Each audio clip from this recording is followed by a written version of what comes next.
before a third person as when he and I were alone. I found him sitting out in the middle of the floor on his stool, a pose which is generally indicative of some mental energy on his part. When I came in, he said at once, as though the question had been waiting on his lips, "What about souls?" It was evident then that my surmise had been correct. Unconscious cerebration was doing its work, even with the lunatic. I determined to have the matter out. "What about them yourself?" I asked. He did not reply for a moment, but looked all round him and up and down, as though he expected to find some inspiration for an answer. "I don't want any souls," he said in a feeble, apologetic way. The matter seemed preying on his mind, and so I determined to use it to be cruel only to be kind. So I said, "You like life and you want life." "Oh, yes. But that is all right. You needn't worry about that." "But," I asked, "how are we to get the life without getting the soul also?" This seemed to puzzle him, so I followed it up. "A nice time you'll have some time when you're flying out there, with the souls of thousands of flies and spiders and birds and cats buzzing and twittering and meowing all round you. You've got their lives, you know, and you must put up with their souls." Something seemed to affect his imagination, for he put his fingers to his ears and shut his eyes, screwing them up tightly just as a small boy does when his face is being soaped. There was something pathetic in it that touched me.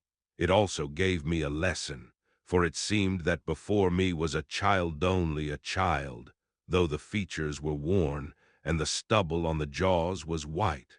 It was evident that he was undergoing some process of mental disturbance, and knowing how his past moods had interpreted things seemingly foreign to himself, I thought I would enter into his mind as well as I could and go with him.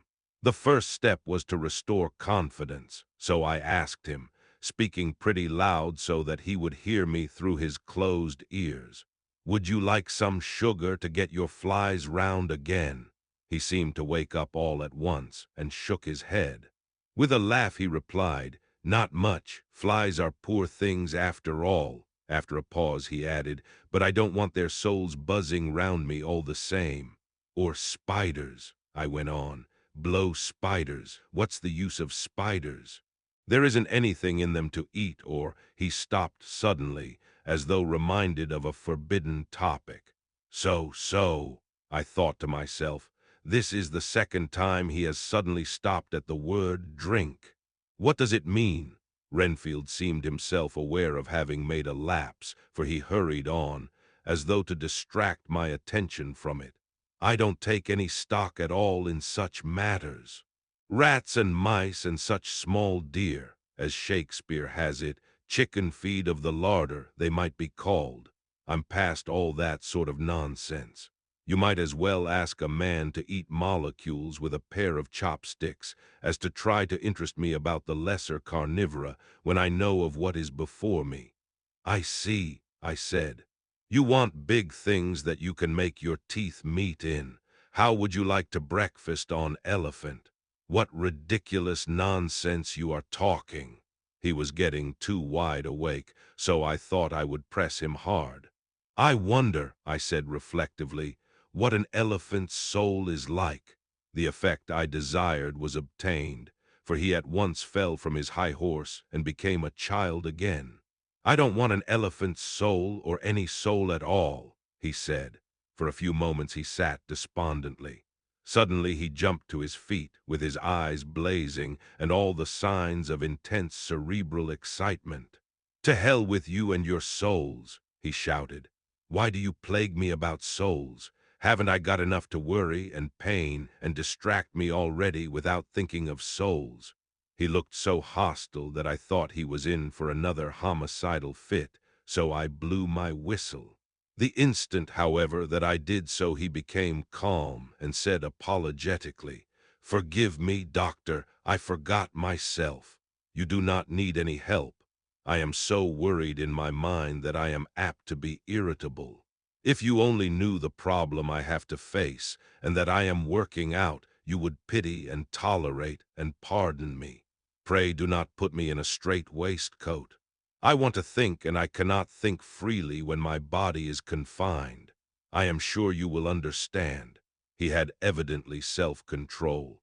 So when the attendants came, I told them not to mind, and they withdrew. Renfield watched them go. When the door was closed, he said with considerable dignity and sweetness, "Dr. Seward, you have been very considerate towards me. Believe me that I am very, very grateful to you." I thought it well to leave him in this mood, and so I came away. There is certainly something to ponder over in this man's state. Several points seem to make what the American interviewer calls a story, if one could only get them in proper order.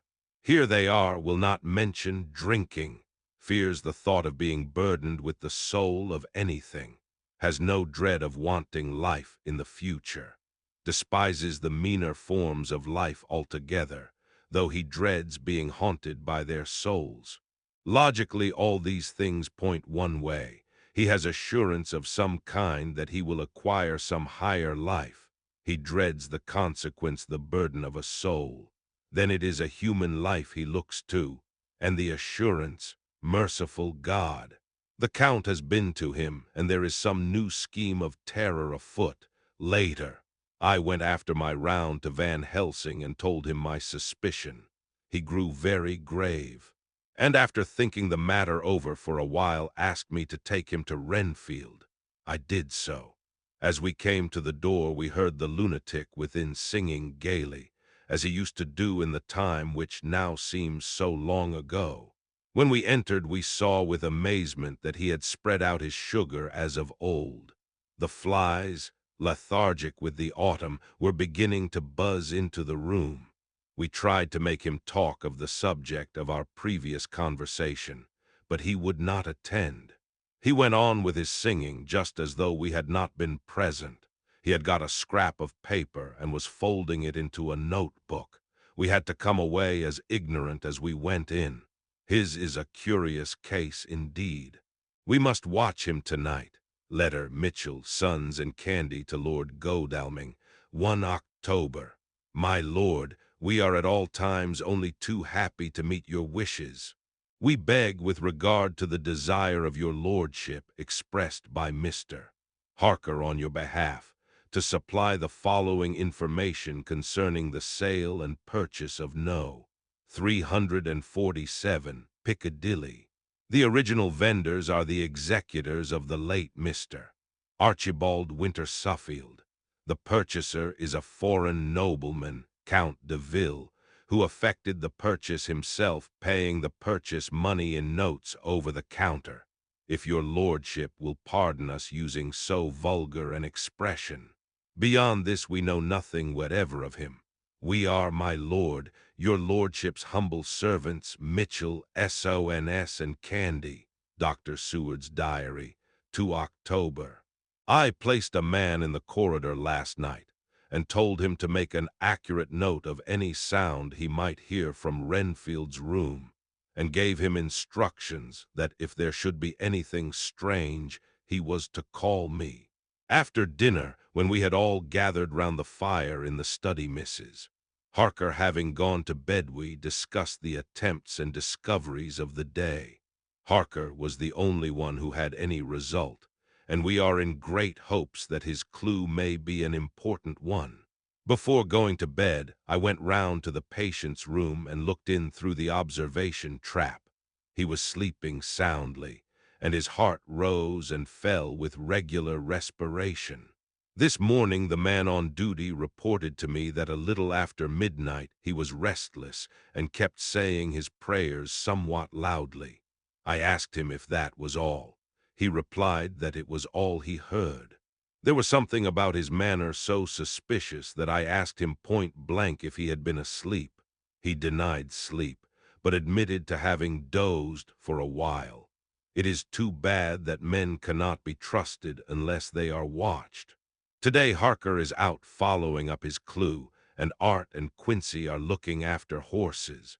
Godalming thinks that it will be well to have horses always in readiness, for when we get the information which we seek, there will be no time to lose.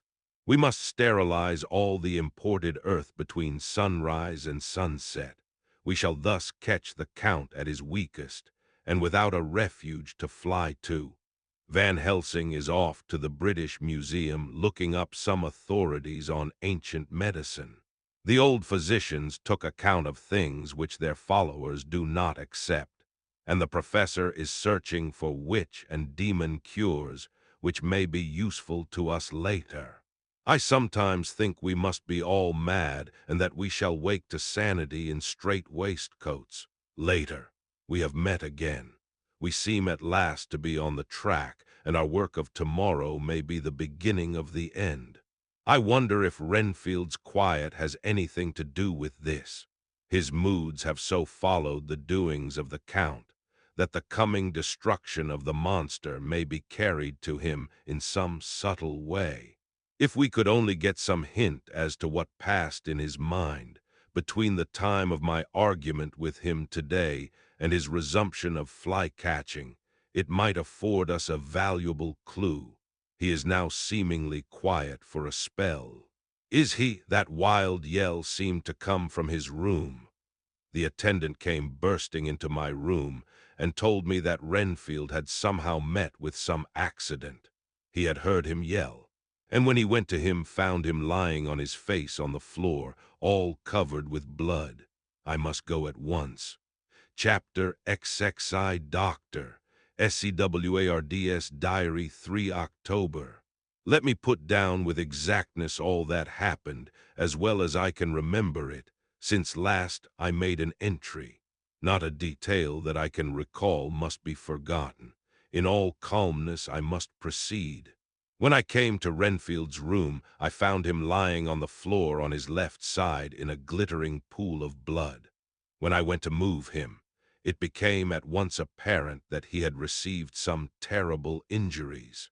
There seemed none of that unity of purpose between the parts of the body which marks even lethargic sanity. As the face was exposed, I could see that it was horribly bruised, as though it had been beaten against the floor. Indeed, it was from the face wounds that the pool of blood originated.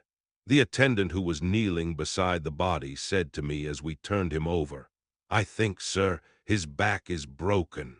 See, both his right arm and leg and the whole side of his face are paralyzed." How such a thing could have happened puzzled the attendant beyond measure. He seemed quite bewildered, and his brows were gathered in as he said, "I can't understand the two things." He could mark his face like that by beating his own head on the floor. I saw a young woman do it once at the Eversfield Asylum before anyone could lay hands on her. And I suppose he might have broke his neck by falling out of bed if he got in an awkward kink. But for the life of me I can't imagine how the two things occurred. If his back was broke, he couldn't beat his head, and if his face was like that before the fall out of bed, there would be marks of it. I said to him, "Go to Dr. Van Helsing and ask him to kindly come here at once. I want him without an instant's delay."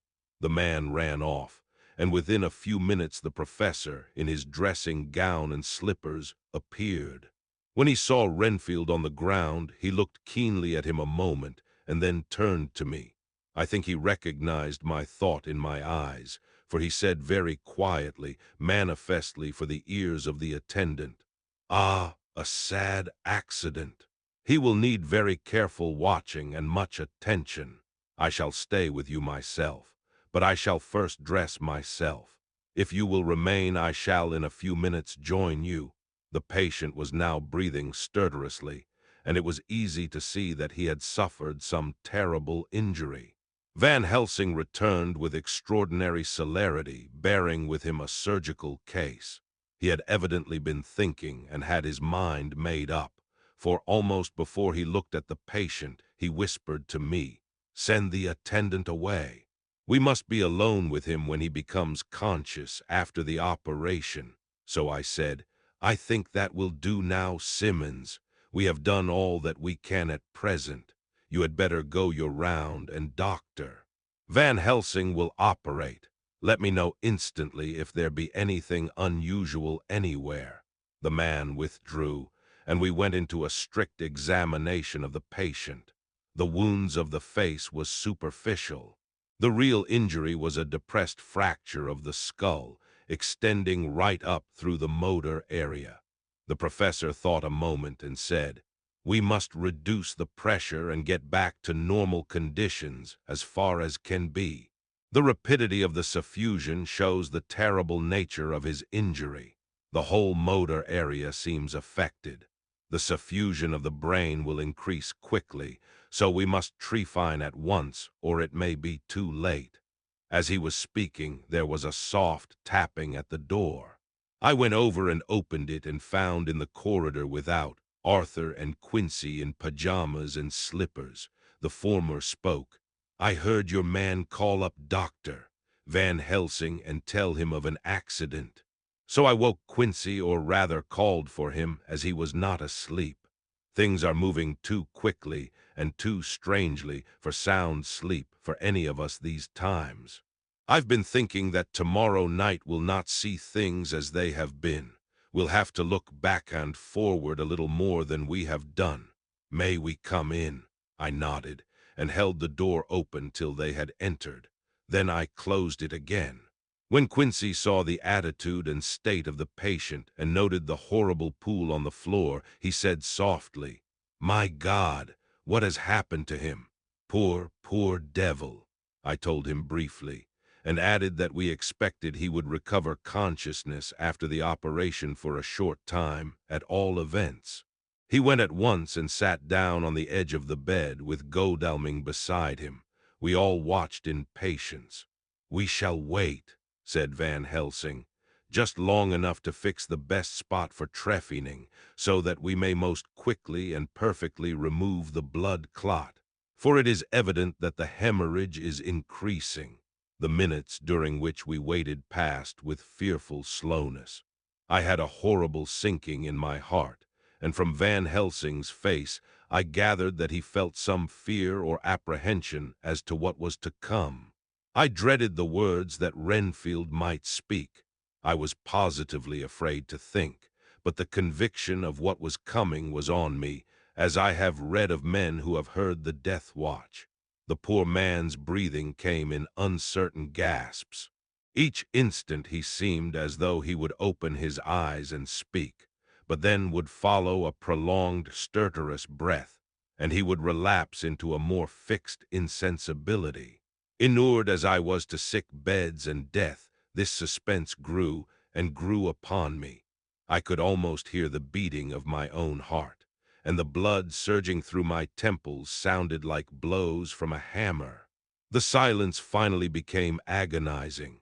I looked at my companions, one after another, and saw from their flushed faces and damp brows that they were enduring equal torture. There was a nervous suspense over us all, as though overhead some dread bell would peal out powerfully when we should least expect it. At last, there came a time when it was evident that the patient was sinking fast. He might die at any moment. I looked up at the professor and caught his eyes fixed on mine. His face was sternly set as he spoke. "There is no time to lose. His words may be worth many lives. I have been thinking so as I stood here. It may be there is a soul at stake. We shall operate just above the ear." Without another word he made the operation. For a few moments the breathing continued to be stertorous. Then there came a breath so prolonged that it seemed as though it would tear open his chest. Suddenly his eyes opened and became fixed in a wild, helpless stare. This was continued for a few moments. Then it softened into a glad surprise, and from the lips came a sigh of relief.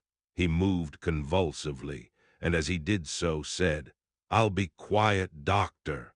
Tell them to take off the strait waistcoat.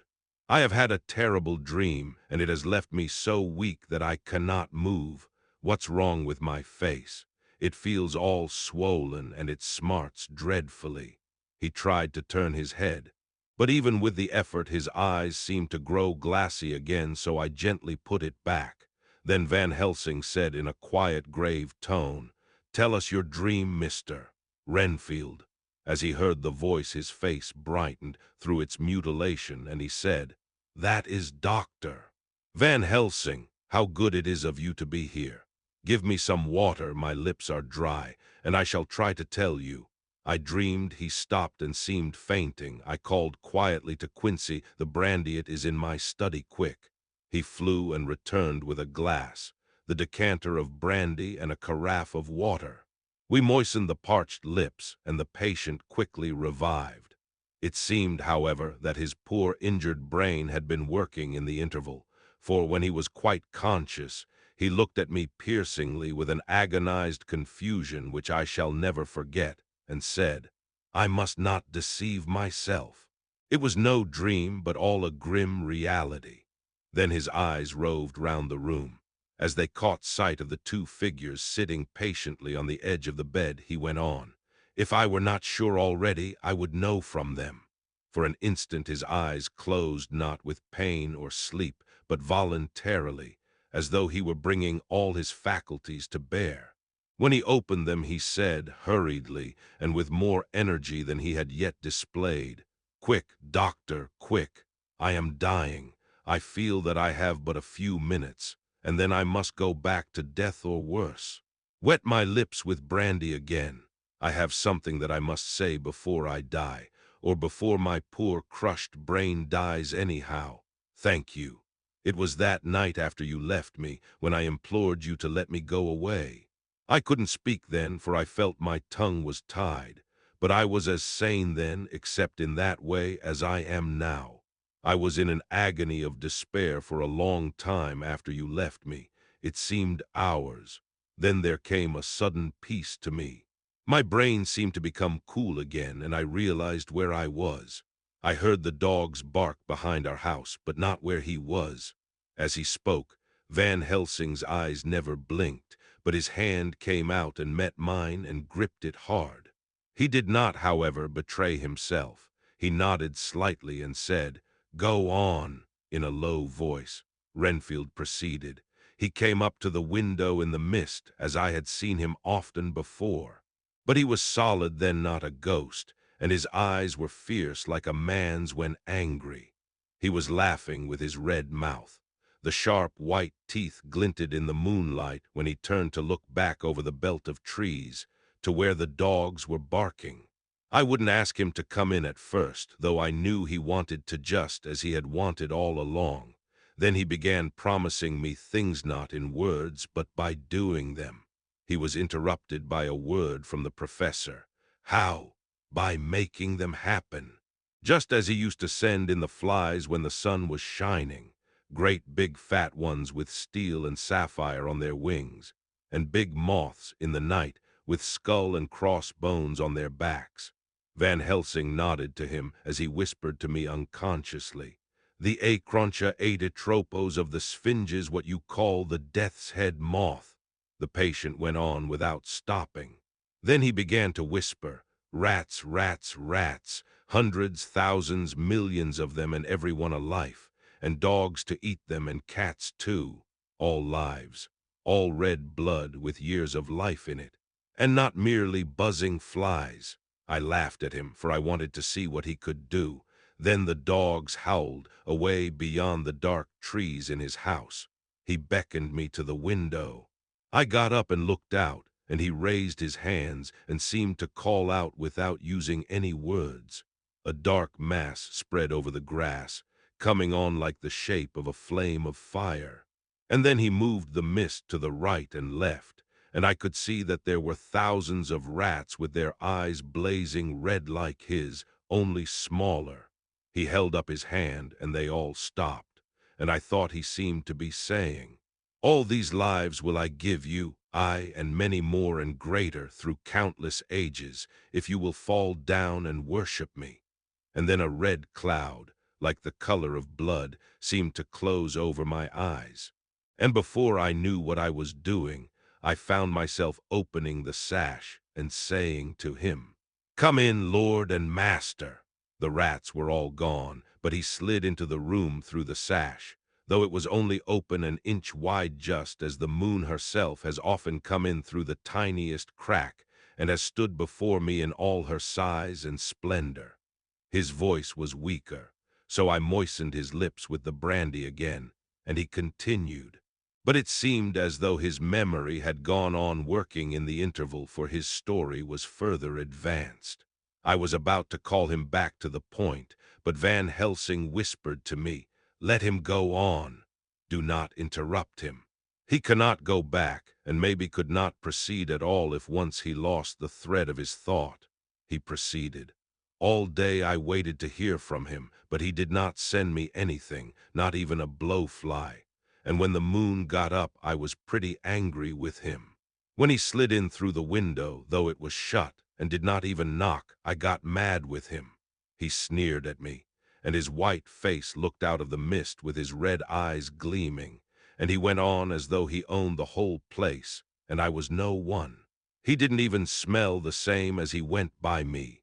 I couldn't hold him. I thought that, somehow, Mrs. Harker had come into the room. The two men sitting on the bed stood up and came over, standing behind him so that he could not see them, but where they could hear better.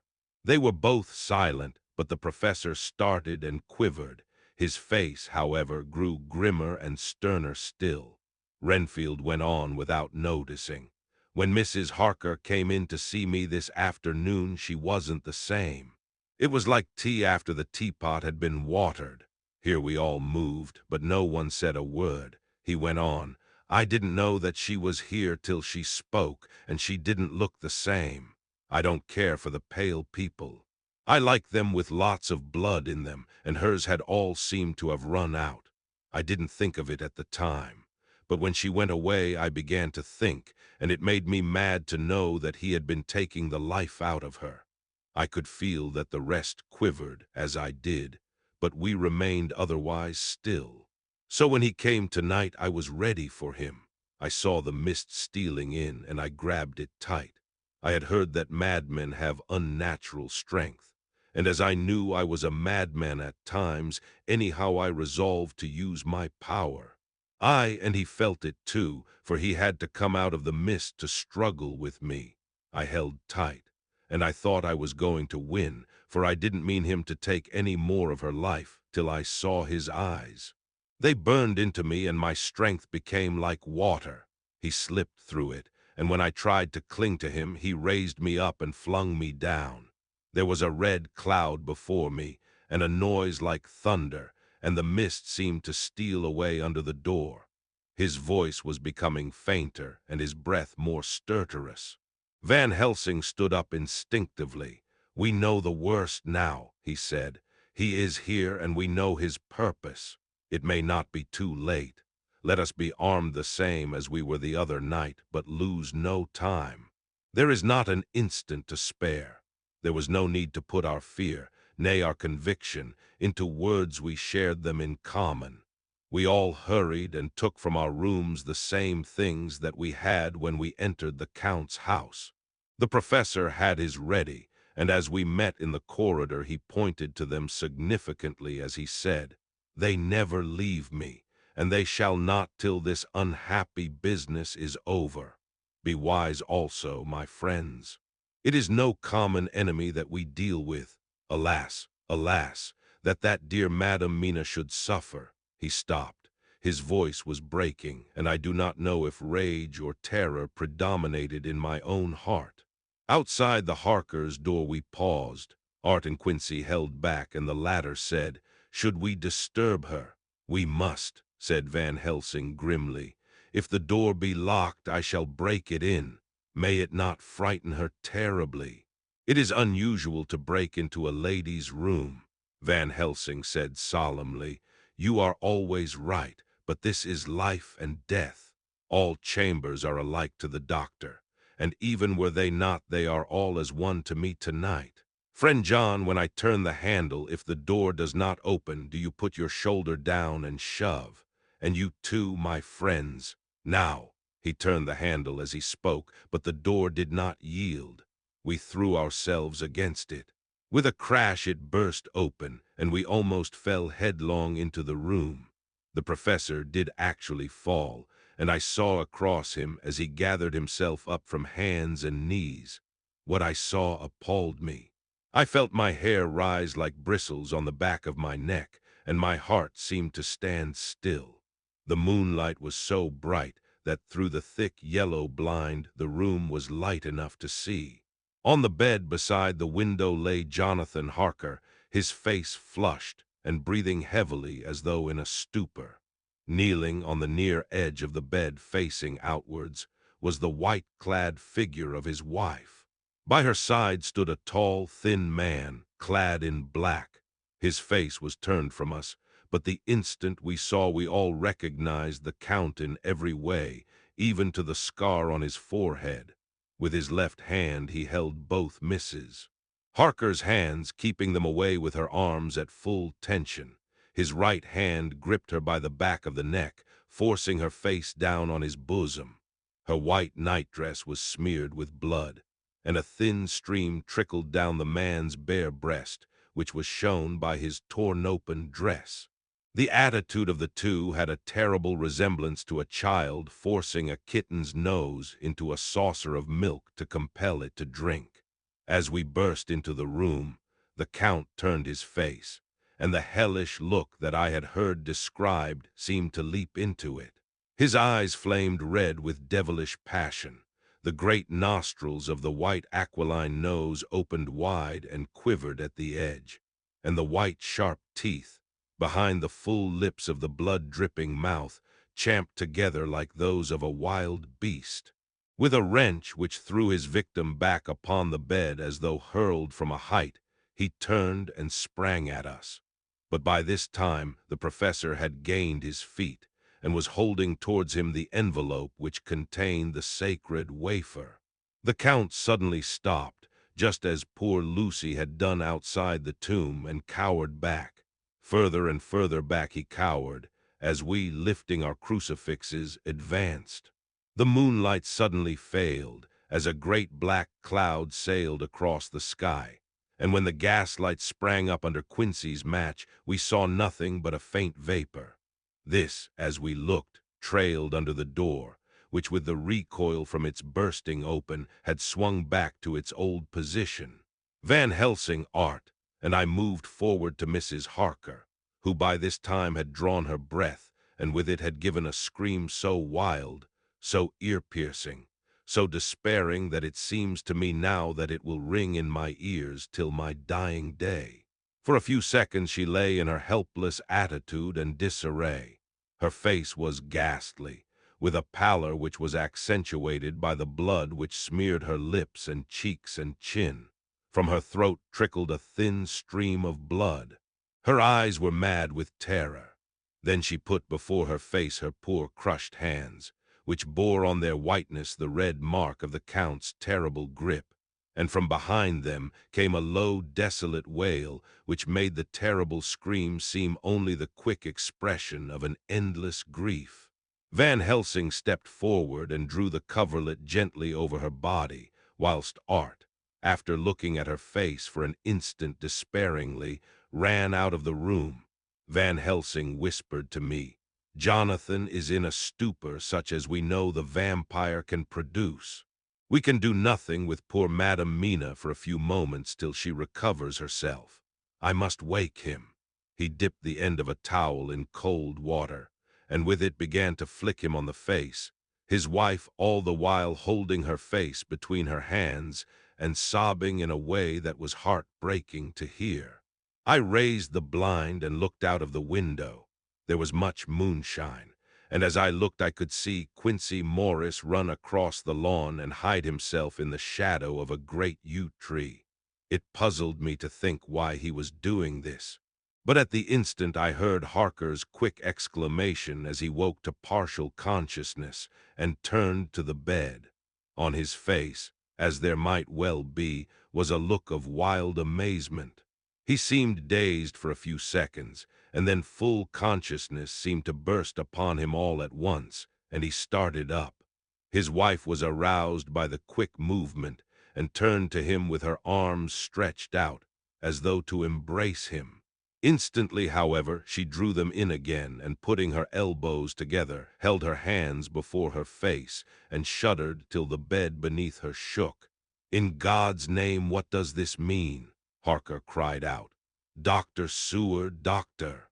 Van Helsing, what is it? What has happened? What is wrong? Mina, dear, what is it? What does that blood mean? My God, has it come to this?" And raising himself to his knees, he beat his hands wildly together. "Good God, help us! Help her, oh, help her!" With a quick movement he jumped from bed and began to pull on his clothes, all the man in him awake at the need for instant exertion. "What has happened? Tell me all about it," he cried without pausing. "Dr. Van Helsing, you love Mina, I know. Oh, do something to save her. It cannot have gone too far yet. Guard her while I look for him." His wife, through her terror and horror and distress, saw some sure danger to him. Instantly forgetting her own grief, she seized hold of him and cried out, "No, no, Jonathan, you must not leave me. I have suffered enough tonight, God knows, without the dread of his harming you. You must stay with me. Stay with these friends who will watch over you." Her expression became frantic as she spoke, and he, yielding to her, she pulled him down sitting on the bedside and clung to him fiercely. Van Helsing and I tried to calm them both. The professor held up his little golden crucifix and said with wonderful calmness, "Do not fear, my dear. We are here, and whilst this is close to you, no foul thing can approach. You are safe for tonight. And we must be calm and take counsel together." She shuddered and was silent, holding down her head on her husband's breast. When she raised it, his white nightrobe was stained with blood where her lips had touched, and where the thin, open wound in her neck had sent forth drops.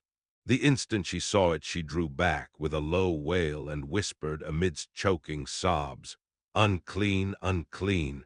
I must touch him or kiss him no more. Oh, that it should be that it is I who am now his worst enemy, and whom he may have most cause to fear." To this he spoke out resolutely, "Nonsense, Mina. It is a shame to me to hear such a word. I would not hear it of you, and I shall not hear it from you. May God judge me by my deserts, and punish me with more bitter suffering than even this hour, if by any act or will of mine anything ever come between us." He put out his arms and folded her to his breast, and for a while she lay there sobbing. He looked at us over her bowed head, with eyes that blinked damply above his quivering nostrils. His mouth was set as steel. After a while her sobs became less frequent and more faint, and then he said to me, speaking with a studied calmness which I felt tried his nervous power to the utmost, "And now, doctor, Seward, tell me all about it. Too well I know the broad fact. Tell me all that has been." I told him exactly what had happened, and he listened with seeming impassiveness. But his nostrils twitched, and his eyes blazed as I told how the ruthless hands of the Count had held his wife in that terrible and horrid position, with her mouth to the open wound in his breast.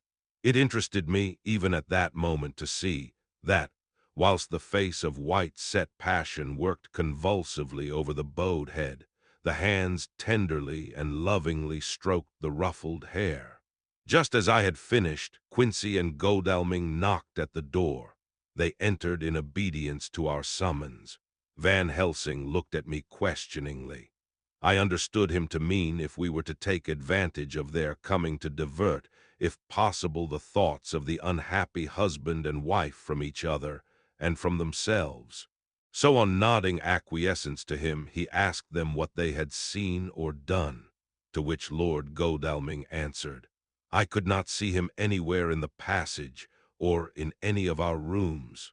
I looked in the study, but though he had been there, he had gone. He had, however." He stopped suddenly, looking at the poor drooping figure on the bed. Van Helsing said gravely, "Go on, friend Arthur. We want here no more concealments. Our hope now is in knowing all. Tell freely." So Art went on. He had been there, and though it could only have been for a few seconds, he made rare hay of the place.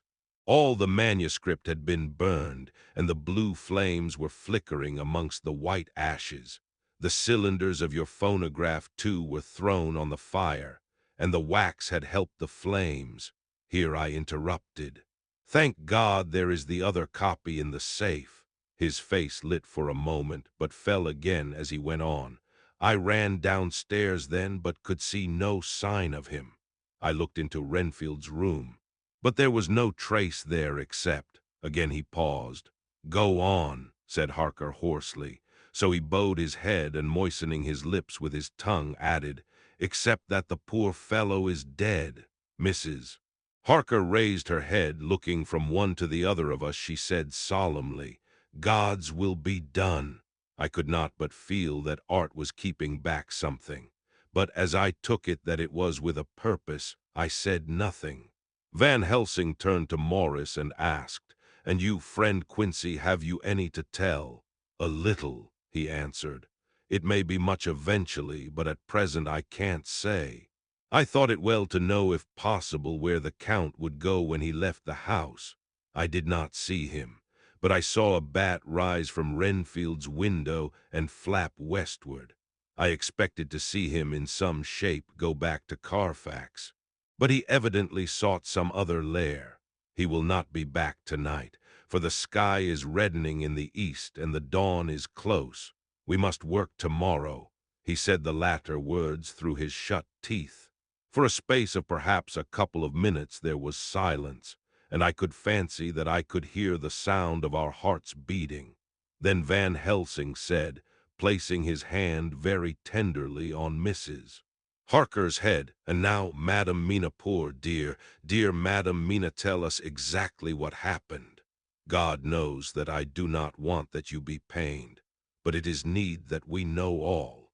For now more than ever has all work to be done quick and sharp, and in deadly earnest. The day is close to us that must end all, if it may be so, and now is the chance that we may live and learn." The poor dear lady shivered, and I could see the tension of her nerves as she clasped her husband closer to her and bent her head lower and lower still on his breast. Then she raised her head proudly and held out one hand to Van Helsing, who took it in his, and after stooping and kissing it reverently, held it fast. The other hand was locked in that of her husband, who held his other arm thrown round her protectingly. After a pause in which she was evidently ordering her thoughts, she began, "I took the sleeping draught which you had so kindly given me, but for a long time it did not act. I seemed to become more wakeful, and myriads of horrible fancies began to crowd in upon my mind, all of them connected with death and vampires, with blood and pain and trouble." Her husband involuntarily groaned as she turned to him and said lovingly, "Do not fret, dear. You must be brave and strong and help me through the horrible task. If you only knew what an effort it is to me to tell of this fearful thing at all, you would understand how much I need your help." Well, I saw I must try to help the medicine to its work with my will, if it was to do me any good, so I resolutely set myself to sleep. Sure enough, sleep must soon have come to me, for I remember no more. Jonathan coming in had not waked me, for he lay by my side when next I remember. There was in the room the same thin white mist that I had before noticed, but I forget now if you know of this. You will find it in my diary, which I shall show you later. I felt the same vague terror which had come to me before, and the same sense of some presence. I turned to wake Jonathan, but found that he slept so soundly that it seemed as if it was he who had taken the sleeping draught, and not I. I tried, but I could not wake him. This caused me a great fear, and I looked around terrified. Then indeed my heart sank within me. Beside the bed, as if he had stepped out of the mist, or rather as if the mist had turned into his figure, for it had entirely disappeared, stood a tall, thin man, all in black. I knew him at once from the description of the others: the waxen face, the high aquiline nose, on which the light fell in a thin white line, the parted red lips with the sharp white teeth showing between, and the red eyes that I had seemed to see in the sunset on the windows of St. Mary's Church at Whitby.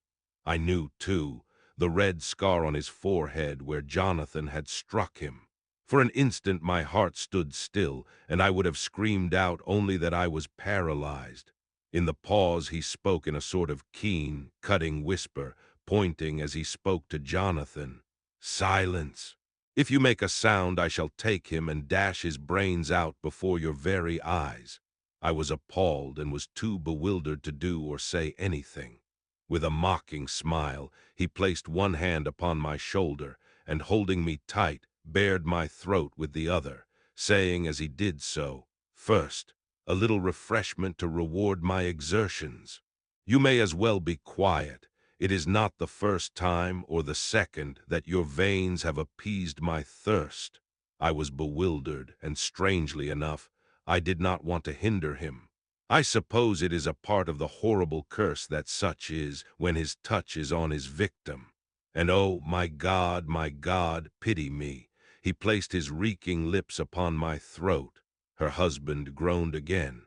She clasped his hand harder and looked at him pityingly, as if he were the injured one, and went on.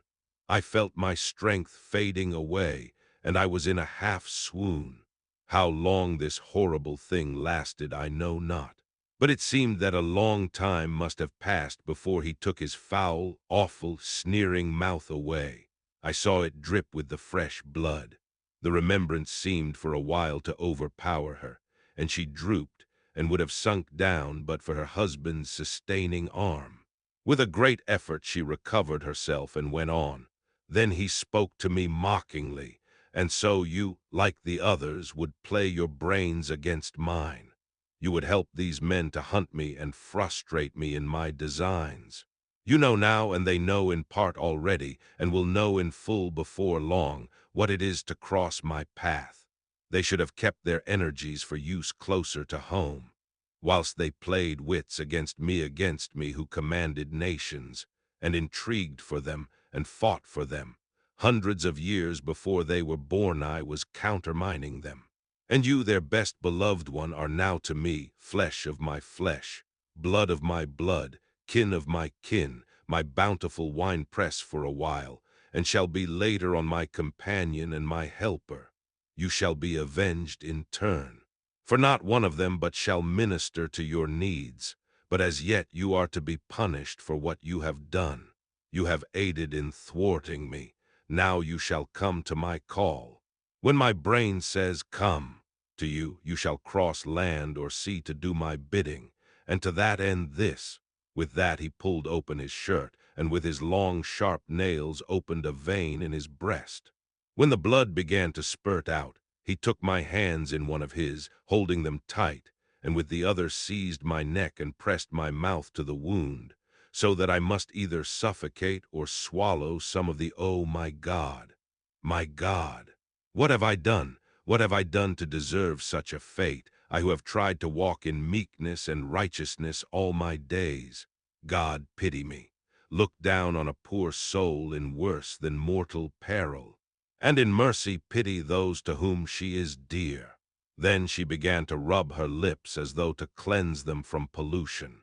As she was telling her terrible story, the eastern sky began to quicken, and everything became more and more clear. Harker was still and quiet, but over his face, as the awful narrative went on, came a gray look which deepened and deepened in the morning light, till when the first red streak of the coming dawn shot up, the flesh stood darkly out against the whitening hair. We have arranged that one of us is to stay within call of the unhappy pair till we can meet together and arrange about taking action. Of this I am sure. The sun rises today on no more miserable house in all the great round of its daily course. Chapter XXII Jonathan Harkers Journal 3 October. As I must do something or go mad, I write this diary. It is now 6 o'clock, and we are to meet in the study in half an hour and take something to eat. For Dr. Van Helsing and Dr. Seward are agreed that if we do not eat, we cannot work our best. Our best will be, God knows, required today. I must keep writing at every chance, for I dare not stop to think. All big and little must go down. Perhaps at the end the little things may teach us most. The teaching, big or little, could not have landed Mina or me anywhere worse than we are today. However, we must trust and hope. Poor Mina told me just now, with the tears running down her dear cheeks, that it is in trouble and trial that our faith is tested, that we must keep on trusting, and that God will aid us up to the end. The end. Oh my God! What end? To work, to work. When Dr. Van Helsing and Dr. Seward had come back from seeing poor Renfield, we went gravely into what was to be done. First, Dr. Seward told us that when he and Dr. Van Helsing had gone down to the room below, they had found Renfield lying on the floor, all in a heap. His face was all bruised and crushed in, and the bones of the neck were broken. Dr. Seward asked the attendant who was on duty in the passage if he had heard anything. He said that he had been sitting down, he confessed, to half dozing when he heard loud voices in the room, and then Renfield had called out loudly several times, "God! God! God!" After that there was a sound of falling, and when he entered the room he found him lying on the floor, face down, just as the doctors had seen him. Van Helsing asked if he had heard voices or a voice, and he said he could not say. That at first it had seemed to him as if there were two, but as there was no one in the room it could have been only one. He could swear to it, if required, that the word God was spoken by the patient. Dr. Seward said to us when we were alone that he did not wish to go into the matter. The question of an inquest had to be considered, and it would never do to put forward the truth, as no one would believe it. As it was, he thought that on the attendant's evidence he could give a certificate of death by misadventure in falling from bed. In case the coroner should demand it, there would be a formal inquest, necessarily to the same result. When the question began to be discussed as to what should be our next step, the very first thing we decided was that Mina should be in full confidence, that nothing of any sort, no matter how painful, should be kept from her.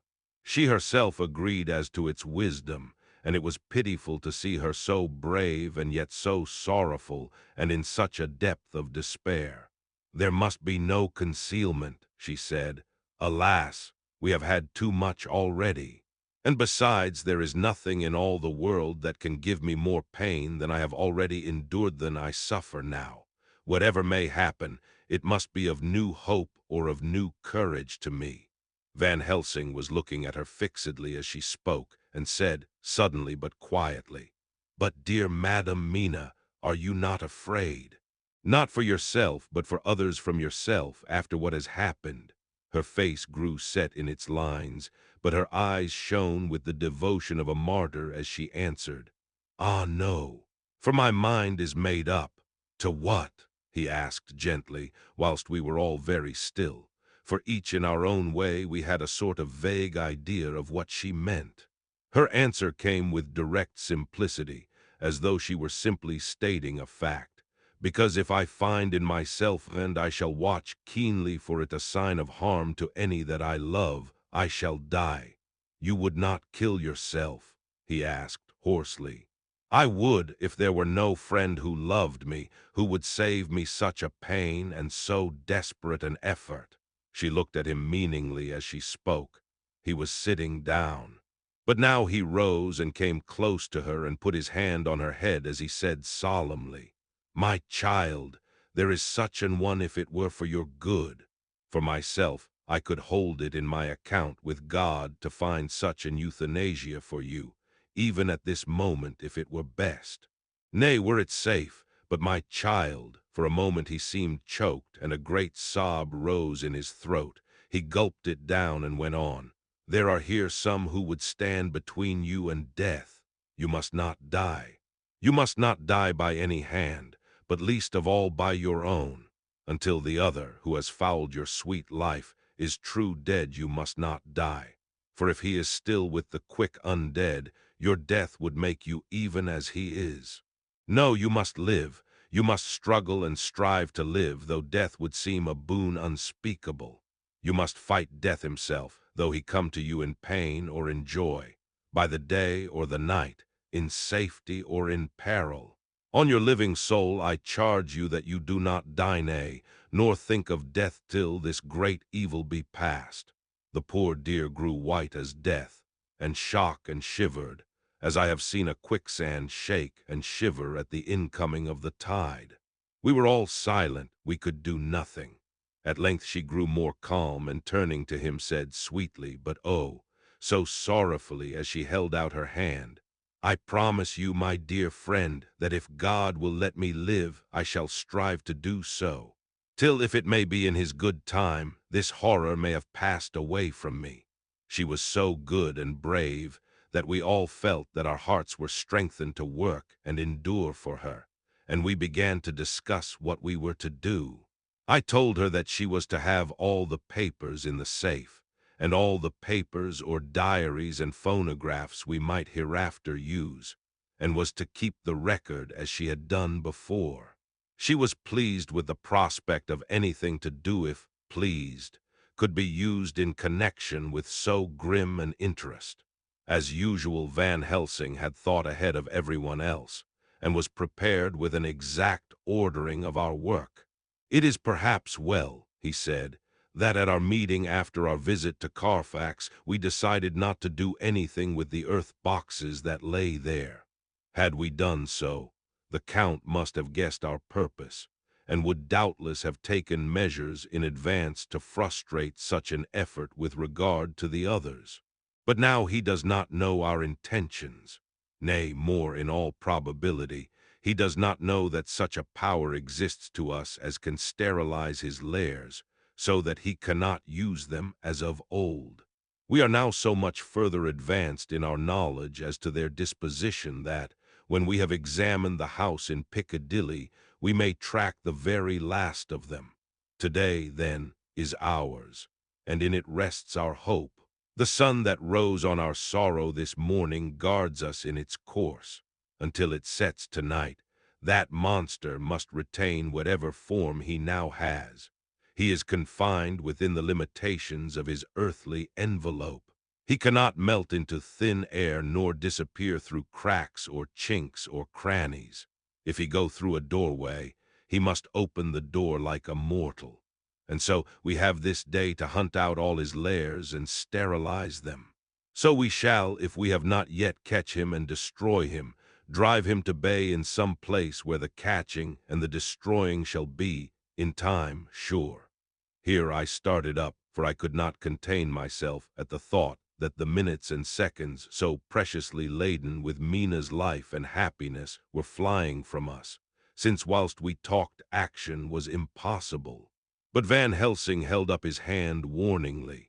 "Nay, friend Jonathan," he said, "in this, the quickest way home is the longest way, so your proverbs say.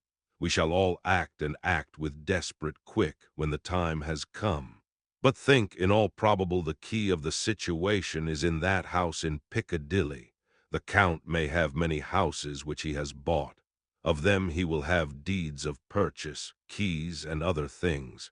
He will have paper that he write on. He will have his book of checks.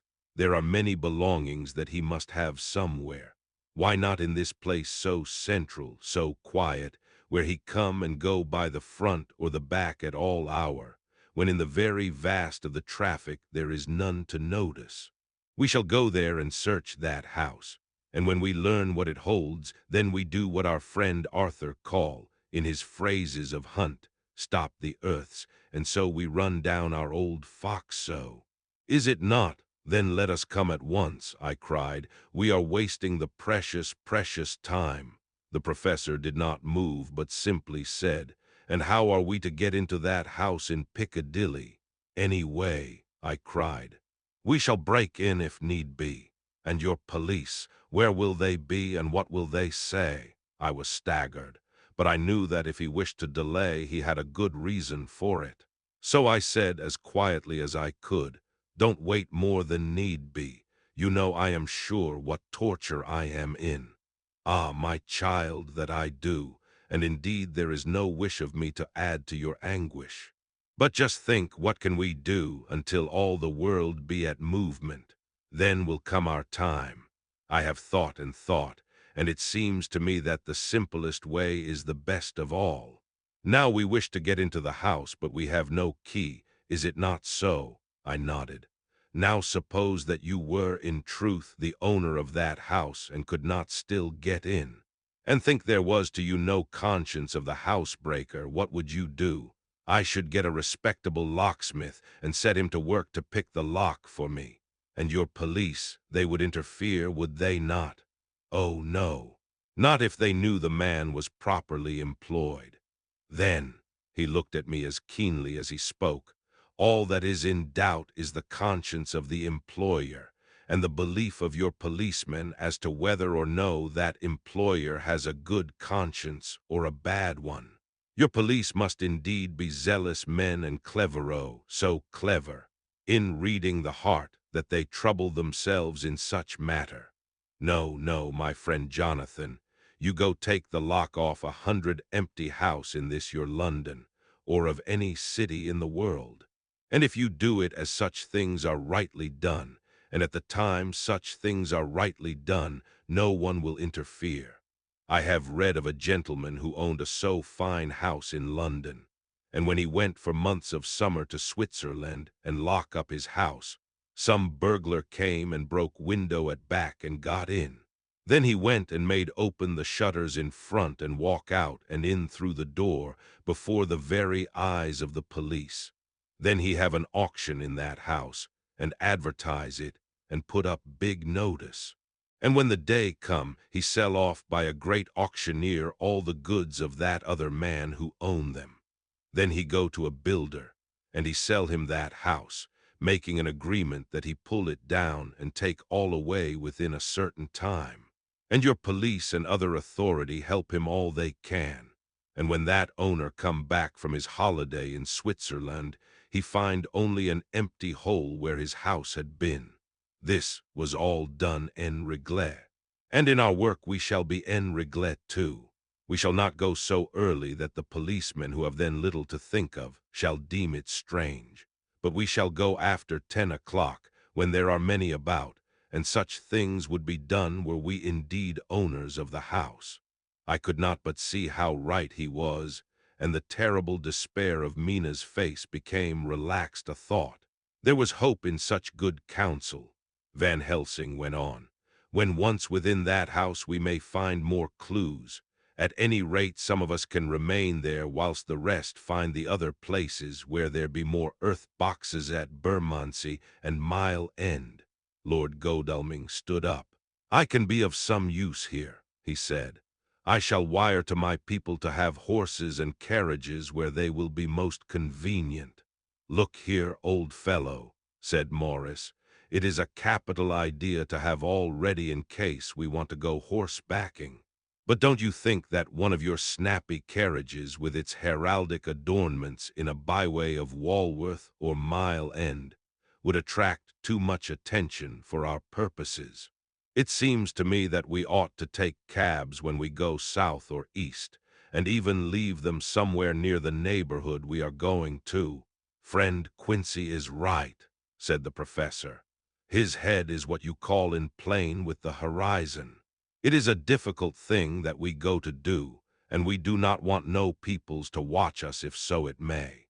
Mina took a growing interest in everything, and I was rejoiced to see that the exigency of affairs was helping her to forget for a time the terrible experience of the night. She was very, very pale, almost ghastly, and so thin that her lips were drawn away, showing her teeth in somewhat of prominence. I did not mention this last, lest it should give her needless pain. But it made my blood run cold in my veins to think of what had occurred with poor Lucy when the Count had sucked her blood. As yet there was no sign of the teeth growing sharper, but the time as yet was short, and there was time for fear. When we came to the discussion of the sequence of our efforts and of the disposition of our forces, there were new sources of doubt. It was finally agreed that before starting for Piccadilly, we should destroy the Count's lair close at hand. In case he should find it out too soon, we should thus be still ahead of him in our work of destruction, and his presence in his purely material shape, and at his weakest, might give us some new clue. As to the disposal of forces, it was suggested by the professor that, after our visit to Carfax, we should all enter the house in Piccadilly, that the two doctors and I should remain there, whilst Lord Godalming and Quincy found the lairs at Walworth and Mile End and destroyed them. It was possible, if not likely, the professor urged, that the Count might appear in Piccadilly during the day, and that if so we might be able to cope with him then and there. At any rate, we might be able to follow him in force. To this plan I strenuously objected, and so far as my going was concerned, for I said that I intended to stay and protect Mina. I thought that my mind was made up on the subject, but Mina would not listen to my objection. She said that there might be some law matter in which I could be useful, that amongst the Count's papers might be some clue which I could understand out of my experience in Transylvania, and that, as it was, all the strength we could muster was required to cope with the Count's extraordinary power.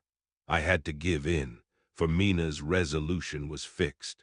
She said that it was the last hope for her that we should all work together. As for me, she said, I have no fear. Things have been as bad as they can be, and whatever may happen must have in it some element of hope or comfort. Go, my husband. God can, if he wishes it, guard me as well alone as with anyone present. So I started up, crying out, Then in God's name let us come at once, for we are losing time. The Count may come to Piccadilly earlier than we think. Not so, said Van Helsing, holding up his hand. But why? I asked. Do you forget, he said, with actually a smile, that last night he banqueted heavily and will sleep late? Did I forget? Shall I ever, can I ever? Can any of us ever forget that terrible scene? Mina struggled hard to keep her brave countenance, but the pain overmastered her, and she put her hands before her face and shuddered whilst she moaned. Van Helsing had not intended to recall her frightful experience. He had simply lost sight of her and her part in the affair in his intellectual effort. When it struck him what he said, he was horrified at his thoughtlessness and tried to comfort her. "Oh, Madam Mina," he said, "dear, dear Madam Mina, alas, that I of all who so reverence you should have said anything so forgetful. These stupid old lips of mine and this stupid old head do not deserve so. But you will forget it, will you not?" He bent low beside her as he spoke. She took his hand and, looking at him through her tears, said hoarsely, "No, I shall not forget, for it is well that I remember. And with it I have so much in memory of you that is sweet, that I take it all together. Now you must all be going soon. Breakfast is ready, and we must all eat that we may be strong." Breakfast was a strange meal to us all. We tried to be cheerful and encourage each other, and Mina was the brightest and most cheerful of us. When it was over, Van Helsing stood up and said, "Now, my dear friends, we go forth to our terrible enterprise. Are we all armed, as we were on that night when first we visited our enemy's lair, armed against ghostly as well as carnal attack?" We all assured him. "Then it is well. Now, Madam Mina, you are in any case quite safe here until the sunset, and before then we shall return if we shall return. But before we go, let me see you armed against personal attack. I have myself, since you came down, prepared your chamber by the placing of things of which we know, so that he may not enter. Now let me guard yourself. On your forehead I touch this piece of sacred wafer in the name of the Father, the Son." And there was a fearful scream which almost froze our hearts to hear. As he had placed the wafer on Mina's forehead, it had seared, it had burned into the flesh, as though it had been a piece of white-hot metal. My poor darling's brain had told her the significance of the fact as quickly as her nerves received the pain of it, and the two so overwhelmed her that her overwrought nature had its voice in that dreadful scream. But the words to her thought came quickly. The echo of the scream had not ceased to ring on the air when there came the reaction, and she sank on her knees on the floor in an agony of abasement. Pulling her beautiful hair over her face, as the leper of old his mantle, she wailed out, "Unclean, unclean! Even the Almighty shuns my polluted flesh. I must bear this mark of shame upon my forehead until the judgment day." They all paused. I had thrown myself beside her in an agony of helpless grief, and putting my arms around held her tight. For a few minutes our sorrowful hearts beat together, whilst the friends around us turned away their eyes that ran tears silently. Then Van Helsing turned and said gravely, so gravely that I could not help feeling that he was in some way inspired, and was stating things outside himself. "It may be that you may have to bear that mark till God himself see fit, as he most surely shall, on the judgment day, to redress all wrongs of the earth and of his children that he has placed thereon. And oh, Madam Mina, my dear, may we who love you be there to see, when that red scar, the sign of God's knowledge of what has been, shall pass away, and leave your forehead as pure as the heart we know. For so surely as we live, that scar shall pass away when God sees right to lift the burden that is hard upon us. Till then we bear our cross, as his Son did in obedience to his will. It may be that we are chosen instruments of his good pleasure, and that we ascend to his bidding as that other through stripes and shame, through tears and blood, through doubts and fears, and all that makes the difference between God and man. There was hope in his words and comfort, and they made for resignation. Mina and I both felt so, and simultaneously we each took one of the old man's hands and bent over and kissed it. Then without a word we all knelt down together, and all holding hands swore to be true to each other. We men pledged ourselves to raise the veil of sorrow from the head of her whom, each in his own way, we loved, and we prayed for help and guidance in the terrible task which lay before us. It was then time to start. So I said farewell to Mina, a parting which neither of us shall forget to our dying day, and we set out. To one thing I have made up my mind. If we find out that Mina must be a vampire in the end, then she shall not go into that unknown and terrible land alone.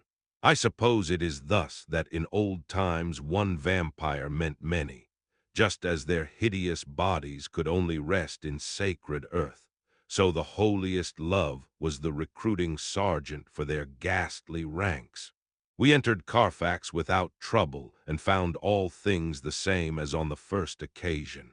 It was hard to believe that amongst so prosaic surroundings of neglect and dust and decay there was any ground for such fear as already we knew.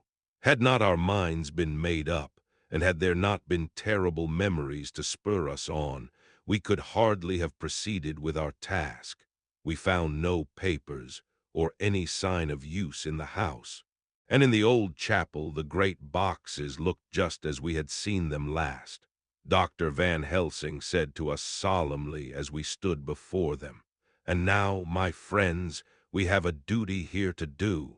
We must sterilize this earth, so sacred of holy memories, that he has brought from a far distant land for such fell use. He has chosen this earth because it has been holy. Thus we defeat him with his own weapon, for we make it more holy still. It was sanctified to such use of man. Now we sanctify it to God." As he spoke, he took from his bag a screwdriver and a wrench, and very soon the top of one of the cases was thrown open. The earth smelled musty and close, but we did not somehow seem to mind, for our attention was concentrated on the professor. Taking from his box a piece of the sacred wafer, he laid it reverently on the earth, and then shutting down the lid began to screw it home, we aiding him as he worked. One by one we treated in the same way each of the great boxes, and left them as we had found them to all appearance, but in each was a portion of the host. When we closed the door behind us, the professor said solemnly, "So much is already done. If it may be that with all the others we can be so successful, then the sunset of this evening may shine on Madam Mina's forehead all white as ivory, and with no stain." As we passed across the lawn on our way to the station to catch our train, we could see the front of the asylum. I looked eagerly, and in the window of my own room saw Mina. I waved my hand to her, and nodded to tell that our work there was successfully accomplished. She nodded in reply to show that she understood. The last I saw, she was waving her hand in farewell. It was with a heavy heart that we sought the station and just caught the train, which was steaming in as we reached the platform. I have written this in the train. Piccadilly, 12:30 o'clock. Just before we reached Fenchurch Street, Lord Godalming said to me, "Quincy and I will find a locksmith. You had better not come with us in case there should be any difficulty. For under the circumstances, it wouldn't seem so bad for us to break into an empty house. But you are a solicitor, and the Incorporated Law Society might tell you that you should have known better." I demurred as to my not sharing any danger even of odium, but he went on. "Besides, it will attract less attention if there are not too many of us. My title will make it all right with the locksmith, and with any policeman that may come along. You had better go with Jack and the professor and stay in the Green Park, somewhere in sight of the house. And when you see the door opened and the smith has gone away, do you all come across. We shall be on the lookout for you and shall let you in." "The advice is good," said Van Helsing, so we said no more. Godalming and Morris hurried off in a cab, we following in another. At the corner of Arlington Street, our contingent got out and strolled into the Green Park. My heart beat as I saw the house on which so much of our hope was centered, looming up grim and silent in its deserted condition amongst its more lively and spruce-looking neighbors. We sat down on a bench within good view and began to smoke cigars so as to attract as little attention as possible. The minutes seemed to pass with leaden feet as we waited for the coming of the others. At length we saw a four-wheeler drive up. Out of it, in leisurely fashion, got Lord Godalming and Morris, and down from the box descended a thick-set working man with his rush-woven basket of tools.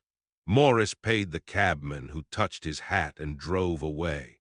Together the two ascended the steps, and Lord Godalming pointed out what he wanted done.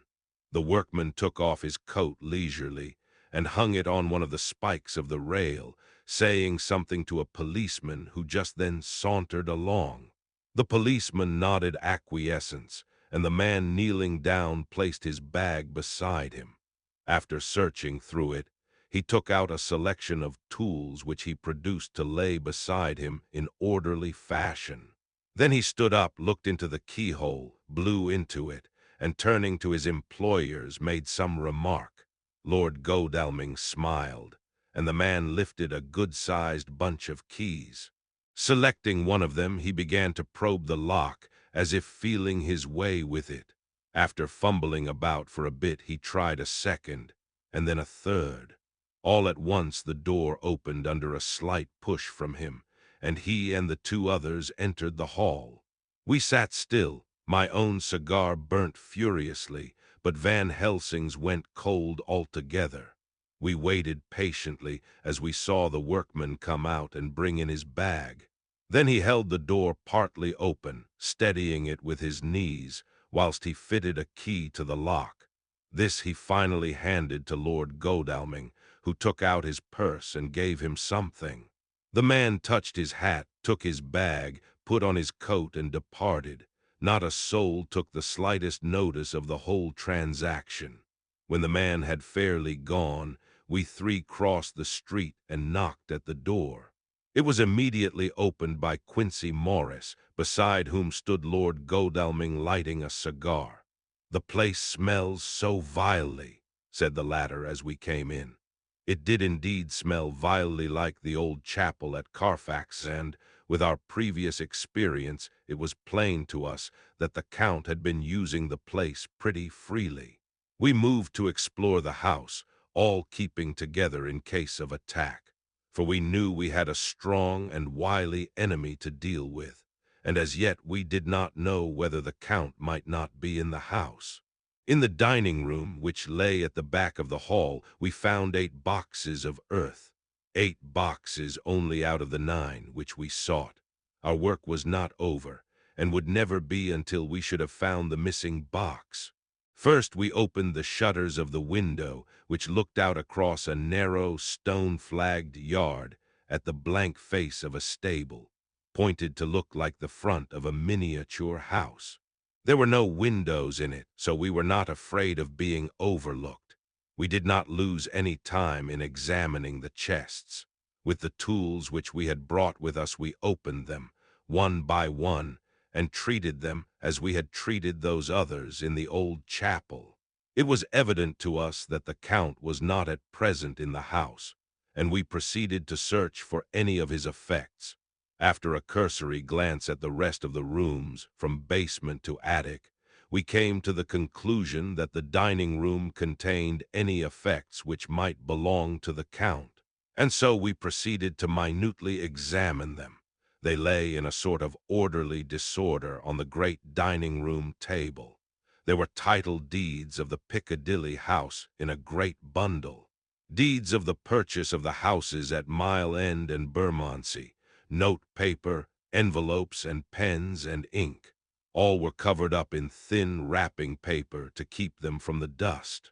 There were also a clothes brush, a brush and comb, and a jug and basin, the latter containing dirty water which was reddened as if with blood. Last of all was a little heap of keys of all sorts and sizes, probably those belonging to the other houses.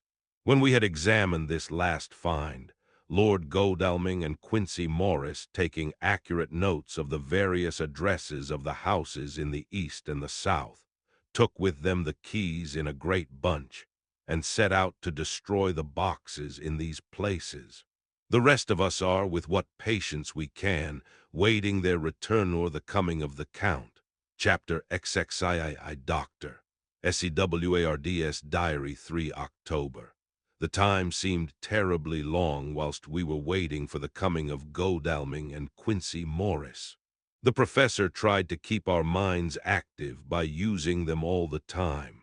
I could see his beneficent purpose by the side glances which he threw from time to time at Harker. The poor fellow is overwhelmed in a misery that is appalling to see. Last night he was a frank, happy-looking man, with strong, youthful face, full of energy, and with dark brown hair. Today he is a drawn, haggard old man, whose white hair matches well with the hollow, burning eyes and grief-written lines of his face. His energy is still intact. In fact, he is like a living flame. This may yet be his salvation, for, if all go well, it will tide him over the despairing period. He will then, in a kind of way, wake again to the realities of life. Poor fellow, I thought my own trouble was bad enough, but his. The professor knows this well enough, and is doing his best to keep his mind active. What he has been saying was, under the circumstances, of absorbing interest. So well as I can remember, here it is. I have studied, over and over again since they came into my hands, all the papers relating to this monster. And the more I have studied, the greater seems the necessity to utterly stamp him out. All through there are signs of his advance, not only of his power, but of his knowledge of it. As I learned from the researches of my friend Arminus of Budapest, he was in life a most wonderful man, soldier, statesman, and alchemist, which latter was the highest development of the science knowledge of his time. He had a mighty brain, a learning beyond compare, and a heart that knew no fear and no remorse. He dared even to attend the scholaments, and there was no branch of knowledge of his time that he did not essay. Well, in him the brain powers survived the physical death, though it would seem that memory was not all complete. In some faculties of mind he has been, and is, only a child. But he is growing, and some things that were childish at the first are now of man's stature. He is experimenting and doing it well. And if it had not been that we have crossed his path, he would be yet, he may be yet, if we fail, the father or furtherer of a new order of beings, whose road must lead through death, not life. Harker groaned and said, "And this is all arrayed against my darling. But how is he experimenting? The knowledge may help us to defeat him. He has all along, since his coming, been trying his power slowly but surely. That big child brain of his is working. Well, for us it is as yet a child brain, for had he dared at the first to attempt certain things, he would long ago have been beyond our power. However, he means to succeed, and a man who has centuries before him can afford to wait and to go slow. Festina lent may well be his motto." "I fail to understand," said Harker wearily. "Oh, do be more plain to me. Perhaps grief and trouble are dulling my brain." The professor laid his hand tenderly on his shoulder as he spoke. "Ah, my child, I will be plain. Do you not see how, of late, this monster has been creeping into knowledge experimentally? How he has been making use of the Zarfagus patient to effect his entry into friend John's home? For your vampire, though in all afterwards he can come when and how he will, must at the first make entry only when asked thereto by an inmate. But these are not his most important experiments. Do we not see how at the first all these so great boxes were moved by others? He knew not then, but that must be so. But all the time that so great child brain of his was growing, and he began to consider whether he might not himself move the box. So he began to help, and then when he found that this be all right, he try to move them all alone. And so he progress, and he scatter these graves of him, and none but he know where they are hidden. He may have intend to bury them deep in the ground, so that he only use them in the night, or at such time as he can change his form. They do him equal well, and none may know these are his hiding place. But my child, do not despair. This knowledge come to him just too late. Already all of his lairs but one be sterilized as for him, and before the sunset this shall be so. Then he have no place where he can move and hide. I delayed this morning that so we might be sure. Is there not more at stake for us than for him? Then why we not be even more careful than him? By my clock it is 1 hour, and already, if all be well, friend Arthur and Quincy are on their way to us. Today is our day, and we must go sure if slow and lose no chance. See, there are 5 of us when those absent ones return." Whilst he was speaking, we were startled by a knock at the hall door, the double postman's knock of the telegraph boy. We all moved out to the hall with one impulse, and Van Helsing, holding up his hand to us to keep silence, stepped to the door and opened it. The boy handed in a dispatch. The professor closed the door again, and after looking at the direction, opened it and read aloud. "Look out for D. He has just now, 12:45, come from Carfax hurriedly and hastened towards the south. He seems to be going the round and may want to see you, Mina." There was a pause, broken by Jonathan Harker's voice.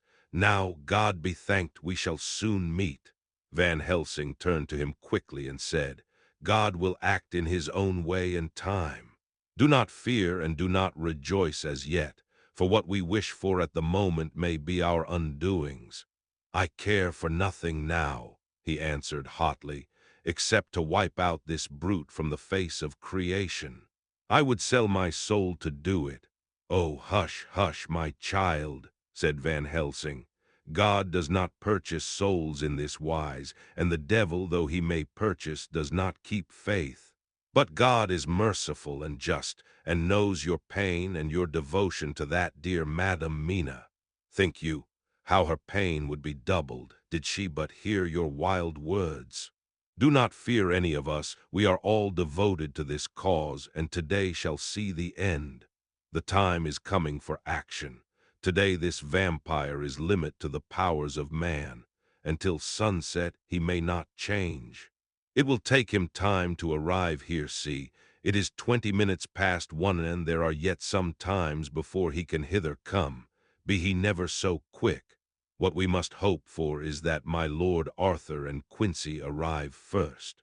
About half an hour after we had received Mrs. Harker's telegram, there came a quiet, resolute knock at the hall door. It was just an ordinary knock, such as is given hourly by thousands of gentlemen, but it made the professor's heart and mine beat loudly. We looked at each other, and together moved out into the hall. We each held ready to use our various armaments, the spiritual in the left hand, the mortal in the right. Van Helsing pulled back the latch, and holding the door half open, stood back, having both hands ready for action. The gladness of our hearts must have shone upon our faces when on the step, close to the door, we saw Lord Godalming and Quincy Morris. They came quickly in and closed the door behind them, the former saying, as they moved along the hall, "It is all right. We found both places, 6 boxes in each, and we destroyed them all." "Destroyed?" asked the professor. "For him." We were silent for a minute, and then Quincy said, "There's nothing to do but to wait here. If, however, he doesn't turn up by 5 o'clock, we must start off, for it won't do to leave Mrs. Harker alone after sunset.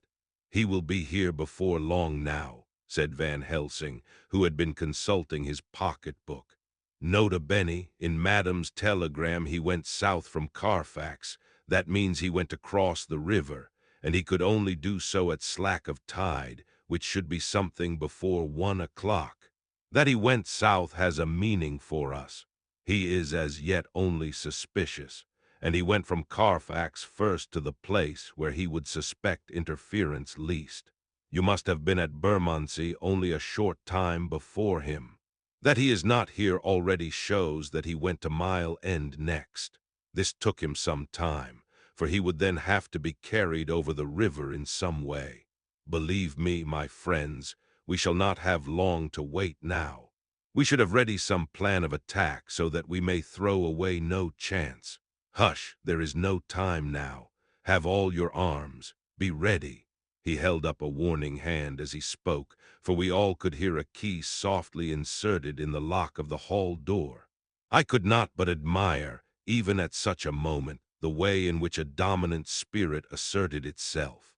In all our hunting parties and adventures in different parts of the world, Quincy Morris had always been the one to arrange the plan of action, and Arthur and I had been accustomed to obey him implicitly. Now the old habit seemed to be renewed instinctively. With a swift glance around the room, he at once laid out our plan of attack, and without speaking a word, with a gesture, placed us each in position. Van Helsing, Harker, and I were just behind the door, so that when it was opened the professor could guard it whilst we two stepped between the incomer and the door. Godalming behind, and Quincy in front stood just out of sight, ready to move in front of the window. We waited in a suspense that made the seconds pass with nightmare slowness. The slow, careful steps came along the hall. The Count was evidently prepared for some surprise, at least he feared it. Suddenly, with a single bound, he leaped into the room, winning a way past us before any of us could raise a hand to stay him. There was something so panther-like in the movement, something so unhuman, that it seemed to sober us all from the shock of his coming. The first to act was Harker, who, with a quick movement, threw himself before the door leading into the room in the front of the house. As the Count saw us, A horrible sort of snarl passed over his face, showing the eye-teeth long and pointed. But the evil smile as quickly passed into a cold stare of lion-like disdain. His expression again changed, as, with a single impulse, we all advanced upon him.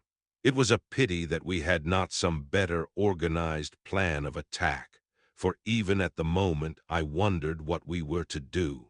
I did not myself know whether our lethal weapons would avail us anything. Harker evidently meant to try the matter, for he had ready his great cookery knife and made a fierce and sudden cut at him. The blow was a powerful one. Only the diabolical quickness of the Count's leap back saved him. A second less and the trenchant blade had shorn through his heart. As it was, the point just cut the cloth of his coat, making a wide gap whence a bundle of banknotes and a stream of gold fell out. The expression of the Count's face was so hellish that for a moment I feared for Harker, though I saw him throw the terrible knife aloft again for another stroke. Instinctively, I moved forward with a protective impulse, holding the crucifix and wafer in my left hand. I felt a mighty power fly along my arm, and it was without surprise that I saw the monster cower back before a similar movement made spontaneously by each one of us. It would be impossible to describe the expression of hate and baffled malignity of anger and hellish rage which came over the Count's face.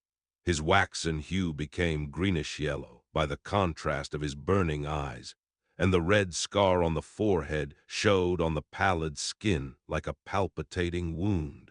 The next instant, with a sinuous dive, he swept under Harker's arm, ere his blow could fall, and grasping a handful of the money from the floor, dashed across the room, threw himself at the window. Amid the crash and glitter of the falling glass, he tumbled into the flagged area below. Through the sound of the shivering glass I could hear the ting of the gold, as some of the sovereigns fell on the flagging. We ran over and saw him spring unhurt from the ground. He, rushing up the steps, crossed the flagged yard and pushed open the stable door. There he turned and spoke to us. "You think to baffle me, you with your pale faces all in a row, like sheep in a butcher's. You shall be sorry yet, each one of you. You think you have left me without a place to rest, but I have more. My revenge is just begun. I spread it over centuries, and time is on my side. Your girls that you all love are mine already, and through them you and others shall yet be mine, my creatures, to do my bidding and to be my jackals when I want to feed." Bah! With a contemptuous sneer, he passed quickly through the door, and we heard the rusty bolt creak as he fastened it behind him. A door beyond opened and shut. The first of us to speak was the professor, as, realizing the difficulty of following him through the stable, we moved toward the hall. "We have learnt something much. Notwithstanding his brave words, he fears us. He fear time, he fear want, for if not, why he hurry so? His very tone betray him, or my ears deceive. Why take that money? You follow quick. You are hunters of wild beast, and understand it so. For me, I make sure that nothing here may be of use to him, if so that he return." As he spoke, he put the money remaining into his pocket, took the title deeds in the bundle as Harker had left them, and swept the remaining things into the open fireplace, where he set fire to them with a match. Godalming and Morris had rushed out into the yard, and Harker had lowered himself from the window to follow the Count. He had, however, bolted the stable door, and by the time they had forced it open there was no sign of him. Van Helsing and I tried to make inquiry at the back of the house, but the mews was deserted and no one had seen him depart. It was now late in the afternoon, and sunset was not far off. We had to recognize that our game was up. With heavy hearts we agreed with the professor when he said, "Let us go back to Madame Mina, poor dear Madame Mina. All we can do just now is done, and we can there, at least, protect her. But we need not despair. There is but one more earth box, and we must try to find it. When that is done, all may yet be well." I could see that he spoke as bravely as he could to comfort Harker. The poor fellow was quite broken down. Now and again he gave a low groan which he could not suppress. He was thinking of his wife. With sad hearts we came back to my house, where we found Mrs. Harker waiting us, with an appearance of cheerfulness which did honor to her bravery and unselfishness. When she saw our faces, her own became as pale as death. For a second or two her eyes were closed as if she were in secret prayer, and then she said cheerfully, "I can never thank you all enough. Oh, my poor darling!" As she spoke, she took her husband's gray head in her hands and kissed it. "Lay your poor head here and rest it. All will yet be well, dear. God will protect us if he so will it in his good intent." The poor fellow groaned. There was no place for words in his sublime misery. We had a sort of perfunctory supper together, and I think it cheered us all up somewhat. It was, perhaps, the mere animal heat of food to hungry people, for none of us had eaten anything since breakfast, or the sense of companionship may have helped us. But anyhow we were all less miserable, and saw the morrow as not altogether without hope. True to our promise, we told Mrs. Harker everything which had passed, and although she grew snowy white at times when danger had seemed to threaten her husband, and red at others when his devotion to her was manifested, she listened bravely and with calmness. When we came to the part where Harker had rushed at the Count so recklessly, she clung to her husband's arm, and held it tight as though her clinging could protect him from any harm that might come. She said nothing, however, till the narration was all done, and matters had been brought right up to the present time. Then, without letting go her husband's hand, she stood up amongst us and spoke.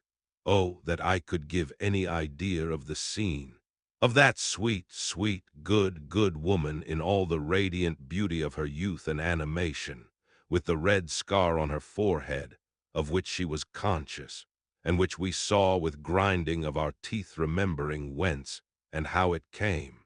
Her loving kindness against our grim hate, her tender faith against all our fears and doubting, and we, knowing that so far as symbols went, she with all her goodness and purity and faith was outcast from God.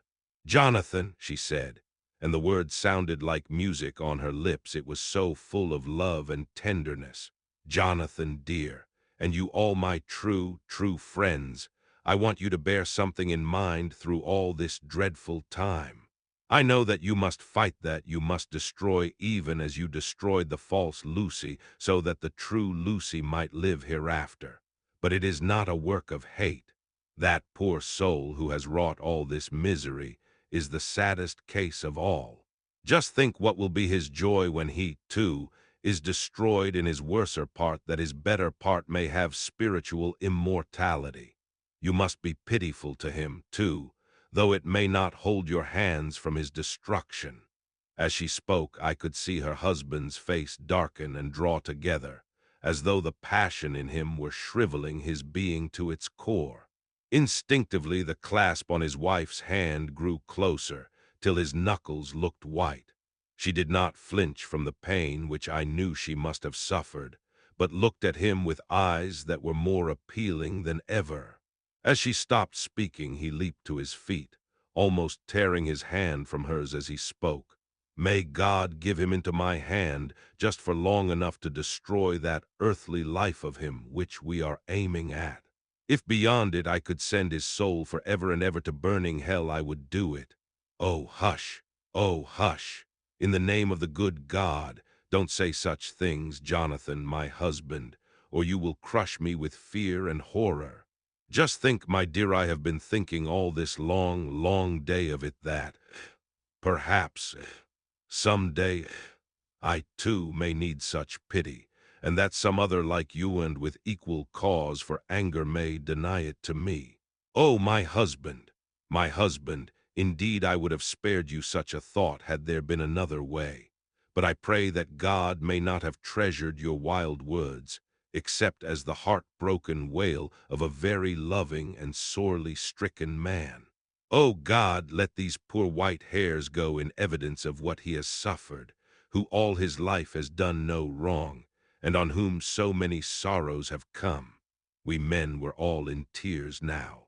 There was no resisting them, and we wept openly. She wept, too, to see that her sweeter counsels had prevailed. Her husband flung himself on his knees beside her, and putting his arms round her, hid his face in the folds of her dress. Van Helsing beckoned to us, and we stole out of the room, leaving the two loving hearts alone with their God. Before they retired, the professor fixed up the room against any coming of the vampire, and assured Mrs. Harker that she might rest in peace. She tried to school herself to the belief, and manifestly for her husband's sake tried to seem content.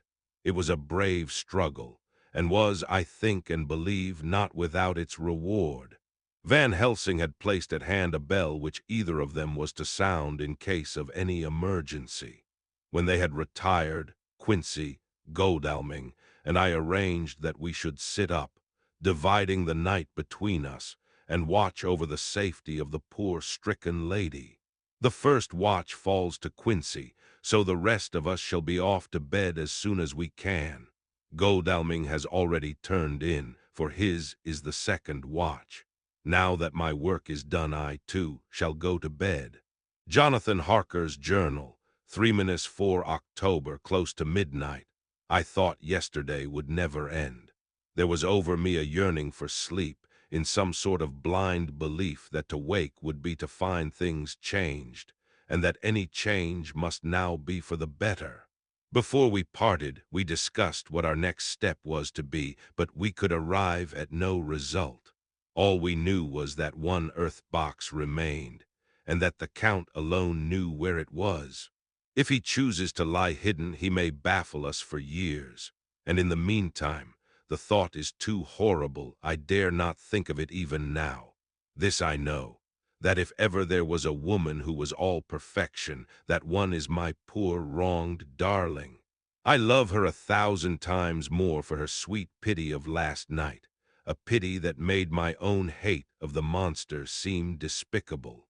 Surely God will not permit the world to be the poorer by the loss of such a creature. This is hope to me. We are all drifting reefwards now, and faith is our only anchor. Thank God, Mina is sleeping, and sleeping without dreams. I fear what her dreams might be like, with such terrible memories to ground them in.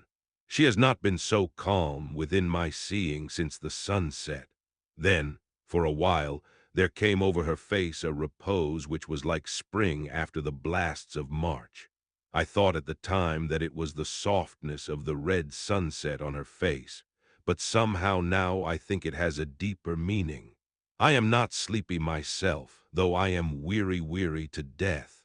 However, I must try to sleep, for there is tomorrow to think of, and there is no rest for me until later. I must have fallen asleep, for I was awaked by Mina, who was sitting up in bed with a startled look on her face. I could see easily, for we did not leave the room in darkness. She had placed a warning hand over my mouth, and now she whispered in my ear, "Hush, there is someone in the corridor." I got up softly, and crossing the room, gently opened the door. Just outside, stretched on a mattress, lay Mr. Morris, wide awake. He raised a warning hand for silence as he whispered to me, "Hush, go back to bed. It is all right. One of us will be here all night. We don't mean to take any chances." His look and gesture forbade discussion, so I came back and told Mina. She sighed, and positively a shadow of a smile stole over her poor, pale face as she put her arms round me and said softly, "Oh, thank God for good, brave men." With a sigh, she sank back again to sleep. I write this now as I am not sleepy, though I must try again. 4 October morning. Once again during the night I was wakened by Mina. This time we had all had a good sleep, for the gray of the coming dawn was making the windows into sharp oblongs, and the gas flame was like a speck rather than a disk of light. She said to me hurriedly, "Go call the professor. I want to see him at once." "Why?" I asked. "I have an idea. I suppose it must have come in the night and matured without my knowing it. He must hypnotize me before the dawn, and then I shall be able to speak. Go quick, dearest. The time is getting close." I went to the door. Dr. Seward was resting on the mattress, and seeing me, he sprang to his feet. "Is anything wrong?" he asked in alarm. "No," I replied, "but Mina wants to see Dr. Van Helsing at once." "I will go," he said, and hurried into the professor's room. In 2 or 3 minutes later, Van Helsing was in the room in his dressing gown, and Mr. Morris and Lord Godalming were with Dr. Seward at the door asking questions. When the professor saw Mina smile, a positive smile ousted the anxiety of his face. He rubbed his hands as he said, "Oh, my dear Madam Mina, this is indeed a change. See, friend Jonathan, we have got our dear Madam Mina, as of old, back to us today." Then turning to her, he said cheerfully, "And what am I do for you? For at this hour you do not want me for nothings." "I want you to hypnotize me," she said. "Do it before the dawn, for I feel that then I can speak and speak freely. Be quick, for the time is short." Without a word, he motioned her to sit up in bed. Looking fixedly at her, he commenced to make passes in front of her, from over the top of her head downward, with each hand in turn. Mina gazed at him fixedly for a few minutes, during which my own heart beat like a trip hammer, for I felt that some crisis was at hand. Gradually her eyes closed, and she sat stock still. Only by the gentle heaving of her bosom could one know that she was alive. The professor made a few more passes, and then stopped, and I could see that his forehead was covered with great beads of perspiration. Mina opened her eyes, but she did not seem the same woman. There was a faraway look in her eyes, and her voice had a sad dreaminess which was new to me. Raising his hand to impose silence, the professor motioned to me to bring the others in. They came on tiptoe, closing the door behind them, and stood at the foot of the bed looking on. Mina appeared not to see them. The stillness was broken by Van Helsing's voice speaking in a low-level tone which would not break the current of her thoughts. "Where are you?" The answer came in a neutral way. "I do not know. Sleep has no place it can call its own." For several minutes there was silence. Mina sat rigid, and the professor stood staring at her fixedly. The rest of us hardly dared to breathe. The room was growing lighter. Without taking his eyes from Mina's face, Dr. Van Helsing motioned me to pull up the blind. I did so, and the day seemed just upon us. A red streak shot up, and a rosy light seemed to diffuse itself through the room. On the instant the professor spoke again. "Where are you now?" The answer came dreamily, but with intention. It were as though she were interpreting something. I have heard her use the same tone when reading her shorthand notes. "I do not know. It is all strange to me. What do you see?" "I can see nothing. It is all dark." "What do you hear?" I could detect the strain in the professor's patient voice. "The lapping of water. It is gurgling by, and little waves leap.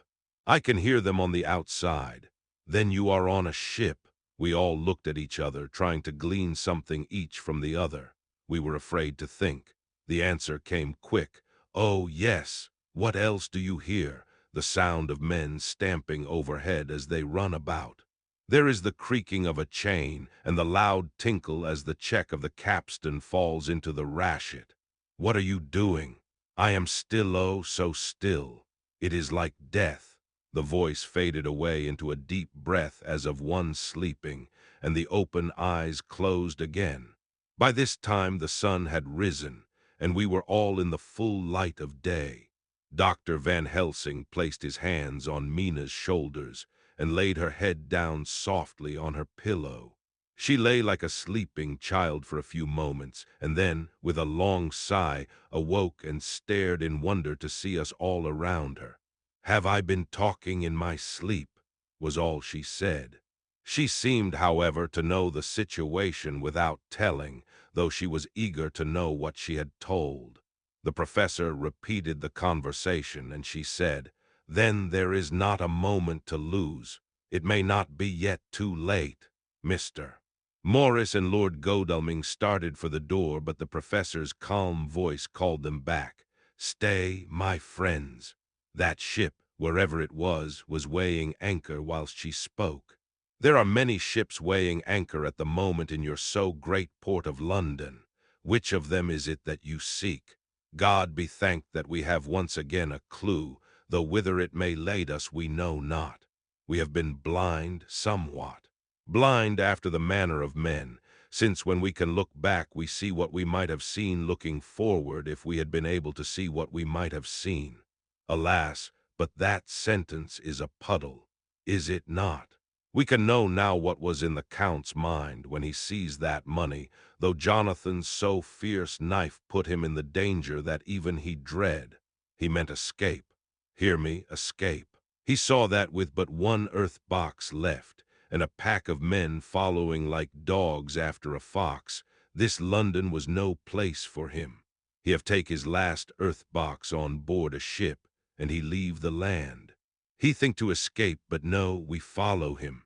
Tally-ho, as friend Arthur would say when he put on his red frock, our old fox is wily, oh, so wily, and we must follow with wile. I too am wily, and I think his mind in a little while.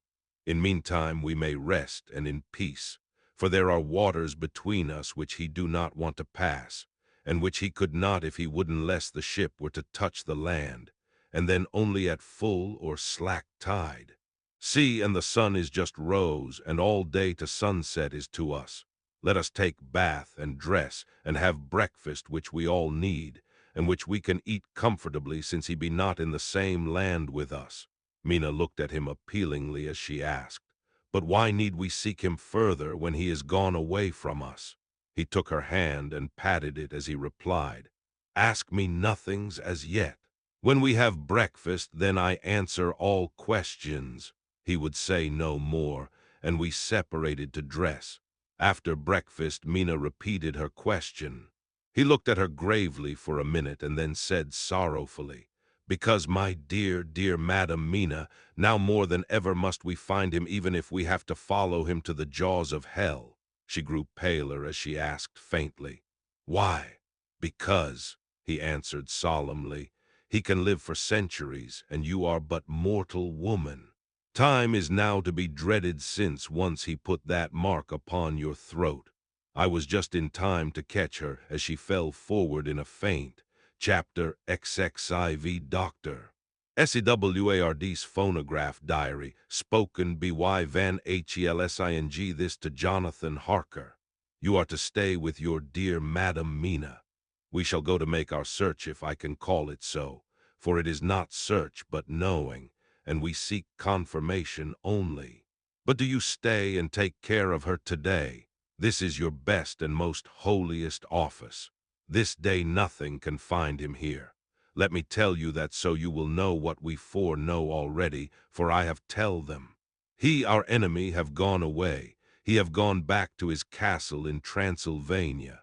I know it so well, as if a great hand of fire wrote it on the wall. He have prepared for this in some way, and that last earth box was ready to ship somewheres. For this he took the money, for this he hurry at the last, lest we catch him before the sun go down. It was his last hope, save that he might hide in the tomb that he think poor Miss Lucy, being as he thought like him, keep open to him. But there was not of time. When that fail, he make straight for his last resource, his last earthwork, I might say, did I wish double entente. He is clever, oh, so clever. He know that his game here was finish. And so he decide he go back home. He find ship going by the route he came, and he go in it. We go off now to find what ship and whither bound. When we have discovered that, we come back and tell you all. Then we will comfort you and poor dear Madam Mina with new hope. For it will be hope when you think it over, that all is not lost. This very creature that we pursue, he take hundreds of years to get so far as London. And yet in one day, when we know of the disposal of him, we drive him out. He is finite, though he is powerful to do much harm and suffers not as we do. But we are strong, each in our purpose. And we are all more strong together. Take heart afresh, dear husband of Madam Mina. This battle is but begun, and in the end we shall win, so sure as that God sits on high to watch over his children. Therefore be of much comfort till we return. Van Helsing, Jonathan Harker's Journal, 4 October. When I read to Mina Van Helsing's message in the phonograph, the poor girl brightened up considerably. Already the certainty that the Count is out of the country has given her comfort, and comfort is strength to her. For my own part, now that his horrible danger is not face to face with us, it seems almost impossible to believe in it. Even my own terrible experiences in Castle Dracula seem like a long-forgotten dream. Here in the crisp autumn air, in the bright sunlight, alas, how can I disbelieve? In the midst of my thought, my eye fell on the red scar on my poor darling's white forehead. Whilst that lasts, there can be no disbelief, and afterwards the very memory of it will keep faith crystal clear. Mina and I fear to be idle, so we have been over all the diaries again and again. Somehow, although the reality seems greater each time, the pain and the fear seem less. There is something of a guiding purpose manifest throughout, which is comforting. Mina says that perhaps we are the instruments of ultimate good. It may be. I shall try to think as she does. We have never spoken to each other yet of the future. It is better to wait till we see the professor and the others after their investigations. The day is running by more quickly than I ever thought a day could run for me again. It is now 3 o'clock. Mina Harker's Journal, 5 October, 5 p.m. Our meeting for report. Present, Professor Van Helsing, Lord Godalming, Dr. Seward, Mr. Quincy Morris, Jonathan Harker, Mina Harker. Dr. Van Helsing described what steps were taken during the day to discover on what boat and whither bound Count Dracula made his escape. As I knew that he wanted to get back to Transylvania, I felt sure that he must go by the Danube mouth, or by somewhere in the Black Sea, since by that way he come. It was a dreary blank that was before us, omni ignotum pro magnifico, and so with heavy hearts we start to find what ships leave for the Black Sea last night. He was in sailing ship, since Madam Mina tell of sails being set. These not so important as to go in your list of the shipping in the Times, and so we go, by suggestion of Lord Godalming, to your Lloyd's, where are note of all ships that sail, however so small. There we find that only one Black Sea-bound ship go out with the tide. She is the Tsarina Catherine, and she sailed from Doolittle's wharf for Varna, and thence on to other parts and up the Danube. So, said I, this is the ship whereon is the Count. So off we go to Doolittle's wharf, and there we find a man in an office of wood so small that the man looked bigger than the office. From him we inquire of the goings of the Tsarina Catherine. He swear much, and he red face and loud of voice, but he good fellow all the same.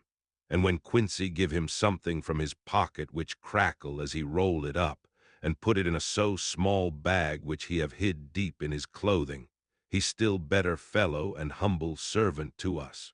He come with us and ask many men who are rough and hot. These be better fellows too when they have been no more thirsty. They say much of blood and bloom, and of others which I comprehend not, though I guess what they mean. But nevertheless they tell us all things which we want to know. They make known to us among them how last afternoon at about 5 o'clock comes a man so hurry. A tall man, thin and pale, with high nose and teeth so white, and eyes that seem to be burning, that he be all in black, except that he have a hat of straw which suit not him or the time. that he scatter his money in making quick inquiry as to what ship sails for the Black Sea and for where. Some took him to the office, and then to the ship, where he will not go aboard but halt at shore end of gangplank, and ask that the captain come to him. The captain come, when told that he will be pay well, and though he swear much at the first he agree to term. Then the thin man go, and someone tell him where horse and cart can be hired. He go there, and soon he come again, himself driving cart on which a great box. This he himself lift down, though it takes several to put it on truck for the ship. He give much talk to captain as to how and where his box is to be placed, but the captain like it not, and swear at him in many tongues, and tell him that if he like he can come and see where it shall be. But he say no, that he come not yet, for that he have much to do. Whereupon the captain tell him that he had better be quick with blood, for that his ship will leave the place of blood before the turn of the tide with blood. Then the thin man smile and say that of course he must go when he think fit, but he will be surprised if he go quite so soon. The captain swear again, polyglot, and the thin man make him bow and thank him, and say that he will so far intrude on his kindness as to come aboard before the sailing. Final the captain, more red than ever, and in more tongues tell him that he doesn't want no Frenchmen with bloom upon them, and also with blood in his ship with blood on her also. And so, after asking where there might be close at hand a ship where he might purchase ship forms, he departed. No one knew where he went, or bloomin' well cared, as they said, for they had something else to think of well with blood again. For it soon became apparent to all that the Tsarina Catherine would not sail as was expected. A thin mist began to creep up from the river, and it grew and grew, till soon a dense fog enveloped the ship and all around her. The captain swore polyglot, very polyglot, polyglot with bloom and blood, but he could do nothing. The water rose and rose, and he began to fear that he would lose the tide altogether. He was in no friendly mood, when just at full tide, the thin man came up the gangplank again and asked to see where his box had been stowed. Then the captain replied that he wished that he and his box sold, and with much bloom and blood were in hell. But the thin man did not be offend, and went down with the mate and saw where it was placed, and came up and stood a while on deck in fog. He must have come off by himself, for none notice him. Indeed, they thought not of him. For soon the fog began to melt away, and all was clear again. My friends of the thirst and the language that was of bloom and blood laughed, as they told how the captain's swears exceeded even his usual polyglot, and was more than ever full of picturesque, when on questioning other mariners who were on movement up and down on the river that hour, he found that few of them had seen any of fog at all, except where it lay round the wharf. However, the ship went out on the ebb tide, and was doubtless by morning far down the river mouth. She was by then, when they told us, well out to sea. And so, my dear Madam Mina, it is that we have to rest for a time, for our enemy is on the sea, with the fog at his command, on his way to the Danube mouth. To sail a ship takes time, go she never so quick, and when we start we go on land more quick, and we meet him there. Our best hope is to come on him when in the box between sunrise and sunset, for then he can make no struggle, and we may deal with him as we should. There are days for us in which we can make ready our plan. We know all about where he go, for we have seen the owner of the ship, who have shown us invoices and all papers that can be. The box we seek is to be landed in Varna, and to be given to an agent, one Ristix, who will there present his credentials. And so our merchant friend will have done his part. When he asks if there be any wrong, for that so, he can telegraph and have inquiry made at Varna, we say no. For what is to be done is not for police or of the customs. It must be done by us alone and in our own way. When Dr. Van Helsing had done speaking, I asked him if he were certain that the Count had remained on board the ship. He replied, "We have the best proof of that. Your own evidence, when in the hypnotic trance this morning." I asked him again if it were really necessary that they should pursue the Count, for I dread Jonathan leaving me, and I know that he would surely go if the others went. He answered in growing passion, at first quietly. As he went on, however, he grew more angry and more forceful, till in the end we could not but see wherein was at least some of that personal dominance which made him so long a master amongst men. Yes, it is necessary, necessary, necessary, for your sake in the first, and then for the sake of humanity. This monster has done much harm already, in the narrow scope where he find himself, and in the short time when as yet he was only as a body groping his so small measure in darkness, and not knowing. All this have I told these others. You, my dear Madam Mina, will learn it in the phonograph of my friend John, or in that of your husband. I have told them how the measure of leaving his own barren land barren of peoples and coming to a new land where life of man teems till they are like the multitude of standing corn, was the work of centuries. Were another of the undead like him to try to do what he has done, perhaps not all the centuries of the world that have been, or that will be, could aid him. With this one, all the forces of nature that are occult and deep and strong must have worked together in some wondrous way. The very place where he have been alive, undead for all these centuries, is full of strangeness of the geologic and chemical world. There are deep caverns and fissures that reach none know whither. There have been volcanoes, some of whose openings still send out waters of strange properties, and gases that kill or make to vivify. Doubtless, there is something magnetic or electric in some of these combinations of occult forces which work for physical life in strange way, and in himself were from the first some great qualities. In a hard and warlike time he was celebrate that he have more iron nerve, more subtle brain, more braver heart than any man. In him some vital principle have in strange way found their utmost, and as his body keeps strong and grow and thrive, so his brain grow too, all this without that diabolic aid which is surely to him. For it have to yield to the powers that come from and are symbolic of good, and now this is what he is to us. He have infect you, forgive me, my dear, that I must say such, but it is for good of you that I speak. He infect you in such wise that even if he do no more, you have only to live in your own old sweet way. And so in time, death, which is of man's common lot and with God's sanction, shall make you like to him. This must not be. We have sworn together that it must not.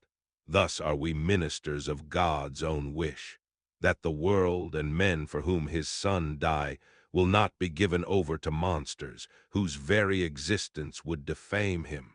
He have allowed us to redeem one soul already, and we go out as the old knights of the cross to redeem more. Like them we shall travel towards the sunrise, and like them, if we fall in good cause. He paused, and I said, but will not the Count take his rebuff wisely? Since he has been driven from England, will he not avoid it, as a tiger does the village from which he has been hunted? Aha, he said, your simile of the tiger good for me, and I shall adopt him. Your man-eater, as they of India call the tiger who has once tasted blood of the human, care no more for the other prey, but prowl unceasing till he get him. This that we hunt from our village is a tiger, too, a man-eater, and he never ceased to prowl. Nay, in himself he is not one to retire and stay afar. In his life, his living life, he go over the Turkey frontier and attack his enemy on his own ground. He be beaten back, but did he stay? No. He come again and again and again.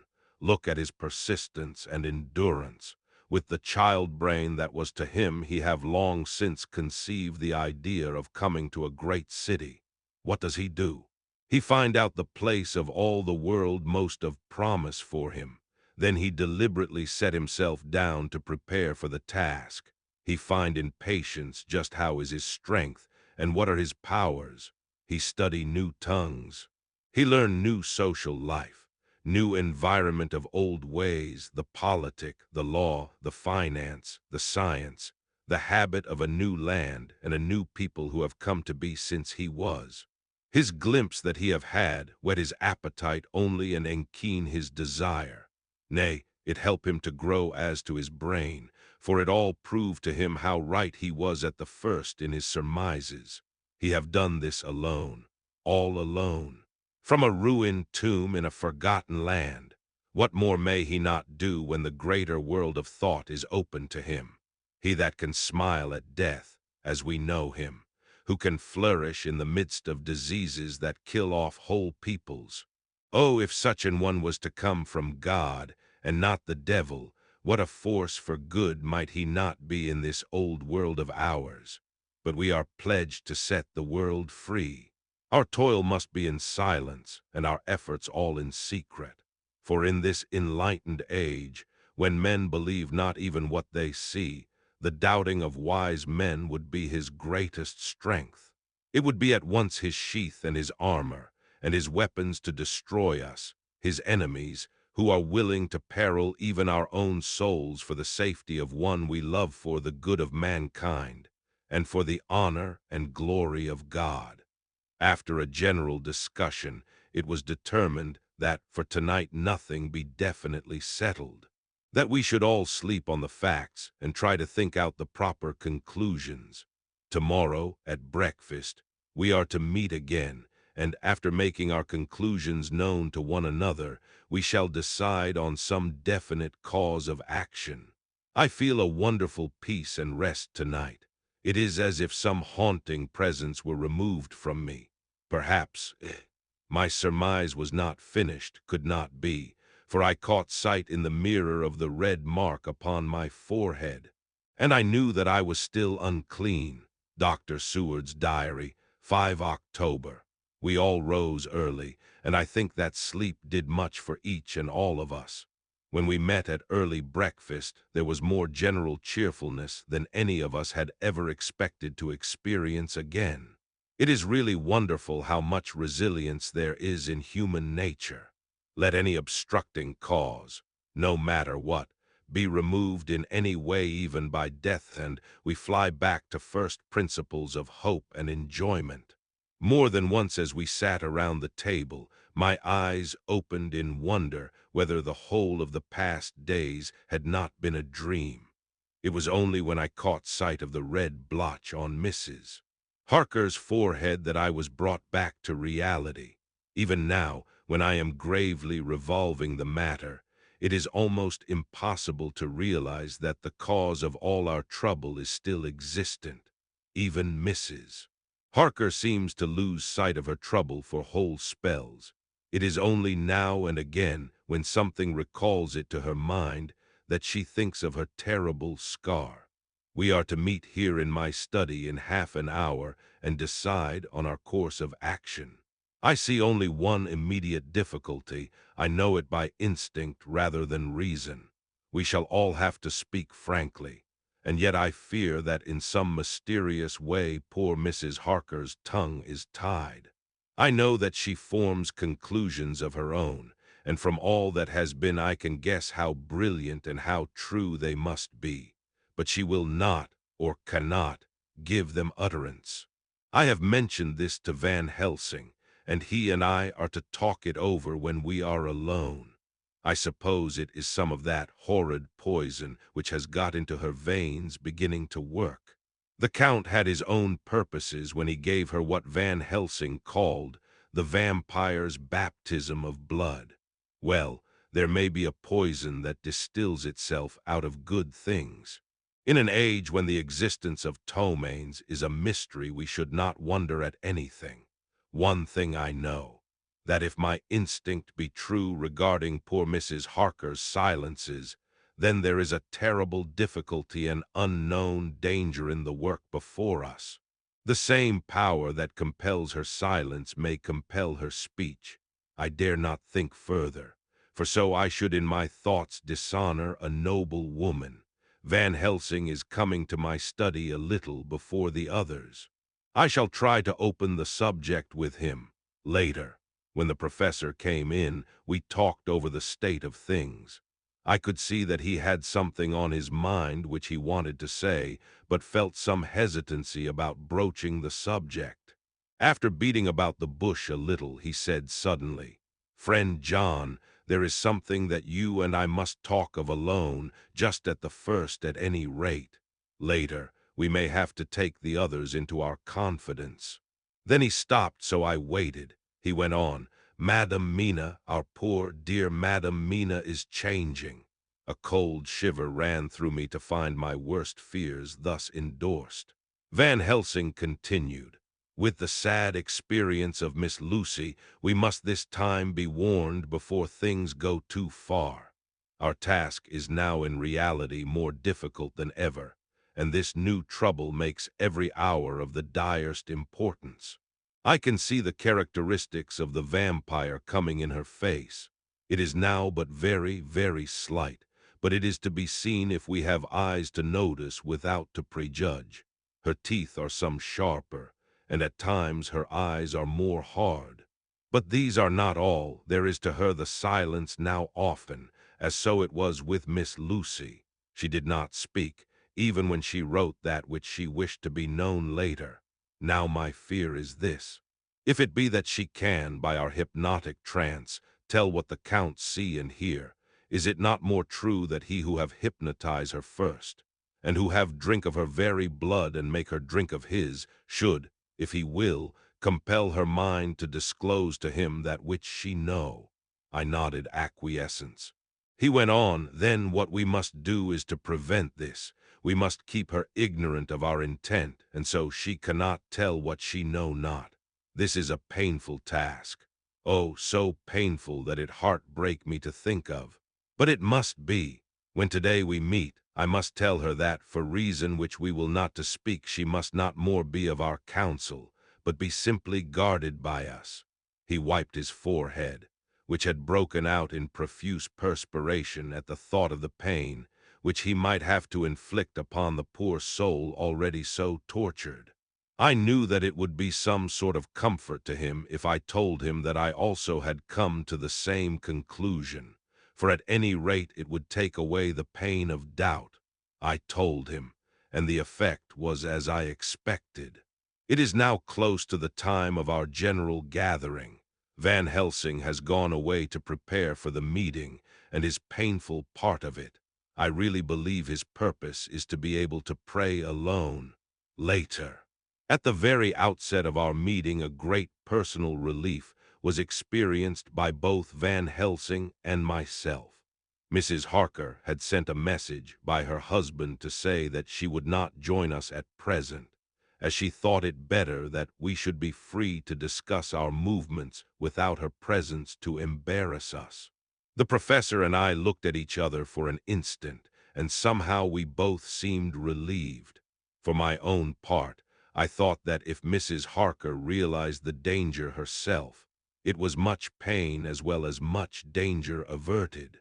Under the circumstances, we agreed, by a questioning look and answer, with finger on lip, to preserve silence in our suspicions until we should have been able to confer alone again. We went at once into our plan of campaign. Van Helsing roughly put the facts before us first. The Tsarina Catherine left the Thames yesterday morning. It will take her at the quickest speed she has ever made at least 3 weeks to reach Varna. But we can travel overland to the same place in 3 days. Now, if we allow for 2 days less for the ship's voyage, owing to such weather influences as we know that the Count can bring to bear, and if we allow a whole day and night for any delays which may occur to us, then we have a margin of nearly 2 weeks. Thus, in order to be quite safe, we must leave here on 17th at latest. Then we shall at any rate be in Varna a day before the ship arrives, and able to make such preparations as may be necessary. Of course, we shall all go armed against evil things, spiritual as well as physical." Here Quincy Morris added, "I understand that the Count comes from a wolf country, and it may be that he shall get there before us. I propose that we add Winchesters to our armament. I have a kind of belief in a Winchester when there is any trouble of that sort around. Do you remember, Art, when we had the pack after us at Tobolsk? What wouldn't we have given then for a repeater apiece?" "Good," said Van Helsing. "Winchesters it shall be. Quincy's head is level at all times, but most so when there is to hunt. Metaphor be more dishonor to science than wolves be of danger to man. In the meantime we can do nothing here, and as I think that Varna is not familiar to any of us, why not go there more soon? It is as long to wait here as there. Tonight and tomorrow we can get ready, and then, if all be well, we four can set out on our journey." "We four?" said Harker interrogatively, looking from one to another of us. "Of course," answered the professor quickly. "You must remain to take care of your so sweet wife." Harker was silent for a while, and then said in a hollow voice, "Let us talk of that part of it in the morning. I want to consult with Mina." I thought that now was the time for Van Helsing to warn him not to disclose our plans to her, but he took no notice. I looked at him significantly and coughed. For answer he put his finger on his lips and turned away. Jonathan Harker's journal, 5 October afternoon. For some time after our meeting this morning I could not think. The new phases of things leave my mind in a state of wonder, which allows no room for active thought. Mina's determination not to take any part in the discussion set me thinking. And as I could not argue the matter with her, I could only guess. I am as far as ever from a solution now. The way the others received it, too, puzzled me. The last time we talked of the subject, we agreed that there was to be no more concealment of anything amongst us. Mina is sleeping now, calmly and sweetly like a little child. Her lips are curved and her face beams with happiness. Thank God, there are such moments still for her. Later, how strange it all is. I sat watching Mina's happy sleep, and came as near to being happy myself as I suppose I shall ever be. As the evening drew on, and the earth took its shadows from the sun sinking lower, the silence of the room grew more and more solemn to me. All at once Mina opened her eyes and looking at me tenderly said, "Jonathan, I want you to promise me something on your word of honor." A promise made to me, but made holily in God's hearing, and not to be broken though I should go down on my knees and implore you with bitter tears. "Quick, you must make it to me at once." "Mina," I said, "a promise like that I cannot make at once. I may have no right to make it." "But, dear one," she said, with such spiritual intensity that her eyes were like pole stars, "it is I who wish it, and it is not for myself. You can ask Dr. Van Helsing if I am not right. If he disagrees, you may do as you will. Nay, more, if you all agree later, you are absolved from the promise." "I promise," I said, and for a moment she looked supremely happy, though to me all happiness for her was denied by the red scar on her forehead. She said, "Promise me that you will not tell me anything of the plans formed for the campaign against the Count. Not by word or inference or implication, not at any time whilst this remains to me," and she solemnly pointed to the scar. I saw that she was in earnest and said solemnly, "I promise." And as I said it, I felt that from that instant a door had been shut between us.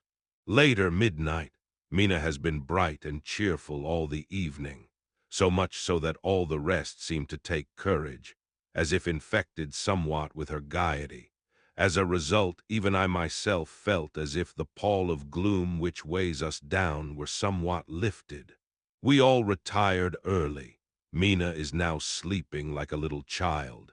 It is a wonderful thing that her faculty of sleep remains to her in the midst of her terrible trouble. Thank God for it, for then at least she can forget her care. Perhaps her example may affect me as her gaiety did tonight. I shall try it.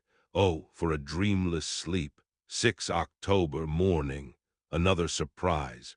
Mina woke me early about the same time as yesterday and asked me to bring Dr. Van Helsing. I thought that it was another occasion for hypnotism, and without question went for the professor.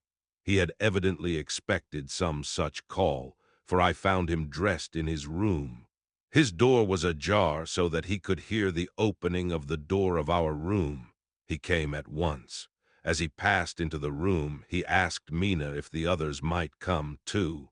"No," she said quite simply, "it will not be necessary. You can tell them just as well. I must go with you on your journey." Dr. Van Helsing was as startled as I was. After a moment's pause, he asked, "But why? You must take me with you.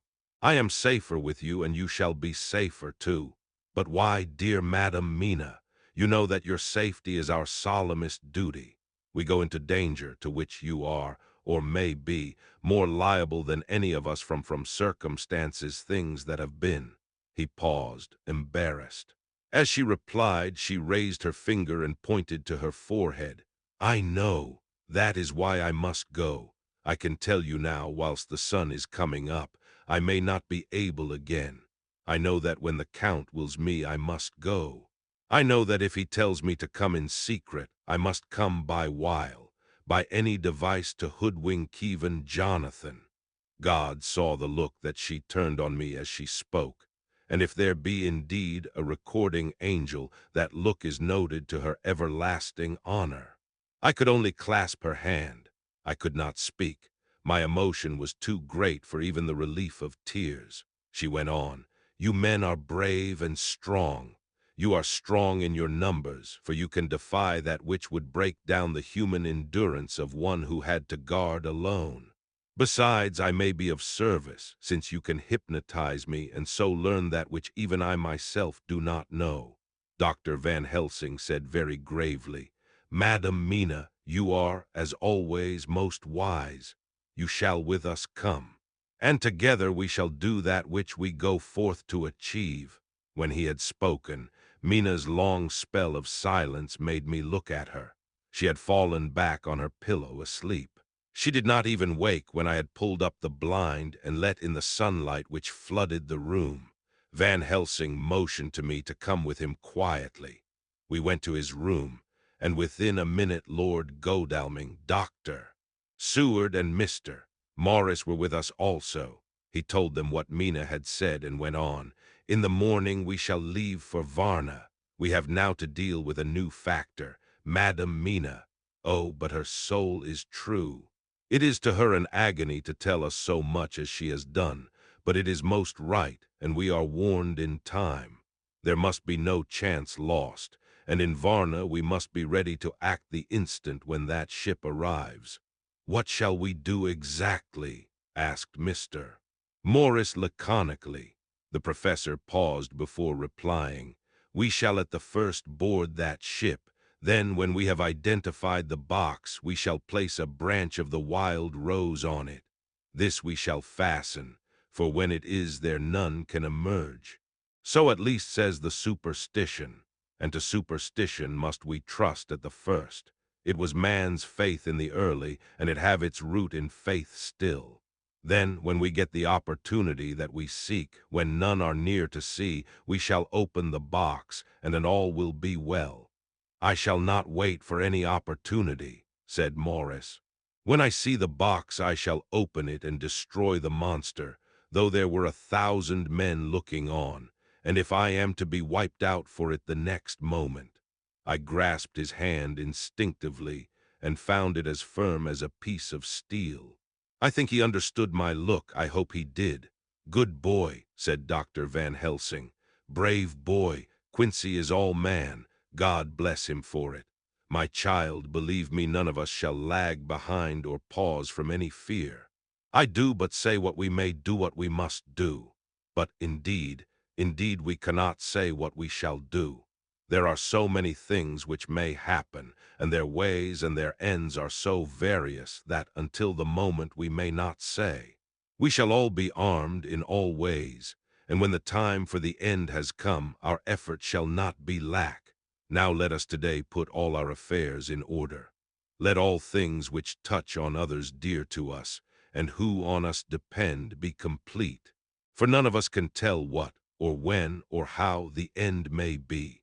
As for me, my own affairs are regulate, and as I have nothing else to do, I shall go make arrangements for the travel. I shall have all tickets and so forth for our journey. There was nothing further to be said, and we parted.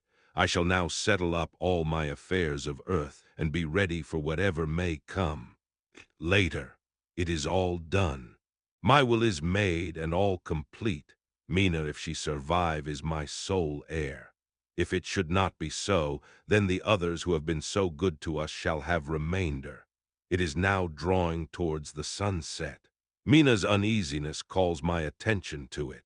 I am sure that there is something on her mind which the time of exact sunset will reveal.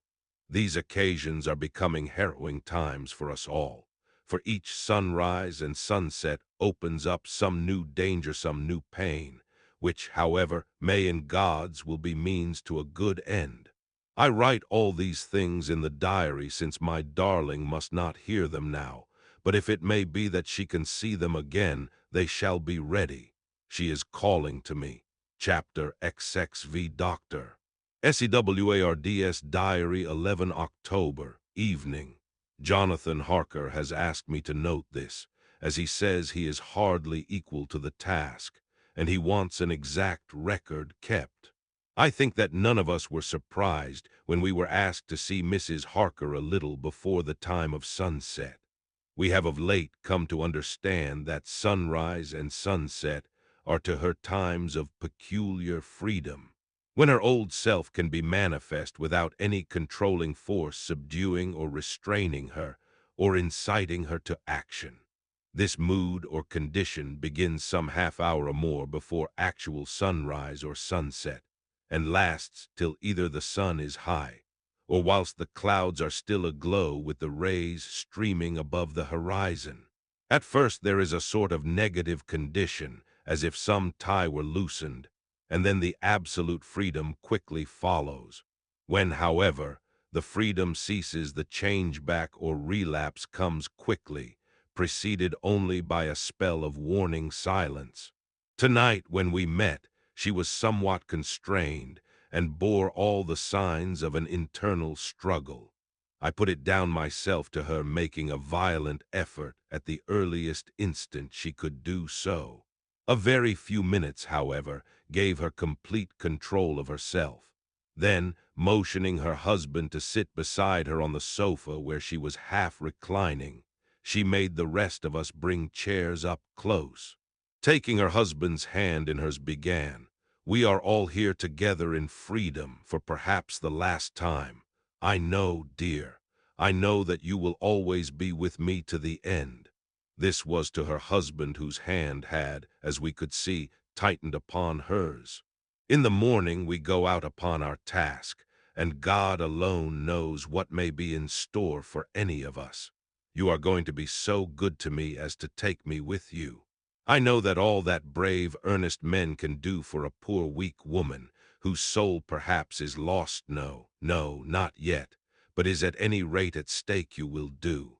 But you must remember that I am not as you are. There is a poison in my blood, in my soul, which may destroy me, which must destroy me, unless some relief comes to us.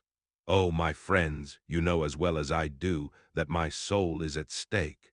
And though I know there is one way out for me, you must not and I must not take it. She looked appealingly to us all in turn, beginning and ending with her husband. "What is that way?" asked Van Helsing in a hoarse voice. "What is that way which we must not, may not take? That I may die now, either by my own hand or that of another, before the greater evil is entirely wrought.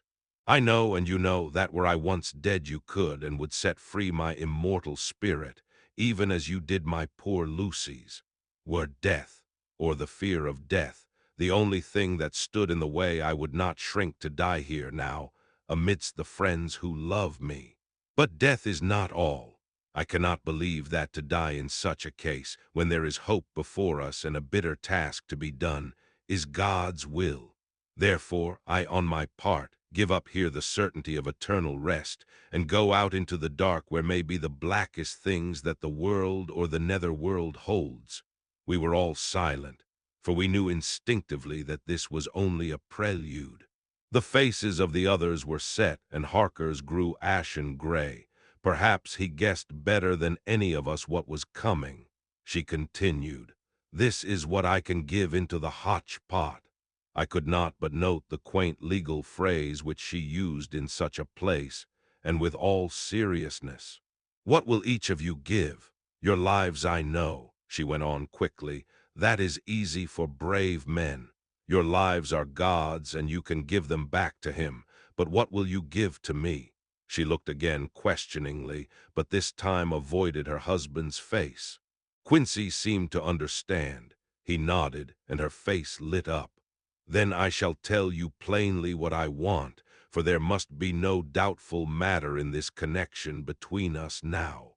You must promise me, one and all, even you, my beloved husband, that, should the time come, you will kill me." "What is that time?" The voice was Quincy's, but it was low and strained. "When you shall be convinced that I am so changed that it is better that I die than I may live. When I am thus dead in the flesh, then you will, without a moment's delay, drive a stake through me and cut off my head. Or do whatever else may be wanting to give me rest." Quincy was the first to rise after the pause. He knelt down before her, and taking her hand in his, said solemnly, "I'm only a rough fellow who hasn't, perhaps, lived as a man should to win such a distinction, but I swear to you by all that I hold sacred and dear that, should the time ever come, I shall not flinch from the duty that you have set us. And I promise you, too, that I shall make all certain, for if I am only doubtful, I shall take it that the time has come. My true friend," was all she could say amid her fast-falling tears, as, bending over, she kissed his hand. "I swear the same, my dear Madam Mina," said Van Helsing. "And I," said Lord Godalming, each of them in turn kneeling to her to take the oath. I followed myself. Then her husband turned to her wan-eyed, and with a greenish pallor which subdued the snowy whiteness of his hair, and asked, "And must I, too, make such a promise, O my wife?" "You too, my dearest," she said, with infinite yearning of pity in her voice and eyes. "You must not shrink. You are nearest and dearest and all the world to me. Our souls are knit into one for all life and all time.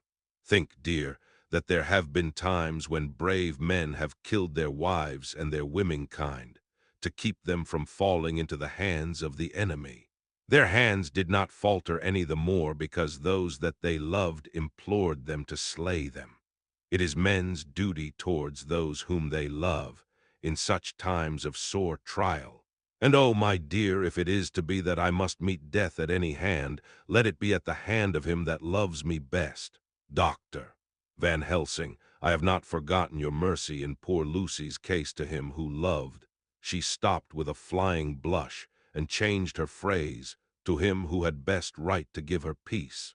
If that time shall come again, I look to you to make it a happy memory of my husband's life, that it was his loving hand which set me free from the awful thrall upon me." "Again I swear," came the professor's resonant voice. "Mrs. Harker smiled, positively smiled, as with a sigh of relief she leaned back and said, "And now one word of warning, a warning which you must never forget. This time, if it ever come, may come quickly and unexpectedly, and in such case you must lose no time in using your opportunity. At such a time I myself might be, nay, if the time ever comes, shall be leagued with your enemy against you. One more request." She became very solemn as she said this. "It is not vital and necessary like the other, but I want you to do one thing for me if you will." We all acquiesced, but no one spoke. There was no need to speak. I want you to read the burial service. She was interrupted by a deep groan from her husband. Taking his hand in hers, she held it over her heart and continued, "You must read it over me some day. Whatever may be the issue of all this fearful state of things, it will be a sweet thought to all or some of us. You, my dearest, will I hope read it, for then it will be in your voice in my memory forever come what may. But oh, my dear one," he pleaded, "death is afar off from you." "Nay," she said, holding up a warning hand. "I am deeper in death at this moment than if the weight of an earthly grave lay heavy upon me. Oh, my wife, must I read it?" he said before he began. "It would comfort me, my husband," was all she said. And he began to read when she had got the book ready. How could any one tell of that strange scene, its solemnity, its gloom, its sadness, its horror, and withal its sweetness? Even a skeptic, who can see nothing but a travesty of bitter truth in anything holy or emotional, would have been melted to the heart had he seen that little group of loving and devoted friends kneeling round that stricken and sorrowing lady, or heard the tender passion of her husband's voice, as in tones so broken with emotion that often he had to pause, he read the simple and beautiful service from the burial of the dead. I cannot go on words and vi voicef fail me. She was right in her instinct. Strange as it all was, bizarre as it may hereafter seem even to us who felt its potent influence at the time, it comforted us much. And the silence which showed Mrs. Harker's coming relapse from her freedom of soul did not seem so full of despair to any of us as we had dreaded. Jonathan Harker's journal, 15 October, Varna.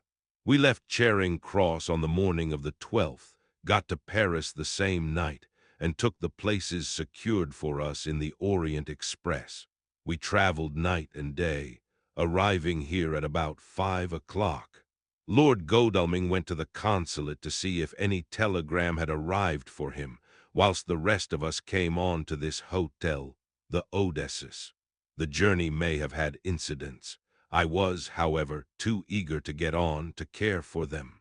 Until the Tsarina Catherine comes into port, there will be no interest for me in anything in the wide world. Thank God. Mina is well and looks to be getting stronger. Her color is coming back. She sleeps a great deal. Throughout the journey she slept nearly all the time. Before sunrise and sunset, however, she is very wakeful and alert, and it has become a habit for Van Helsing to hypnotize her at such times. At first some effort was needed, and he had to make many passes, but now she seems to yield at once, as if by habit, and scarcely any action is needed. He seems to have power at these particular moments to simply will, and her thoughts obey him. He always asks her what she can see and hear. She answers to the first, "Nothing, all is dark," and to the second, "I can hear the waves lapping against the ship and the water rushing by. Canvas and cordage strain and masts and yards creak. The wind is high, I can hear it in the shrouds, and the bow throws back the foam." It is evident that the Tsarina Catherine is still at sea, hastening on her way to Varna. Lord Godalming has just returned. He had 4 telegrams, one each day since we started, and all to the same effect, that the Tsarina Catherine had not been reported to Lloyd's from anywhere. He had arranged before leaving London that his agent should send him every day a telegram saying if the ship had been reported. He was to have a message even if she were not reported, so that he might be sure that there was a watch being kept at the other end of the wire. We had dinner and went to bed early. Tomorrow we are to see the vice-consul, and to arrange, if we can, about getting on board the ship as soon as she arrives. Van Helsing says that our chance will be to get on the boat between sunrise and sunset. The Count, even if he takes the form of a bat, cannot cross the running water of his own volition, and so cannot leave the ship, as he dare not change to man's form without suspicion, which he evidently wishes to avoid. He must remain in the box. If then we can come on board after sunrise, he is at our mercy, for we can open the box and make sure of him, as we did of poor Lucy, before he wakes. What mercy he shall get from us will not count for much. We think that we shall not have much trouble with officials or the seamen. Thank God. This is the country where bribery can do anything, and we are well supplied with money. We have only to make sure that the ship cannot come into port between sunset and sunrise without our being warned, and we shall be safe. Judge Moneybag will settle this case, I think. 16 October. Mina's report still the same. Lapping waves and rushing water, darkness and favoring winds. We are evidently in good time, and when we hear of the Tsarina Catherine, we shall be ready. As she must pass the Dardanelles, we are sure to have some report. 17 October. Everything is pretty well fixed now, I think, to welcome the Count on his return from his tour. Godalming told the shippers that he fancied that the box sent aboard might contain something stolen from a friend of his, and got a half consent that he might open it at his own risk. The owner gave him a paper telling the captain to give him every facility in doing whatever he chose on board the ship, and also a similar authorization to his agent at Varna. We have seen the agent, who was much impressed with Godalming's kindly manner to him, and we are all satisfied that whatever he can do to aid our wishes will be done. We have already arranged what to do in case we get the box open. If the Count is there, Van Helsing and Seward will cut off his head at once and drive a stake through his heart. Morris and Godalming and I shall prevent interference, even if we have to use the arms which we shall have ready. The professor says that if we can so treat the Count's body, it will soon after fall into dust. In such case there would be no evidence against us, in case any suspicion of murder were aroused. But even if it were not, we should stand or fall by our act, and perhaps some day this very script may be evidence to come between some of us and a rope. For myself, I should take the chance only too thankfully if it were to come. We mean to leave no stone unturned to carry out our intent. We have arranged with certain officials that the instant the Tsarina Catherine is seen, we are to be informed by a special messenger. 24 October. A whole week of waiting. Daily telegrams to Godalming, but only the same story. Not yet reported. Mina's morning and evening hypnotic answer is unvaried. Lapping waves, rushing water, and creaking masts. Telegram, October 24th. Rufus Smith, Lloyd's, London, to Lord Godalming, care of H. B. M., Vice-Consul, Varna. Tsarina Catherine reported this morning from Dardanelles. Dr. Seward's diary, 25 October. How I miss my phonograph. To write diary with a pen is irksome to me, but Van Helsing says I must. We were all wild with excitement yesterday when Godalming got his telegram from Lloyd's. I know now what men feel in battle when the call to action is heard. Mrs. Harker, alone of our party, did not show any signs of emotion. After all, it is not strange that she did not, for we took special care not to let her know anything about it, and we all tried not to show any excitement when we were in her presence. In old days she would, I am sure, have noticed, no matter how we might have tried to conceal it. But in this way she is greatly changed during the past 3 weeks. The lethargy grows upon her, and though she seems strong and well and is getting back some of her color, Van Helsing and I are not satisfied. We talk of her often. We have not, however, said a word to the others. It would break poor Harker's heart, certainly his nerve, if he knew that we had even a suspicion on the subject. Van Helsing examines, he tells me, her teeth very carefully, whilst she is in the hypnotic condition. for he says that so long as they do not begin to sharpen, there is no active danger of a change in her. If this change should come, it would be necessary to take steps.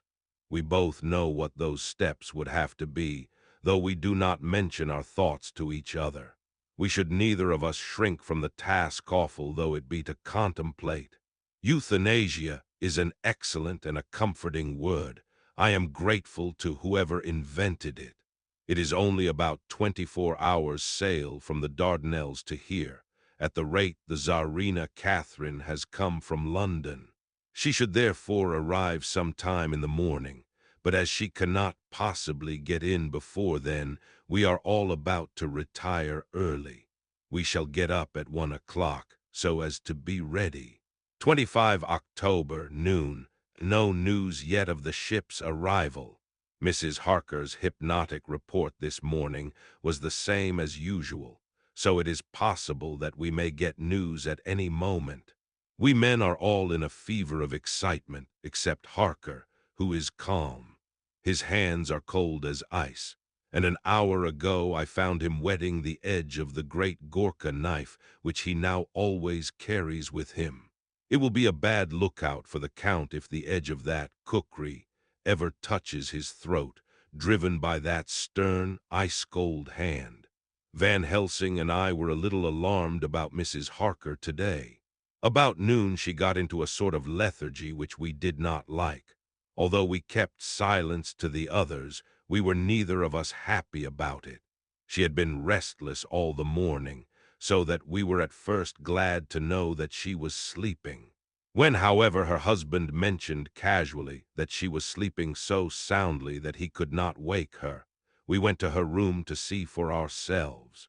She was breathing naturally, and looked so well and peaceful that we agreed that the sleep was better for her than anything else.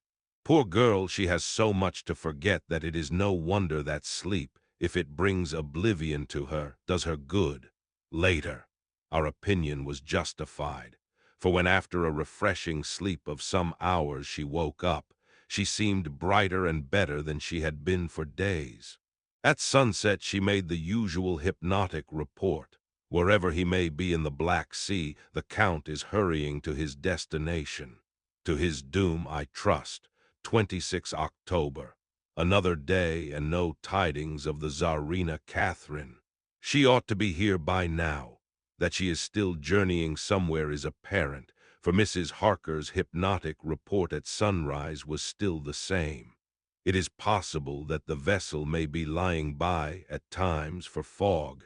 Some of the steamers which came in last evening reported patches of fog both to north and south of the port. We must continue our watching, as the ship may now be signaled any moment. 27 October, noon. Most strange, no news yet of the ship we wait for. Mrs. Harker reported last night and this morning as usual, lapping waves and rushing water, though she added that the waves were very faint. The telegrams from London have been the same. No further report. Van Helsing is terribly anxious, and told me just now that he fears the Count is escaping us. He added significantly, I did not like that lethargy of Madame Mina's. Souls and memories can do strange things during trance. I was about to ask him more, but Harker just then came in, and he held up a warning hand. We must try tonight at sunset to make her speak more fully when in her hypnotic state. 28 October. Telegram. Rufus Smith, London to Lord Godalming, care H. B. M. Vice Consul Varna. Tsarina Catherine reported entering Galatz at 1 o'clock today. Dr. Seward's diary. 28 October. When the telegram came announcing the arrival in Galatz, I do not think it was such a shock to any of us as might have been expected. True, we did not know whence or how, or when the bolt would come. But I think we all expected that something strange would happen. The delay of arrival at Varna made us individually satisfied that things would not be just as we had expected. We only waited to learn where the change would occur. None the less, however, was it a surprise. I suppose that nature works on such a hopeful basis that we believe against ourselves that things will be as they ought to be, not as we should know that they will be. Transcendentalism is a beacon to the angels, even if it be a will-o'-the-wisp to man. It was an odd experience, and we all took it differently. Van Helsing raised his hand over his head for a moment, as though in remonstrance with the Almighty. But he said not a word, and in a few seconds stood up with his face sternly set. Lord Godalming grew very pale and sat breathing heavily. I was myself half stunned, and looked in wonder at one after another. Quincey Morris tightened his belt with that quick movement which I knew so well. In our old wandering days it meant action. Mrs. Harker grew ghastly white, so that the scar on her forehead seemed to burn, but she folded her hands meekly and looked up in prayer. Harker smiled, actually smiled the dark, bitter smile of one who is without hope, but at the same time his action belied his words, for his hands instinctively sought the hilt of the great cookery knife and rested there. "When does the next train start for Galatz?" said Van Helsing to us generally. "At 6:30 tomorrow morning." We all started, for the answer came from Mrs. Harker. "How on earth do you know?" said Art. "You forget, or perhaps you do not know, though Jonathan does, and so does Dr. Van Helsing, that I am the train fiend. At home in Exeter I always used to make up the timetables, so as to be helpful to my husband.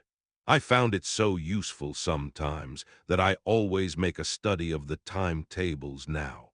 I knew that if anything were to take us to Castle Dracula we should go by Galatz, or at any rate through Bucharest, so I learned the times very carefully.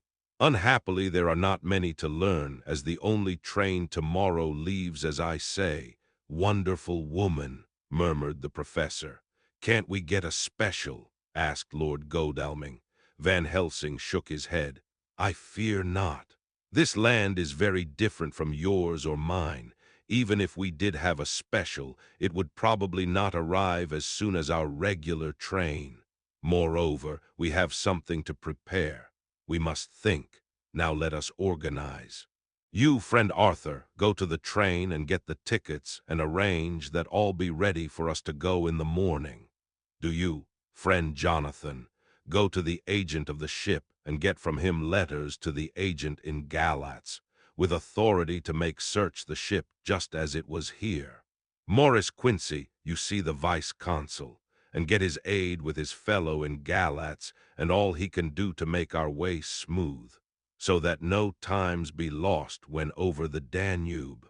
John will stay with Madam Mina and me, and we shall consult, for so if time be long you may be delayed, and it will not matter when the sun set, since I am here with Madam to make report." "And I," said Mrs. Harker brightly, and more like her old self than she had been for many a long day, "shall try to be of use in all ways, and shall think and write for you as I used to do. Something is shifting from me in some strange way, and I feel freer than I have been of late." The three younger men looked happier at the moment, as they seemed to realize the significance of her words. But Van Helsing and I, turning to each other, met each a grave and troubled glance. We said nothing at the time, however. When the three men had gone out to their tasks, Van Helsing asked Mrs. Harker to look up the copy of the diaries and find him the part of Harker's journal at the castle. She went away to get it. When the door was shut upon her, he said to me, "We mean the same. Speak out. There is some change." "It is a hope that makes me sick, for it may deceive us." "Quite so. Do you know why I asked her to get the manuscript?" "No," said I, "unless it was to get an opportunity of seeing me alone."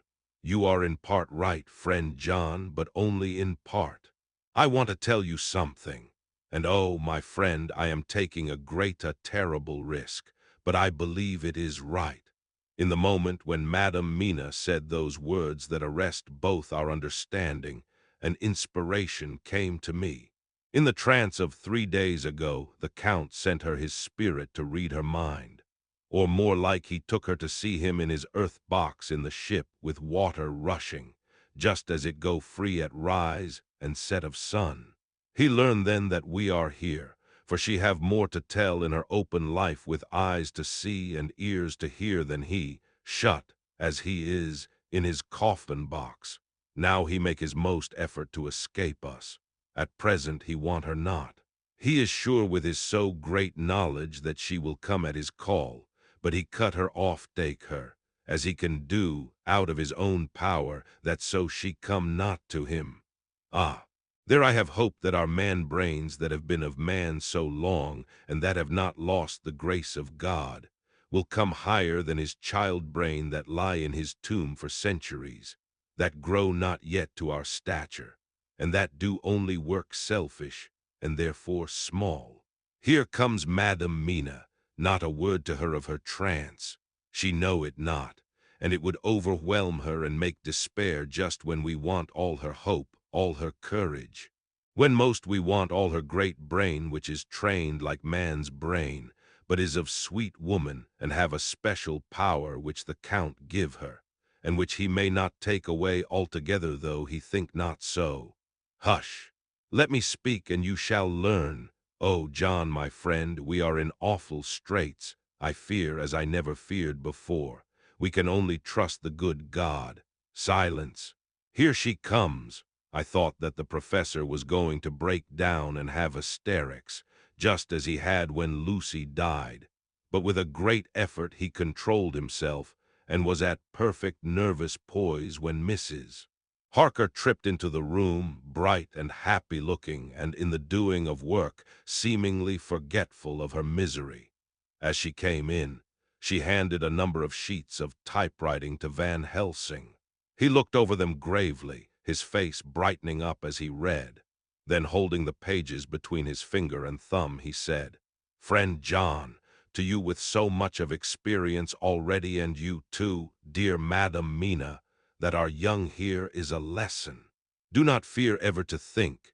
A half-thought has been buzzing often in my brain, but I fear to let him loose his wings.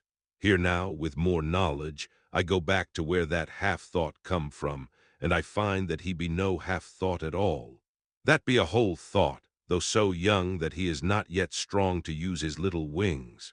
Nay, like the ugly duck of my friend Hans Andersen, he be no duck-thought at all, but a big swan-thought that sail nobly on big wings, when the time come for him to try them. See, I read here what Jonathan have written, that other of his race who, in a later age, again and again, brought his forces over the great river into Turkey land, who, when he was beaten back, came again, and again, and again, though he had to come alone from the bloody field where his troops were being slaughtered, since he knew that he alone could ultimately triumph. What does this tell us? Not much. No, the Count's child thought see nothing, therefore he speaks so free. Your man thought see nothing, my man thought see nothing till just now. No, but there comes another word from someone who speak without thought, because she too know not what it might mean. Just as there are elements which rest, yet when in nature's course they move on their way and they touch, then poof, and there comes a flash of light, heaven-wide, that blind and kill and destroy some, but that show up all earth below for leagues and leagues. Is it not so? Well, I shall explain. To begin, have you ever studied the philosophy of crime? Yes and no. You, John, yes, for it is a study of insanity. You know, Madam Mina, for crime touch you not but once. Still, your mind works true, and argues not a particulari ad universale.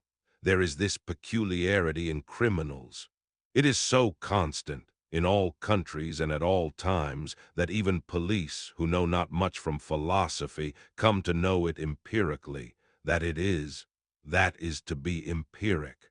The criminal always work at one crime, that is the true criminal who seems predestinate to crime, and who will of none other. This criminal has not full man-brain. He is clever and cunning and resourceful. But he be not of man's stature as to brain. He be of child brain in much. Now this criminal of ours is predestinate to crime also. He too have child brain, and it is of the child to do what he have done. The little bird, the little fish, the little animal learn not by principle, but empirically. And when he learn to do, then there is to him the ground to start from to do more. Deux plus sto, said Archimedes. Give me a fulcrum, and I shall move the world. To do once is the fulcrum whereby child brain become man brain. And until he have the purpose to do more, he continue to do the same again every time, just as he have done before. Oh, my dear, I see that your eyes are opened, and that to you the lightning flash show all the leagues. For Mrs. Harker began to clap her hands, and her eyes sparkled. He went on, now you shall speak. Tell us two dry men of science what you see with those so bright eyes. He took her hand and held it whilst she spoke. His finger and thumb closed on her pulse, as I thought instinctively and unconsciously as she spoke. The Count is a criminal and of criminal type. Nordau and Lombroso would so classify him, and qua criminal he is of imperfectly formed mind. Thus, in a difficulty he has to seek resource in habit. His past is a clue, and the one page of it that we know, and that from his own lips tells that once before, when in what Mr. Morris would call a tight place, he went back to his own country from the land he had tried to invade, and thence, without losing purpose, prepared himself for a new effort. He came again better equipped for his work, and won. So he came to London to invade a new land. He was beaten, and when all hope of success was lost and his existence in danger, he fled back over the sea to his home, just as formerly he had fled back over the Danube from Turkey land. Good, good. Oh, you so clever lady, said Van Helsing enthusiastically as he stooped and kissed her hand. A moment later he said to me, as calmly as though we had been having a sick-room consultation, 72 only, and in all this excitement, I have hope. Turning to her again, he said with keen expectation, but go on. Go on, there is more to tell if you will. Be not afraid, John and I know. I do in any case, and shall tell you if you are right. Speak without fear. I will try to, but you will forgive me if I seem egotistical. Nay, fear not, you must be egotist, for it is of you that we think. Then, as he is criminal, he is selfish. And as his intellect is small and his action is based on selfishness, he confines himself to one purpose.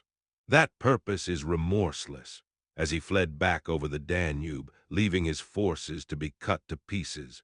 So now he is intent on being safe, careless of all. So his own selfishness frees my soul somewhat from the terrible power which he acquired over me on that dreadful night. I felt it, oh, I felt it. Thank God for his great mercy. My soul is freer than it has been since that awful hour, and all that haunts me is a fear lest in some trance or dream he may have used my knowledge for his ends. The professor stood up.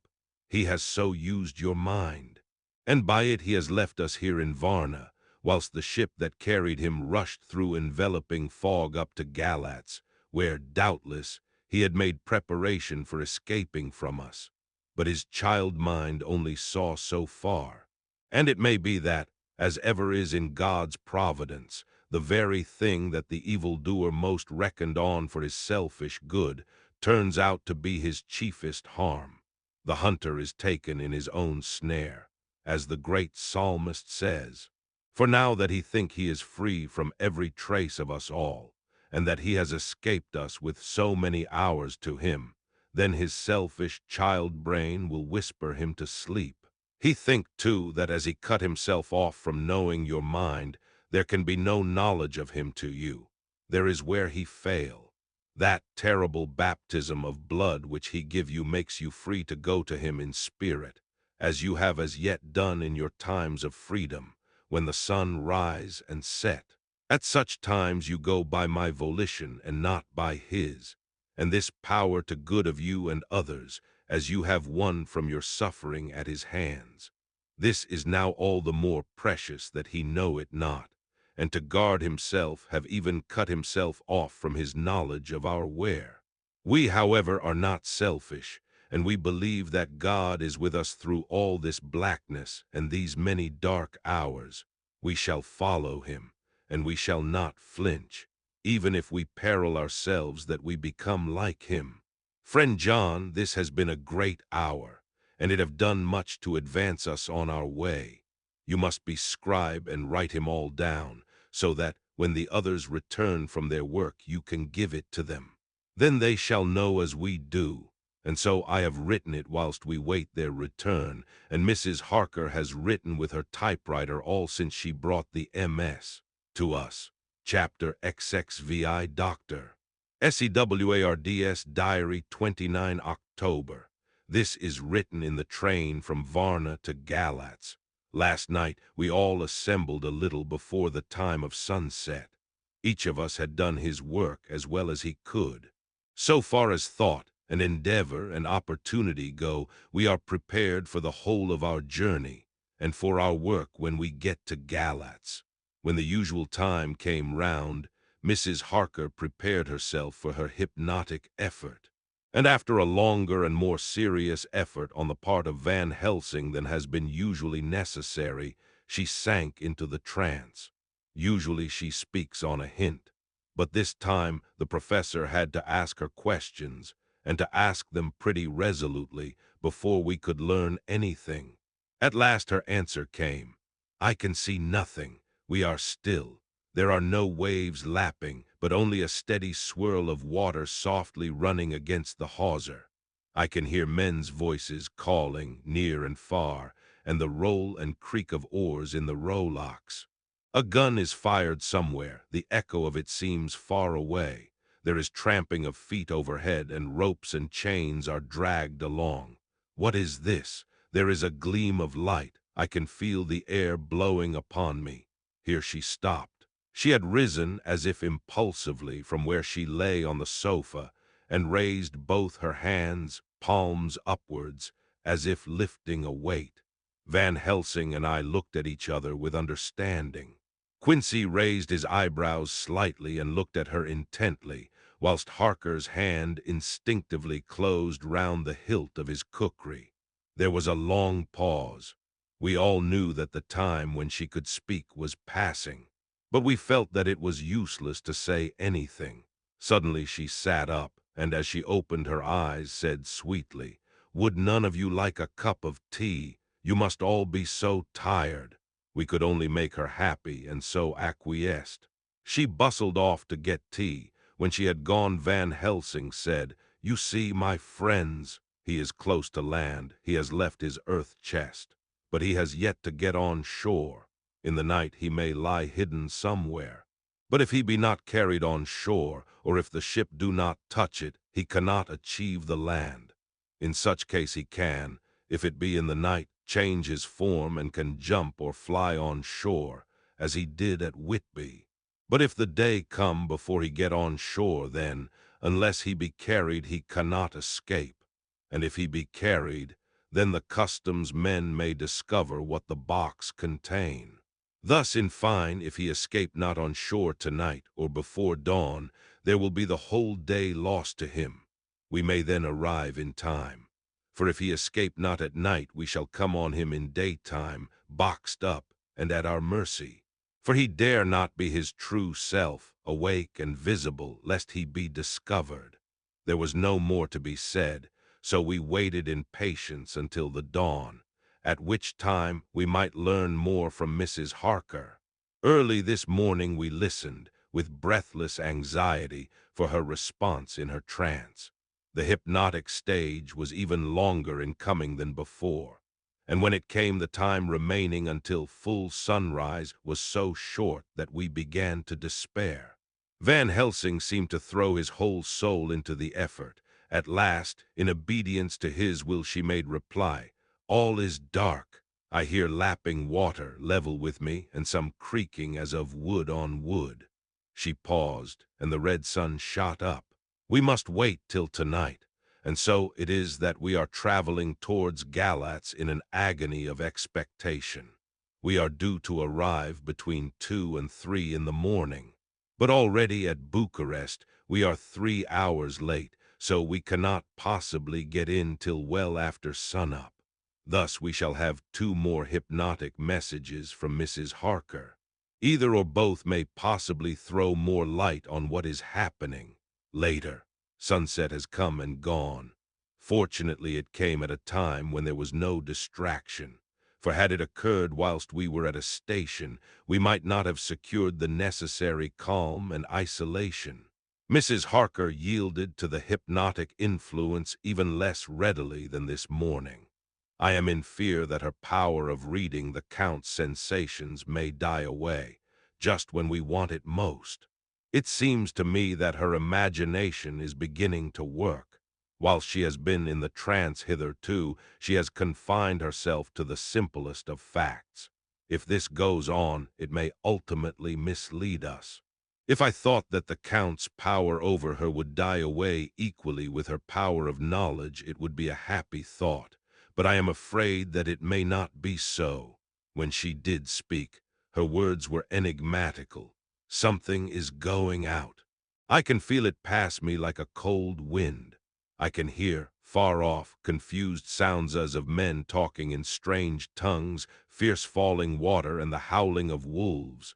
She stopped, and a shudder ran through her, increasing in intensity for a few seconds, till at the end she shook as though in a palsy. She said no more, even in answer to the professor's imperative questioning. When she woke from the trance, she was cold and exhausted and languid, but her mind was all alert. She could not remember anything, but asked what she had said. When she was told, she pondered over it deeply for a long time and in silence. 30 October, 7 a.m. We are near Galatz now, and I may not have time to write later. Sunrise this morning was anxiously looked for by us all. Knowing of the increasing difficulty of procuring the hypnotic trance, Van Helsing began his passes earlier than usual. They produced no effect, however, until the regular time, when she yielded with a still greater difficulty, only a minute before the sun rose. The professor lost no time in his questioning. Her answer came with equal quickness. All is dark. I hear water swirling by, level with my ears, and the creaking of wood on wood, cattle low far off.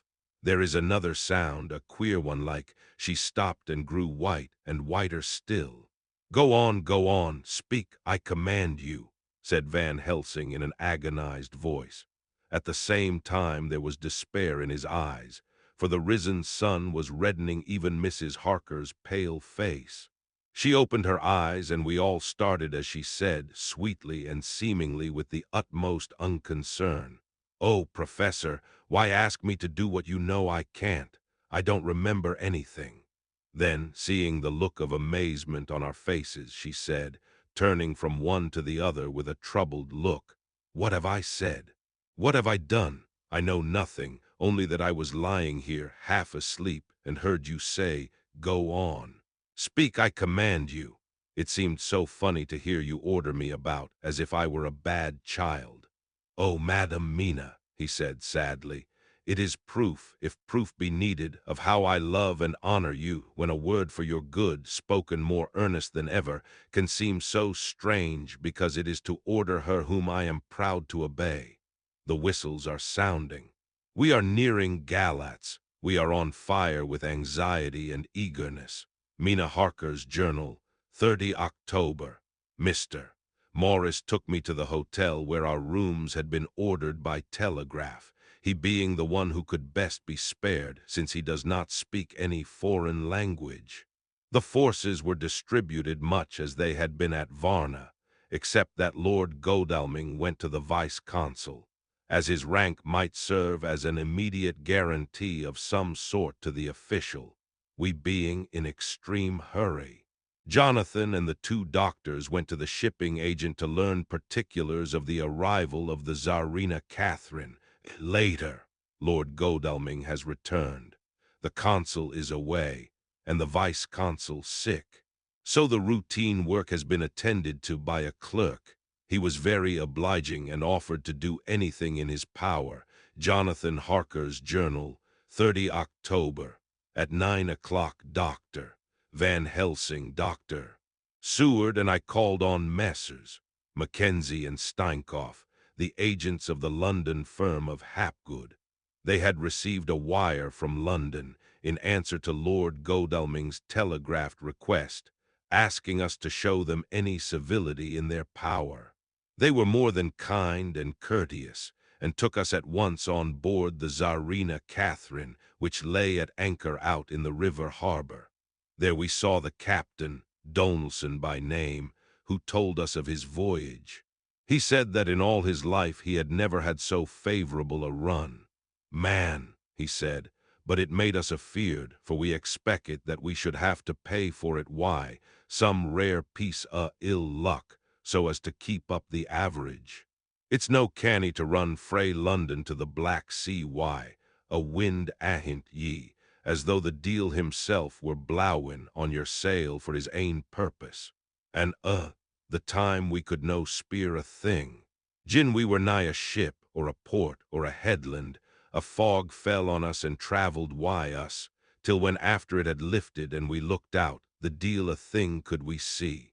We ran by Gibraltar without bane, able to signal. And till we came to the Dardanelles and had to wait to get our permit to pass, we never were within hail o' aught. At first I inclined to slack off sail and beat about till the fog was lifted. But whiles I thought that if the deil was minded to get us into the Black Sea quick, he was like to do it whether we would or no.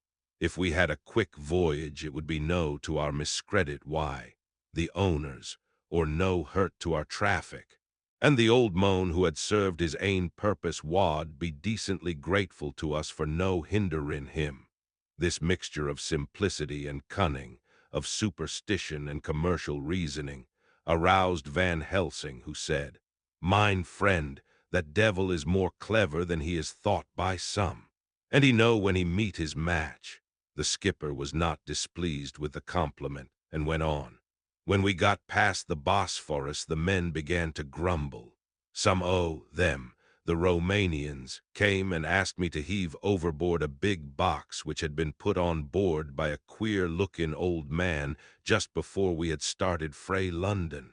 I had seen them speer at the fellow and put out their twa fingers when they saw him, to guard against the evil eye. Man, but the superstition of foreigners is perfectly ridiculous. I sent them about their business pretty quick. But as just after a fog closed in on us, I felt a wee bit as they did anent something, though I wouldn't say it was agin the big box. Well, on we went, and as the fog didn't let up for 5 days, I just let the wind carry us.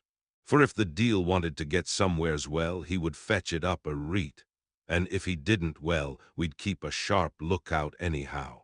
Sure enough, we had a fair way in deep water all the time. And 2 days ago, when the morning sun came through the fog, we found ourselves just in the river opposite Galatz. The Romanians were wild, and wanted me right or wrong to take out the box and fling it in the river. I had to argy them aboot it a handspike. And when the last o' them rose off the deck his head in his hand, I had convinced them that, evil eye or no evil eye, the property and the trust of my owners were better in my hands than in the river Danube. They had, mind ye, taken the box on the deck ready to fling in, and as it was marked Galatz via Varna, I thought I'd let it lie till we discharged in the port and get rid o' tea althogither. We didn't do much clearing that day, and had to remain the nisht at anchor. But in the morning, braw'n early, an hour before sunup, a man came aboard an order, written to him from England, to receive a box marked for one Count Dracula. Sure enough the matter was one ready to his hand. He had his papers a reet, and glad I was to be rid o' the damn thing, for I was beginning, masel, to feel uneasy at it. If the deal did have any luggage aboard the ship, I'm thinking it was nane ither than that same. What was the name of the man who took it? Asked Dr. Van Helsing with restrained eagerness. I'll be telling ye quick, he answered, and stepping down to his cabin, produced a receipt signed Emanuel Hildesheim. Bergenstrasse 16 was the address. We found out that this was all the captain knew, so with thanks we came away. We found Hildesheim in his office, a Hebrew of rather the Adelphi theater type, with a nose like a sheep and a fez. His arguments were pointed with speciously, doing the punctuation, and with a little bargaining he told us what he knew. This turned out to be simple but important. He had received a letter from Mr. de Ville of London, telling him to receive, if possible before sunrise so as to avoid customs, a box which would arrive at Galatz in the Tsarina Catherine. This he was to give in charge to a certain Petrov Skinsky, who dealt with the Slovaks who traded down the river to the port. He had been paid for his work by an English bank note, which had been duly cashed for gold at the Danube International Bank. When Skinsky had come to him, he had taken him to the ship and handed over the box so as to save porterage. That was all he knew. We then sought for Skinsky, but were unable to find him. One of his neighbors, who did not seem to bear him any affection, said that he had gone away 2 days before, no one knew whither. This was corroborated by his landlord, who had received by messenger the key of the house together with the rent due, in English money. This had been between 10 and 11 o'clock last night. We were at a standstill again. Whilst we were talking, one came running and breathlessly gasped out that the body of Skinsky had been found inside the wall of the churchyard of St. Peter, and that the throat had been torn open as if by some wild animal. Those we had been speaking with ran off to see the horror, the women crying out, "This is the work of a Slovak." We hurried away lest we should have been in some way drawn into the affair, and so detained. As we came home, we could arrive at no definite conclusion. We were all convinced that the box was on its way by water to somewhere, but where that might be we would have to discover. With heavy hearts we came home to the hotel to Mina. When we met together, the first thing was to consult as to taking Mina again into our confidence. Things are getting desperate, and it is at least a chance, though a hazardous one. As a preliminary step, I was released from my promise to her. Mina Harker's journal, 30 October evening. They were so tired and worn out and dispirited that there was nothing to be done till they had some rest. So I asked them all to lie down for half an hour whilst I should enter everything up to the moment. I feel so grateful to the man who invented the traveler's typewriter and to Mr. Morris for getting this one for me. I should have felt quite astray doing the work if I had to write with a pen. It is all done. Poor dear, dear Jonathan, what he must have suffered, what must he be suffering now? He lies on the sofa, hardly seeming to breathe, and his whole body appears in collapse. His brows are knit, his face is drawn with pain. Poor fellow, maybe he is thinking, and I can see his face all wrinkled up with the concentration of his thoughts. Oh, if I could only help at all! I shall do what I can. I have asked Dr. Van Helsing, and he has got me all the papers that I have not yet seen. Whilst they are resting, I shall go over all carefully, and perhaps I may arrive at some conclusion. I shall try to follow the professor's example, and think without prejudice on the facts before me. I do believe that under God's providence I have made a discovery. I shall get the maps and look over them. I am more than ever sure that I am right. My new conclusion is ready, so I shall get our party together and read it. They can judge it. It is well to be accurate, and every minute is precious. Mina Harker's memorandum, entered in her journal, ground of inquiry. Count Dracula's problem is to get back to his own place. He must be brought back by someone. This is evident, for had he power to move himself as he wished, he could go either as man or wolf or bat or in some other way. He evidently fears discovery or interference, in the state of helplessness in which he must be confined, as he is between dawn and sunset in his wooden box. B. How is he to be taken? Here a process of exclusions may help us. By road, by rail, by water. 1. By road. There are endless difficulties, especially in leaving the city. There are people, and people are curious and investigate. A hint, a surmise, a doubt as to what might be in the box would destroy him. Why, there are, or there may be, customs and octroi officers to pass. His pursuers might follow. This is his highest fear. And in order to prevent his being betrayed, he has repelled, so far as he can, even his victim me. 2. By rail. There is no one in charge of the box. It would have to take its chance of being delayed. And delay would be fatal with enemies on the track. True, he might escape at night, but what would he be if left in a strange place with no refuge that he could fly to? This is not what he intends, and he does not mean to risk it. 3. By water. Here is the safest way in one respect, but with most danger in another. On the water he is powerless except at night. Even then he can only summon fog and storm and snow and his wolves. But were he wrecked, the living water would engulf him, helpless, and he would indeed be lost.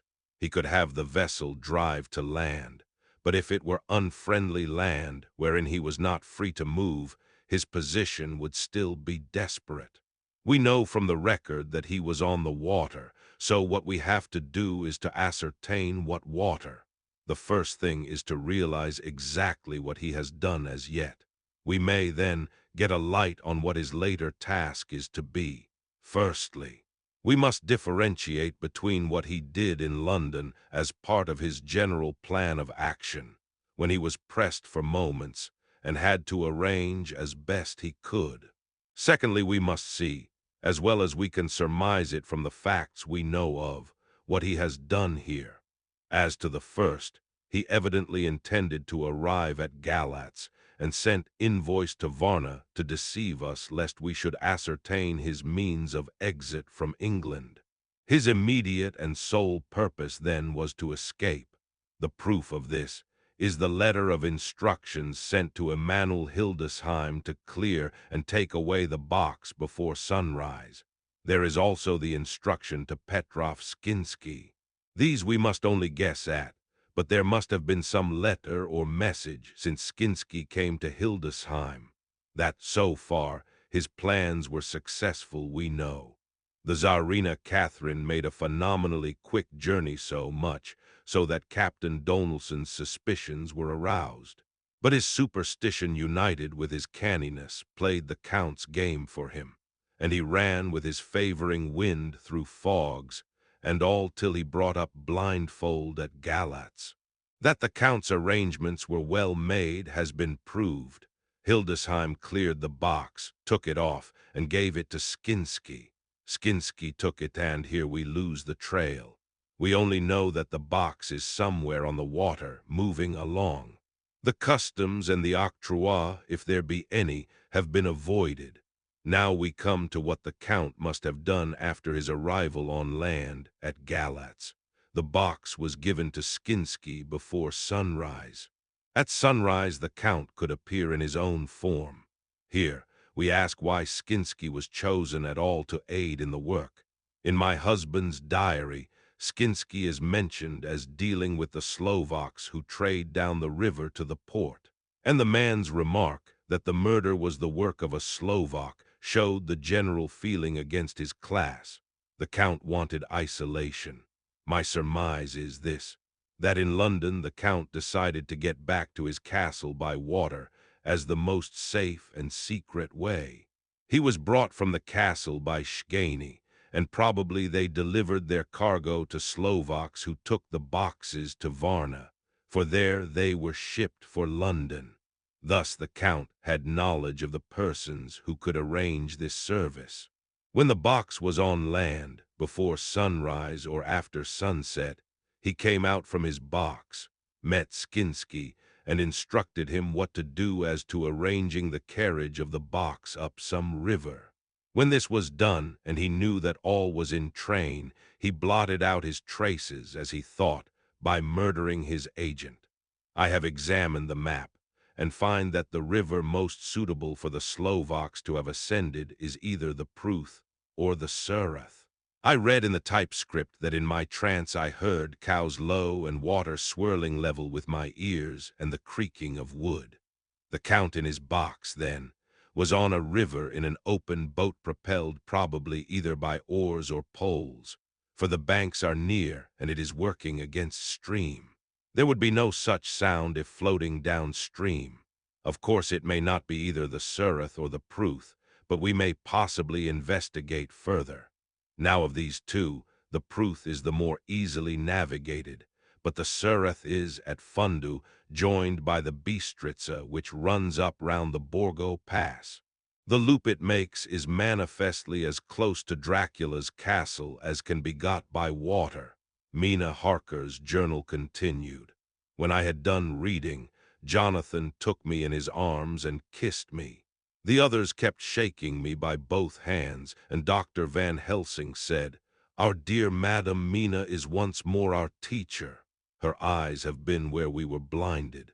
Now we are on the track once again, and this time we may succeed. Our enemy is at his most helpless, and if we can come on him by day, on the water our task will be over. He has a start, but he is powerless to hasten, as he may not leave his box lest those who carry him may suspect. For them to suspect would be to prompt them to throw him in the stream where he perish. This he knows, and will not. Now men, to our council of war, for here and now we must plan what each and all shall do. I shall get a steam launch and follow him," said Lord Godalming. "And I horses to follow on the bank lest by chance he land," said Mr. Morris. "Good," said the professor, "both good, but neither must go alone. There must be force to overcome force if need be. The Slovak is strong and rough, and he carries rude arms." All the men smiled, for amongst them they carried a small arsenal. Said Mr. Morris, "I have brought some Winchesters. They are pretty handy in a crowd, and there may be wolves." The Count, if you remember, took some other precautions. He made some requisitions on others that Mrs. Harker could not quite hear or understand. "We must be ready at all points, Doctor," Seward said. "I think I had better go with Quincy. We have been accustomed to hunt together, and we two, well armed, will be a match for whatever may come along. You must not be alone, Art. It may be necessary to fight the Slovaks, and a chance thrust for I don't suppose these fellows carry guns would undo all our plans. There must be no chances this time. We shall not rest until the Count's head and body have been separated, and we are sure that he cannot reincarnate." He looked at Jonathan as he spoke, and Jonathan looked at me. I could see that the poor dear was torn about in his mind. Of course he wanted to be with me, but then the boat service would, most likely, be the one which would destroy the vampire. Why did I hesitate to write the word? He was silent a while, and during his silence Dr. Van Helsing spoke. "Friend Jonathan, this is to you for twice reasons. First, because you are young and brave and can fight, and all energies may be needed at the last. And again, that it is your right to destroy him that which has wrought such woe to you and yours. Be not afraid for Madam Mina. She will be my care if I may. I am old. My legs are not so quick to run as once, and I am not used to ride so long or to pursue as need be or to fight with lethal weapons. but I can be of other service. I can fight in other way, and I can die if need be as well as younger men. Now let me say that what I would is this.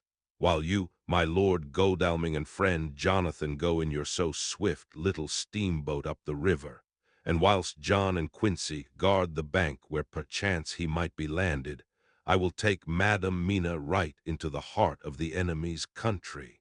Whilst the old fox is tied in his box, floating on the running stream whence he cannot escape to land where, he dares not raise the lid of his coffin box, lest his Slovak carriers should in fear leave him to perish, we shall go in the track where Jonathan went from Bistritz over the Borgo, and find our way to the castle of Dracula. Here Madam Mina's hypnotic power will surely help, and we shall find our way all dark and unknown otherwise after the first sunrise when we are near that fateful place. There is much to be done, and other places to be made sanctify, so that that nest of vipers be obliterated. Here Jonathan interrupted him hotly. Do you mean to say, Professor Van Helsing, that you would bring Mina, in her sad case, and tainted as she is with that devil's illness, right into the jaws of his death trap? Not for the world, not for heaven or hell. He became almost speechless for a minute and then went on. Do you know what the place is? Have you seen that awful den of hellish infamy with the very moonlight alive with grisly shapes, and every speck of dust that whirls in the wind a devouring monster in embryo? Have you felt the vampire's lips upon your throat? Here he turned to me, and as his eyes lit on my forehead, he threw up his arms with a cry. Oh, my God, what have we done to have this terror upon us? And he sank down on the sofa in a collapse of misery. The professor's voice, as he spoke in clear, sweet tones, which seemed to vibrate in the air, calmed us all. Oh, my friend, it is because I would save Madam Mina from that awful place that I would go. God forbid that I should take her into that place. There is work-wild work to be done there, that her eyes may not see. We men here, all save Jonathan, have seen with their own eyes what is to be done before that place can be purified. Remember that we are in terrible straits. If the Count escape us this time, and he is strong and subtle and cunning, he may choose to sleep him for a century, and then in time our dear one, he took my hand, would come to him to keep him company, and would be as those others that you, Jonathan, saw. You have told us of their gloating lips. You heard their ribald laugh as they clutched the moving bag that the Count threw to them. You shudder, and well may it be. Forgive me that I make you so much pain, but it is necessary. My friend, is it not a dire need for the which I am giving, possibly my life? If it were that anyone went into that place to stay, it is I who would have to go to keep them company. Do as you will, said Jonathan, with a sob that shook him all over. We are in the hands of God. Later. Oh, it did me good to see the way that these brave men worked. How can women help loving men when they are so earnest, and so true, and so brave? And too, it made me think of the wonderful power of money. What can it not do when it is properly applied, and what might it do when basely used? I felt so thankful that Lord Godalming is rich, and that both he and Mr. Morris, who also has plenty of money, are willing to spend it so freely. For if they did not, our little expedition could not start, either so promptly or so well equipped, as it will within another hour. It is not 3 hours since it was arranged what part each of us was to do, and now Lord Godalming and Jonathan have a lovely steam launch, with steam up ready to start at a moment's notice. Dr. Seward and Mr. Morris have half a dozen good horses, well appointed. We have all the maps and appliances of various kinds that can be had. Professor Van Helsing and I are to leave by the 11:40 train tonight for Veresti, where we are to get a carriage to drive to the Borgo Pass. We are bringing a good deal of ready money, as we are to buy a carriage and horses. We shall drive ourselves, for we have no one whom we can trust in the matter. The professor knows something of a great many languages, so we shall get on all right. We have all got arms, even for me a large-bore revolver. Jonathan would not be happy unless I was armed like the rest. Alas, I cannot carry one arm that the rest do. The scar on my forehead forbids that. Dear doctor, Van Helsing comforts me by telling me that I am fully armed as there may be wolves. The weather is getting colder every hour, and there are snow flurries which come and go as warnings. Later. It took all my courage to say goodbye to my darling. We may never meet again. Courage, Mina. The professor is looking at you keenly. His look is a warning. There must be no tears now unless it may be that God will let them fall in gladness. Jonathan Harker's Journal, October 30. Night. I am writing this in the light from the furnace door of the steam launch. Lord Godalming is firing up. He is an experienced hand at the work, as he has had for years a launch of his own on the Thames and another on the Norfolk Broads. Regarding our plans, we finally decided that Mina's guess was correct, and that if any waterway was chosen for the Count's escape back to his castle, the Surrey, and then the Bistritza at its junction, would be the one.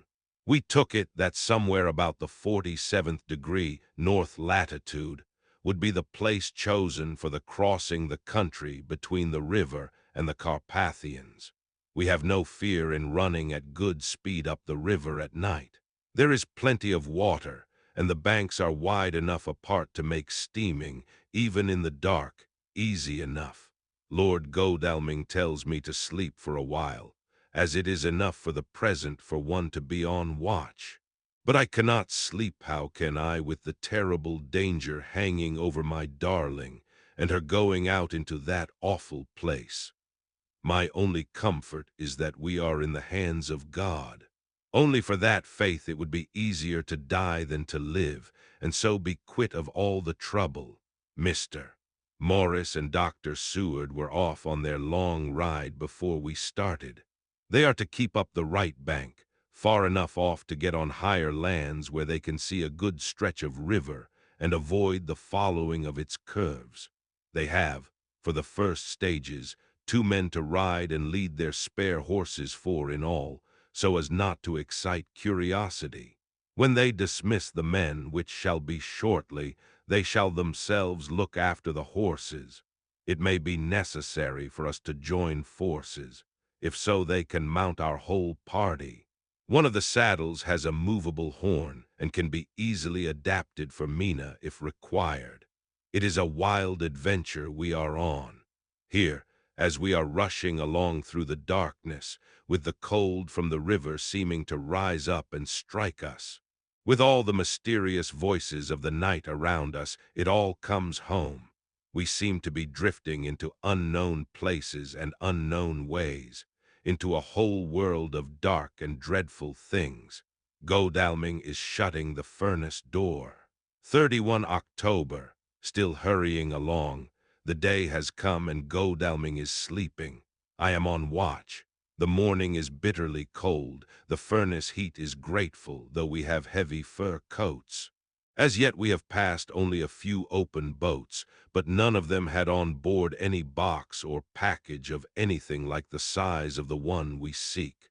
The men were scared every time we turned our electric lamp on them, and fell on their knees and prayed.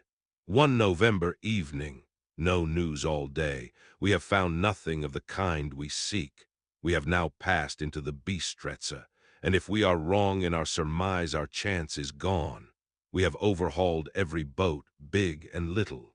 Early this morning, one crew took us for a government boat and treated us accordingly.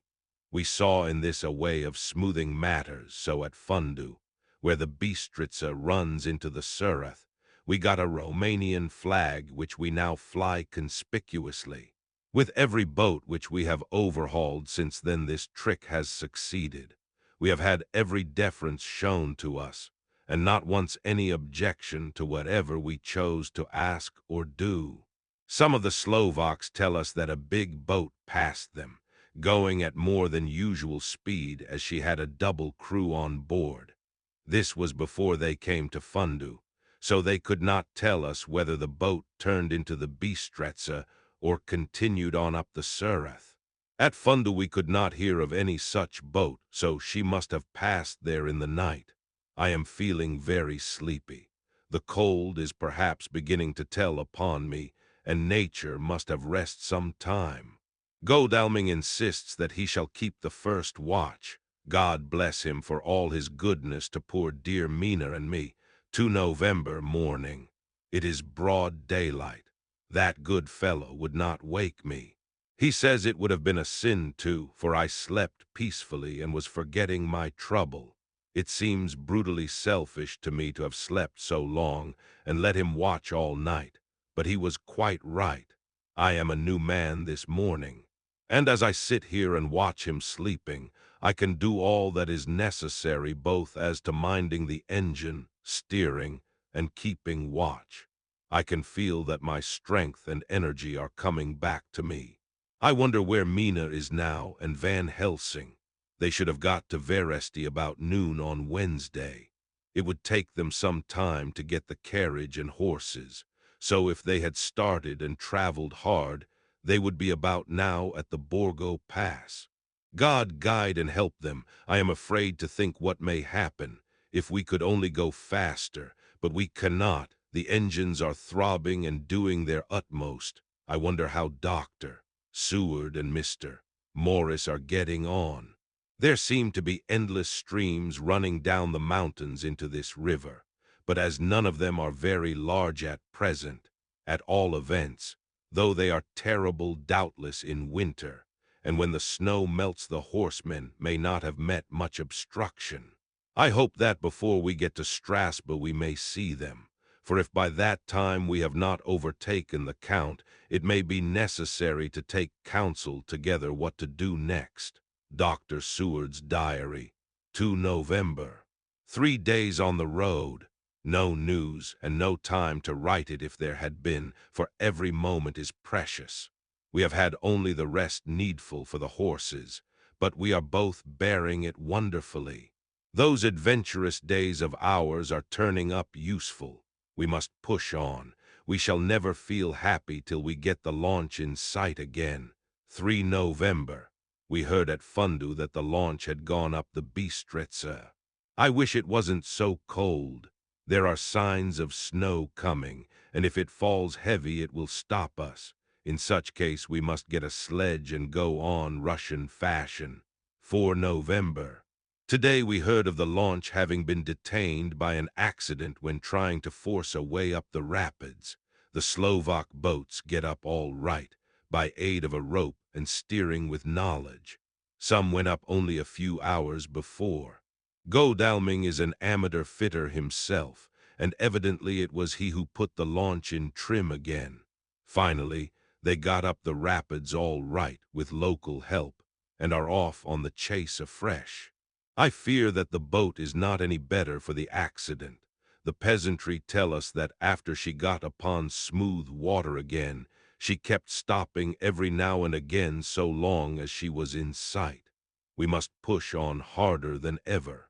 Our help may be wanted soon. Mina Harker's journal, 31 October. Arrived at Veresti at noon. The professor tells me that this morning at dawn he could hardly hypnotize me at all, and that all I could say was, "Dark and quiet." He is off now buying a carriage and horses. He says that he will later on try to buy additional horses, so that we may be able to change them on the way. We have something more than 70 miles before us. The country is lovely and most interesting. If only we were under different conditions, how delightful it would be to see it all. If Jonathan and I were driving through it alone, what a pleasure it would be to stop and see people and learn something of their life, and to fill our minds and memories with all the color and picturesqueness of the whole wild, beautiful country and the quaint people. But alas, later, Dr. Van Helsing has returned. He has got the carriage and horses. We are to have some dinner and to start in an hour. The landlady is putting us up a huge basket of provisions. It seems enough for a company of soldiers. The professor encourages her and whispers to me that it may be a week before we can get any good food again. He has been shopping, too, and has sent home such a wonderful lot of fur coats and wraps and all sorts of warm things. There will not be any chance of our being cold. We shall soon be off. I am afraid to think what may happen to us. We are truly in the hands of God. He alone knows what may be, and I pray him, with all the strength of my sad and humble soul, that he will watch over my beloved husband, that whatever may happen, Jonathan may know that I loved him and honored him more than I can say, and that my latest and truest thought will be always for him. Chapter XXVIIMINA HARKERS Journal 1 November. All day long we have traveled, and at a good speed. The horses seem to know that they are being kindly treated, for they go willingly their full stage at best speed. We have now had so many changes, and find the same thing so constantly, that we are encouraged to think that the journey will be an easy one. Dr. Van Helsing is laconic. He tells the farmers that he is hurrying to Bistritz and pays them well to make the exchange of horses. We get hot soup or coffee or tea, and off we go. It is a lovely country, full of beauties of all imaginable kinds, and the people are brave and strong and simple and seem full of nice qualities. They are very, very superstitious. In the first house where we stopped, when the woman who served us saw the scar on my forehead, she crossed herself and put out 2 fingers towards me to keep off the evil eye. I believe they went to the trouble of putting an extra amount of garlic into our food, and I can't abide garlic. Ever since then, I have taken care not to take off my hat or veil, and so have escaped their suspicions. We are traveling fast, and as we have no driver with us to carry tales, we go ahead of scandal. But I dare say that fear of the evil eye will follow hard behind us all the way. The professor seems tireless. All day he would not take any rest, though he made me sleep for a long spell. At sunset time he hypnotized me, and he says that I answered as usual darkness, lapping water and creaking wood. So our enemy is still on the river. I am afraid to think of Jonathan, but somehow I have now no fear for him or for myself. I write this whilst we wait in a farmhouse for the horses to be got ready. Dr. Van Helsing is sleeping. Poor dear, he looks very tired and old and gray, but his mouth is set as firmly as a conqueror's. Even in his sleep he is instinct with resolution. When we have well started, I must make him rest whilst I drive. I shall tell him that we have days before us, and we must not break down when most of all his strength will be needed. All is ready. We are off shortly. 2 November morning. I was successful, and we took turns driving all night. Now the day is on us, bright though cold. There is a strange heaviness in the air. I say heaviness for want of a better word. I mean that it oppresses us both. It is very cold, and only our warm furs keep us comfortable. At dawn Van Helsing hypnotized me. He says I answered darkness, creaking wood, and roaring water. So the river is changing as they ascend. I do hope that my darling will not run any chance of danger more than need be, but we are in God's hands. 2 November night. All day long driving. The country gets wilder as we go, and the great spurs of the Carpathians, which at Veresti seemed so far from us and so low on the horizon, now seem to gather round us and tower in front. We both seem in good spirits. I think we make an effort each to cheer the other. In the doing so we cheer ourselves. Dr. Van Helsing says that by morning we shall reach the Borgo Pass. The houses are very few here now, and the professor says that the last horse we got will have to go on with us, as we may not be able to change. He got 2 in addition to the 2 we changed, so that now we have a rude 4 in hand. The dear horses are patient and good, and they give us no trouble. We are not worried with other travelers, and so even I can drive. We shall get to the pass in daylight. We do not want to arrive before. So we take it easy and have each a long rest in turn. Oh, what will tomorrow bring to us? We go to seek the place where my poor darling suffered so much. God grant that we may be guided aright, and that he will deign to watch over my husband and those dear to us both, and who are in such deadly peril. As for me, I am not worthy in his sight.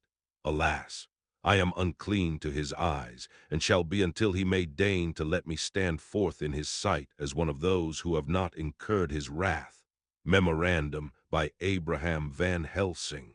4 November. This to my old and true friend John Seward, M.D., of Purfleet, London, in case I may not see him. It may explain. It is morning, and I write by a fire which all the night I have kept alive, Madam Mina aiding me. It is cold, cold, so cold that the gray heavy sky is full of snow, which when it falls will settle for all winter as the ground is hardening to receive it. It seems to have affected Madam Mina. She has been so heavy of head all day that she was not like herself. She sleeps and sleeps and sleeps. She who is usual so alert, have done literally nothing all the day. She even have lost her appetite. She make no entry into her little diary, she who writes so faithful at every pause. Something whisper to me that all is not well. However, tonight she is more vif. Her long sleep all day have refresh and restore her, for now she is all sweet and bright as ever. At sunset I try to hypnotize her, but alas, with no effect. The power has grown less and less with each day, and tonight it fail me altogether. Well, God's will be done whatever it may be, and whithersoever it may lead. Now to the historical, for as Madam Mina write not in her stenography, I must, in my cumbrous old fashion, that so each day of us may not go unrecorded. We got to the Borgo Pass just after sunrise yesterday morning. When I saw the signs of the dawn, I got ready for the hypnotism. We stopped our carriage and got down so that there might be no disturbance. I made a couch with furs, and Madam Mina, lying down, yield herself as usual, but more slow and more short time than ever, to the hypnotic sleep. As before, came the answer. Darkness and the swirling of water. Then she woke, bright and radiant, and we go on our way and soon reach the pass. At this time and place, she become all on fire with zeal. Some new guiding power be in her manifested, for she point to a road and say, "This is the way." "How know you it?" I ask. "Of course I know it," she answer, and with a pause add, "Have not my Jonathan traveled it and wrote of his travel?" At first I think somewhat strange, but soon I see that there be only one such by road. It is used but little, and very different from the coach road from the Bukovina to Bistritz, which is more wide and hard, and more of use. So we came down this road. When we meet other ways, not always were we sure that they were roads at all, for they be neglect, and light snow have fallen the horses know, and they only. I give rein to them, and they go on so patient. By and by we find all the things which Jonathan have note in that wonderful diary of him. Then we go on for long, long hours and hours. At the first I tell Madam Mina to sleep. She try and she succeed. She sleep all the time, till at the last I feel myself to suspicious grow and attempt to wake her. But she sleep on, and I may not wake her though I try. I do not wish to try too hard lest I harm her, for I know that she have suffer much, and sleep at times be all in all to her. I think I drowse myself, for all of sudden I feel guilt, as though I have done something. I find myself bolt up with the reins in my hand, and the good horses go along jog, jog, just as ever. I look down and find Madam Mina still sleep. It is now not far off sunset time, and over the snow the light of the sun flow in big yellow flood, so that we throw great long shadow on where the mountain rise so steep, for we are going up, and all is so wild and rocky as though it were the end of the world. Then I arouse Madam Mina. This time she wake with not much trouble, and then I try to put her to hypnotic sleep, but she sleep not, being as though I were not. Still I try and try, till all at once I find her and myself in dark. So I look round, and find that the sun have gone down. Madam Mina laugh, and I turn and look at her. She is now quite awake, and looks so well as I never saw her since that night at Carfax when we first entered the Count's house.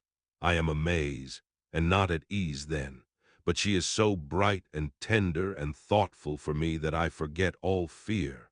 I light a fire, for we have brought supply of wood with us, and she prepare food while I undo the horses and set them, tethered in shelter, to feed. Then when I return to the fire she have my supper ready.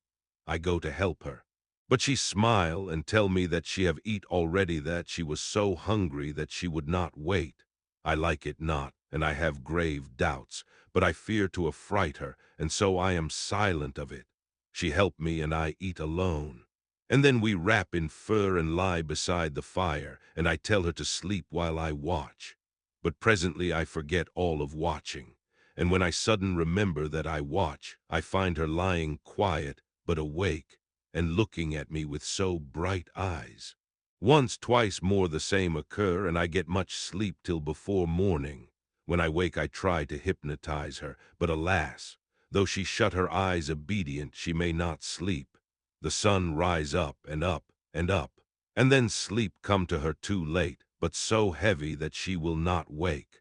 I have to lift her up, and place her sleeping in the carriage when I have harnessed the horses and made all ready. Madam still sleep, and she look in her sleep more healthy and more redder than before, and I like it not, and I am afraid. I am afraid of all things even to think, but I must go on my way. The stake we play for is life and death, or more than these, and we must not flinch. 5 November morning. Let me be accurate in everything, for though you and I have seen some strange things together, you may at the first think that I, Van Helsing, am mad, that the many horrors and the so long strain on nerves has at the last turned my brain. All yesterday we travel, ever getting closer to the mountains, and moving into a more and more wild and desert land. There are great, frowning precipices and much falling water, and nature seemed to have held sometime her carnival. Madam Mina still sleep, and though I did have hunger and appeased it, I could not waken her even for food. I began to fear that the fatal spell of the place was upon her, tainted as she is with that vampire baptism. Well, said I to myself, if it be that she sleep all the day, it shall also be that I do not sleep at night. As we travel on the rough road, for a road of an ancient and imperfect kind there was, I held down my head and slept.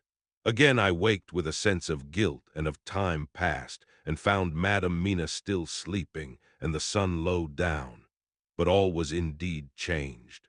The frowning mountains seemed further away, and we were near the top of a steep rising hill, on summit of which was such a castle as Jonathan tell of in his diary.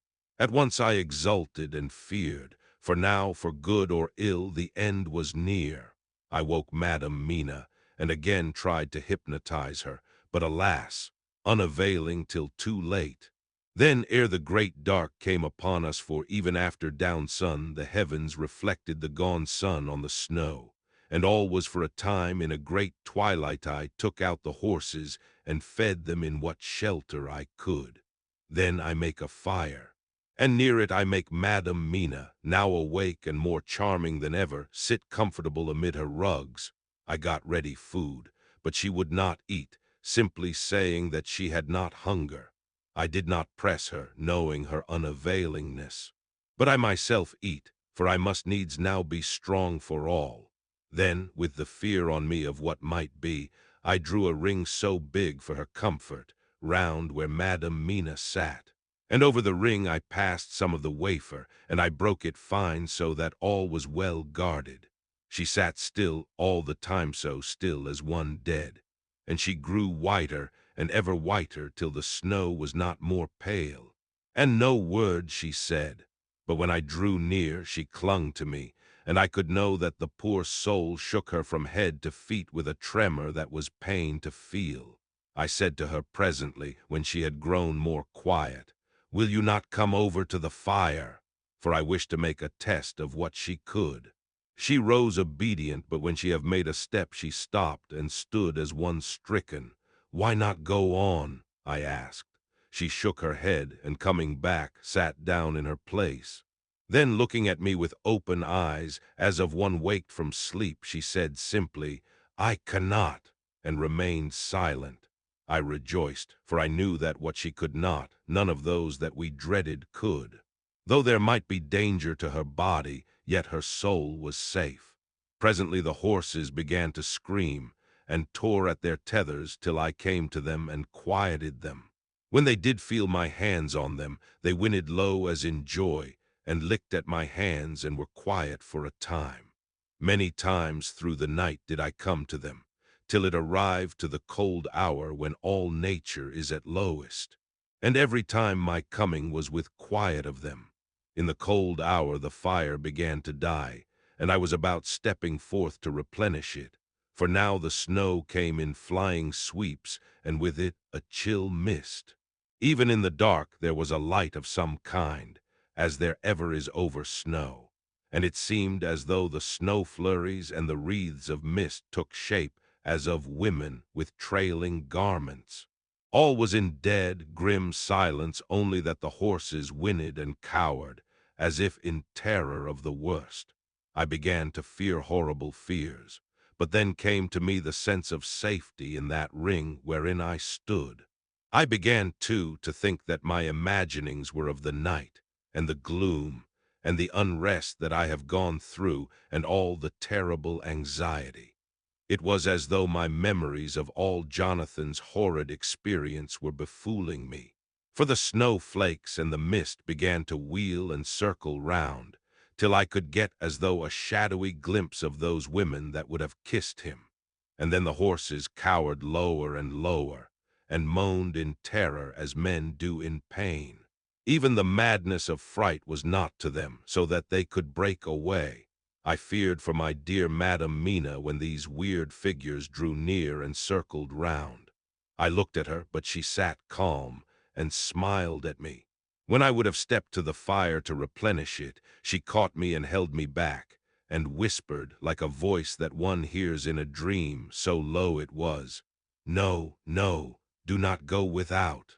Here you are safe." I turned to her, and looking in her eyes said, "But you, it is for you that I fear." Whereat she laughed a laugh low and unreal, and said, "Fear for me? Why fear for me? None safer in all the world from them than I am." And as I wondered at the meaning of her words, a puff of wind made the flame leap up, and I see the red scar on her forehead. Then, alas, I knew. Did I not, I would soon have learned, for the wheeling figures of mist and snow came closer, but keeping ever without the holy circle. Then they began to materialize, till if God have not taken away my reason, for I saw it through my eyes, there were before me in actual flesh the same three women that Jonathan saw in the room when they would have kissed his throat. I knew the swaying round forms, the bright hard eyes, the white teeth, the ruddy color, the voluptuous lips. They smiled ever at poor dear Madam Mina, and as their laugh came through the silence of the night, they twined their arms and pointed to her, and said in those so sweet tingling tones that Jonathan said were of the intolerable sweetness of the water glasses, "Come, sister, come to us, come, come." In fear I turned to my poor Madam Mina, and my heart with gladness leapt like flame. For oh, the terror in her sweet eyes, the repulsion, the horror, told a story to my heart that was all of hope. God be thanked she was not yet of them. I seized some of the firewood which was by me, and holding out some of the wafer, advanced on them towards the fire. They drew back before me, and laughed their low, horrid laugh.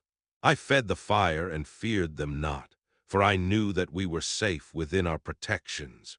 They could not approach me, whilst so armed, nor Madam Mina whilst she remained within the ring, which she could not leave no more than they could enter. The horses had ceased to moan and lay still on the ground. The snow fell on them softly, and they grew whiter. I knew that there was for the poor beasts no more of terror. And so we remained till the red of the dawn to fall through the snow gloom.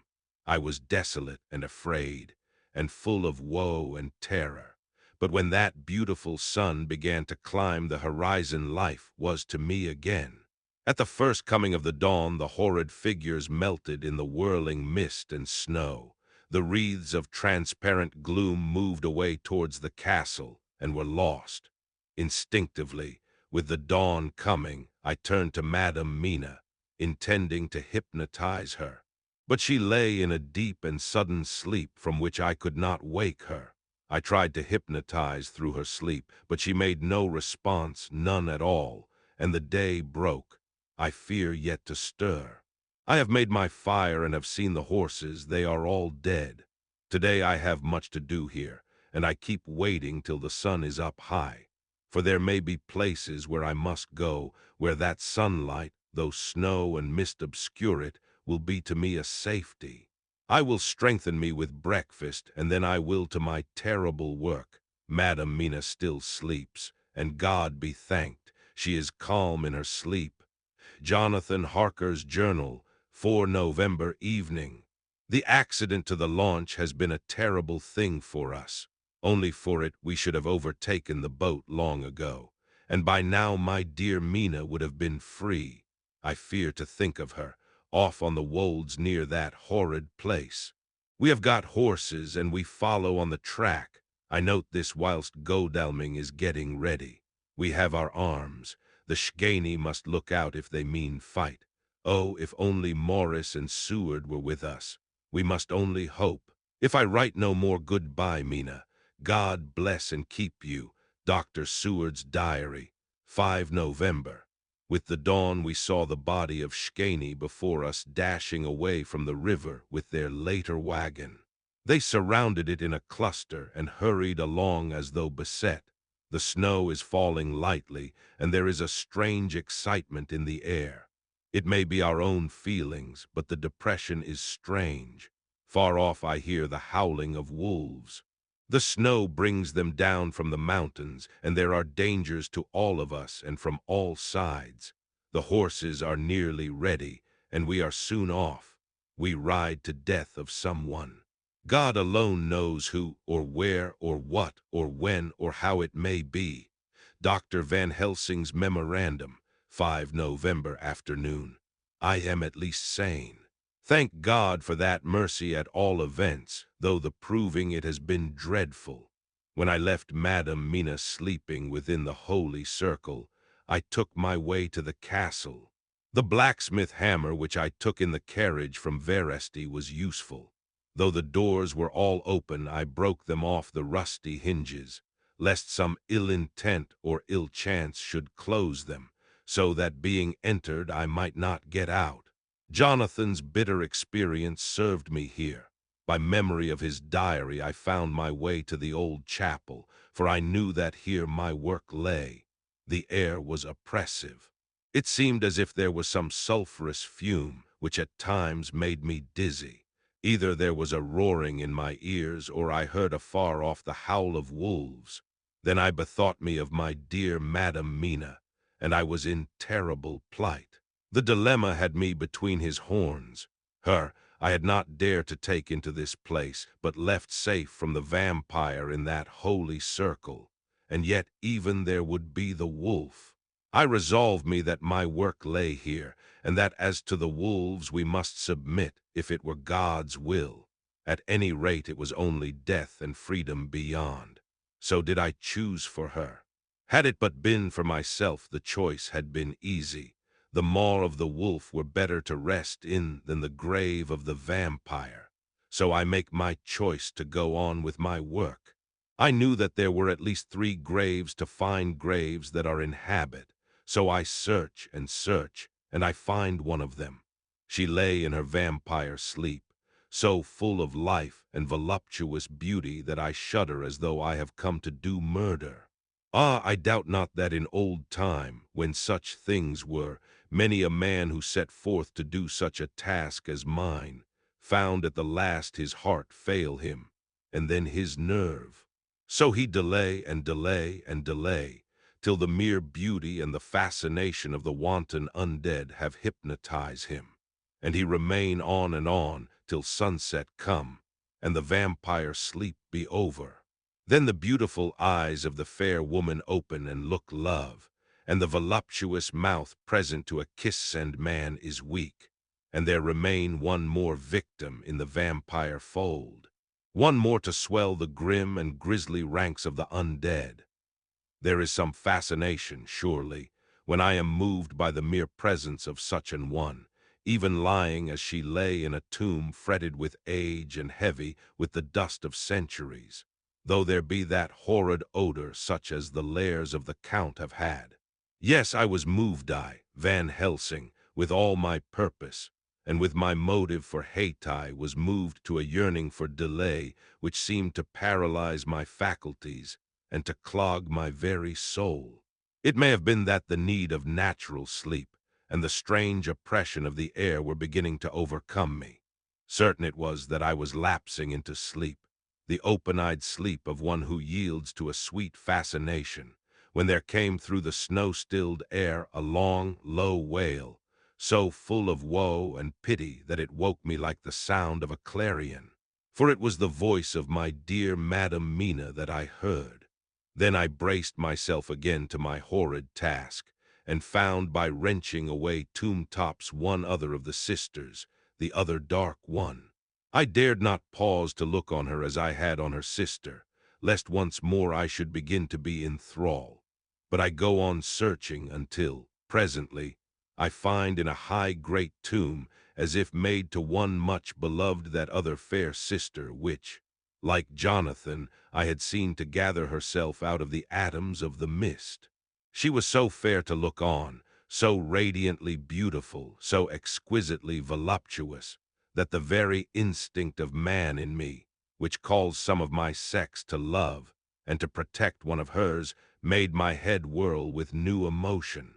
But God be thanked, that soul wail of my dear Madam Mina had not died out of my ears, and before the spell could be wrought further upon me, I had nerved myself to my wild work. By this time I had searched all the tombs in the chapel, so far as I could tell, and as there had been only 3 of these undead phantoms around us in the night, I took it that there were no more of active undead existent. There was one great tomb more lordly than all the rest. Huge it was and nobly proportioned. On it was but one word, Dracula. This then was the undead home of the king vampire, to whom so many more were due. Its emptiness spoke eloquent to make certain what I knew. Before I began to restore these women to their dead selves through my awful work, I laid in Dracula's tomb some of the wafer, and so banished him from it, undead, forever. Then began my terrible task, and I dreaded it. Had it been but one, it had been easy, comparative. But 3, to begin twice more after I had been through a deed of horror. For if it was terrible with the sweet Miss Lucy, what would it not be with these strange ones who had survived through centuries, and who had been strengthened by the passing of the years? Who would, if they could, have fought for their foul lives? Oh, my friend John, but it was butcher work, had I not been nerved by thoughts of other dead, and of the living over whom hung such a pall of fear, I could not have gone on. I tremble and tremble even yet, though till all was over, God be thanked, my nerve did stand.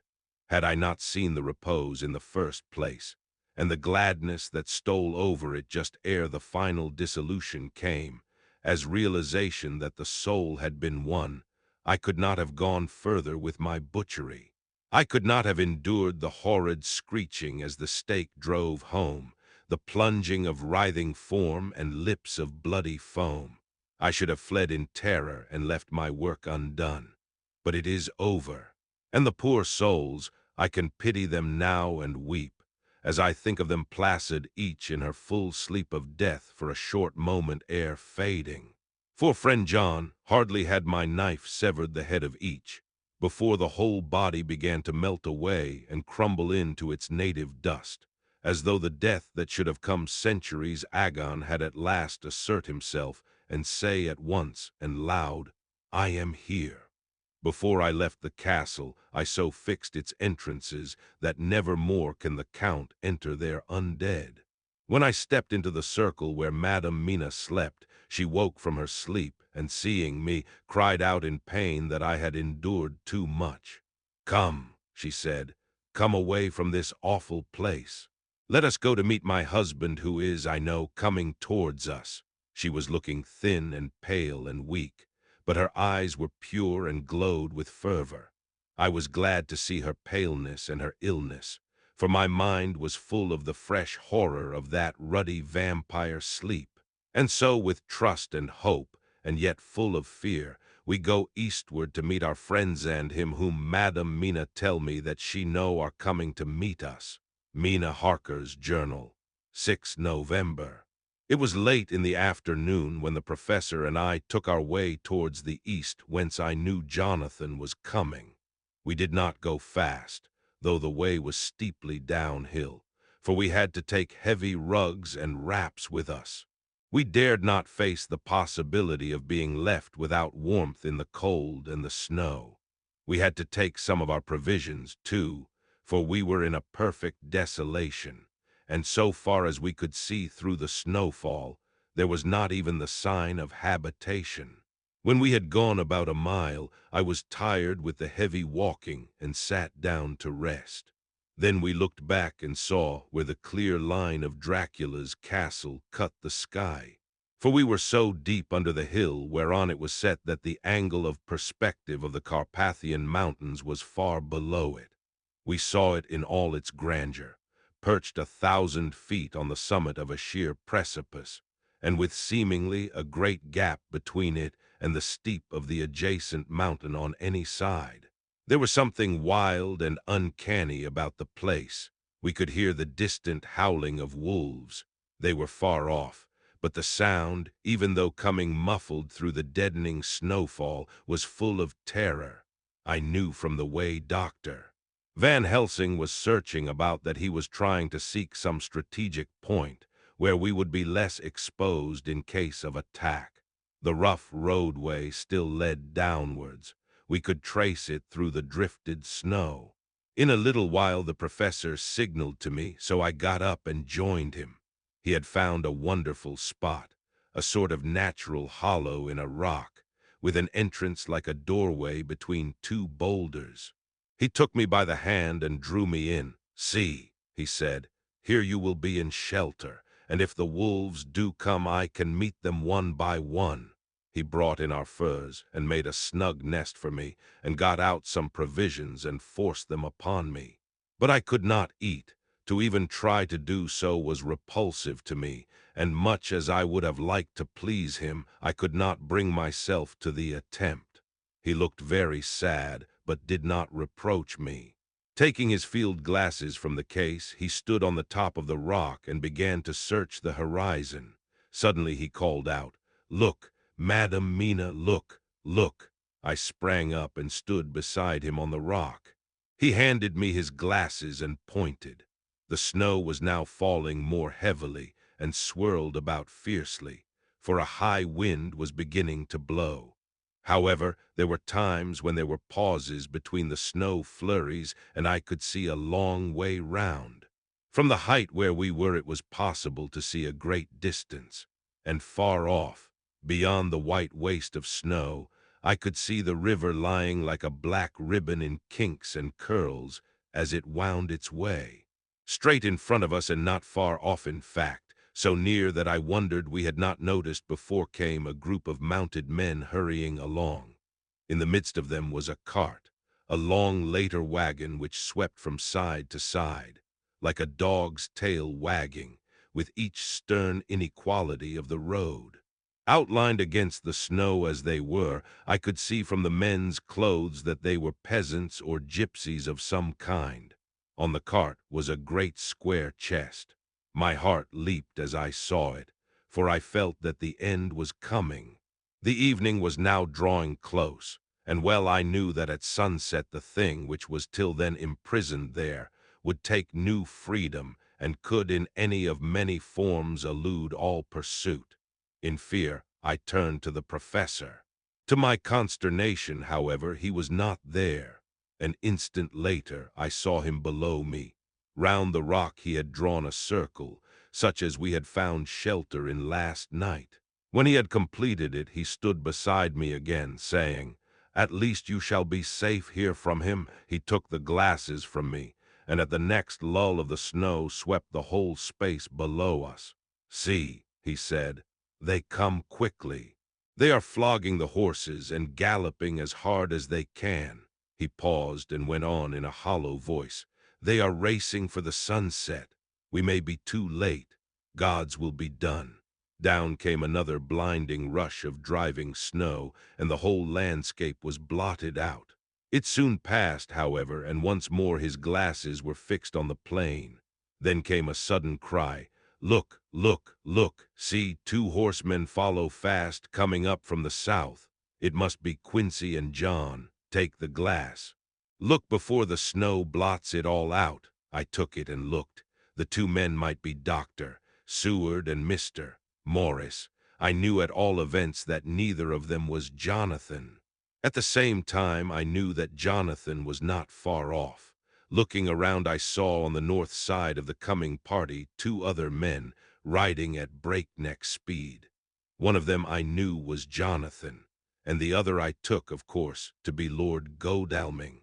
They too were pursuing the party with the cart.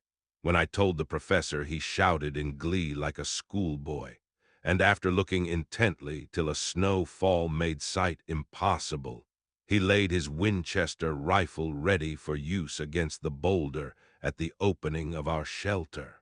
"They are all converging," he said. "When the time comes, we shall have gypsies on all sides." I got out my revolver ready to hand, for whilst we were speaking, the howling of wolves came louder and closer. When the snowstorm abated a moment, we looked again. It was strange to see the snow falling in such heavy flakes close to us, and beyond, the sun shining more and more brightly as it sank down towards the far mountain tops. Sweeping the glass all around us, I could see here and there dots moving singly, and in 2s and 3s, and larger numbers the wolves were gathering for their prey. Every instant seemed an age whilst we waited. The wind came now in fierce bursts, and the snow was driven with fury as it swept upon us in circling eddies. At times we could not see an arm's length before us, but at others, as the hollow-sounding wind swept by us, it seemed to clear the airspace around us so that we could see afar off. We had of late been so accustomed to watch for sunrise and sunset that we knew with fair accuracy when it would be, and we knew that before long the sun would set. It was hard to believe that by our watches it was less than an hour that we waited in that rocky shelter before the various bodies began to converge close upon us. The wind came now with fiercer and more bitter sweeps and more steadily from the north. It seemingly had driven the snow clouds from us, for with only occasional bursts the snow fell. We could distinguish clearly the individuals of each party, the pursued and the pursuers. Strangely enough, those pursued did not seem to realize, or at least to care, that they were pursued. They seemed, however, to hasten with redoubled speed as the sun dropped lower and lower on the mountain tops. Closer and closer they drew. The professor and I crouched down behind our rock and held our weapons ready. I could see that he was determined that they should not pass.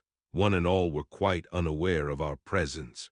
All at once 2 voices shouted out to halt.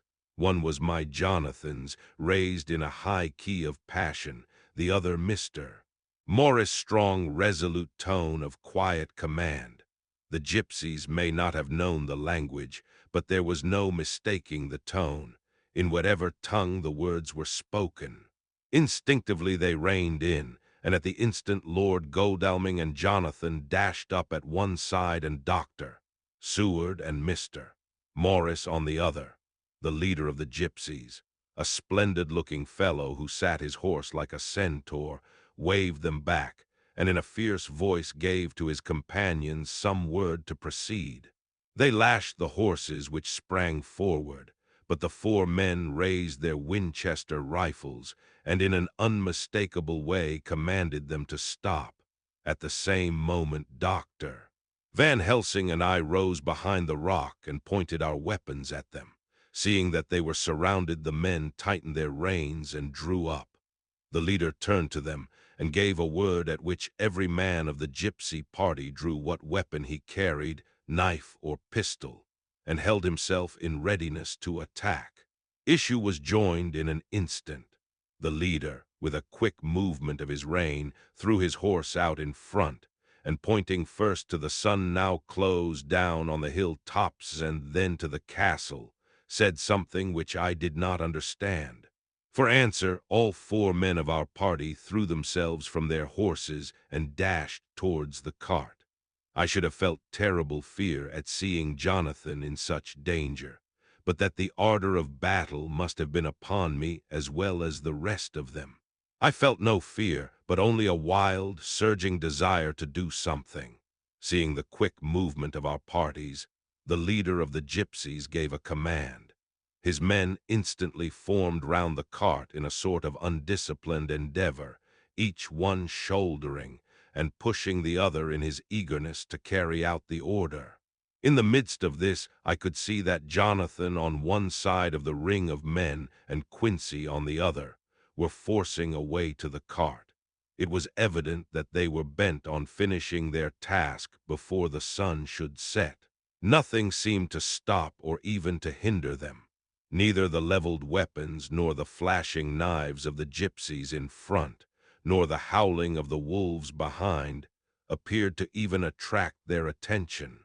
Jonathan's impetuosity and the manifest singleness of his purpose seemed to overawe those in front of him.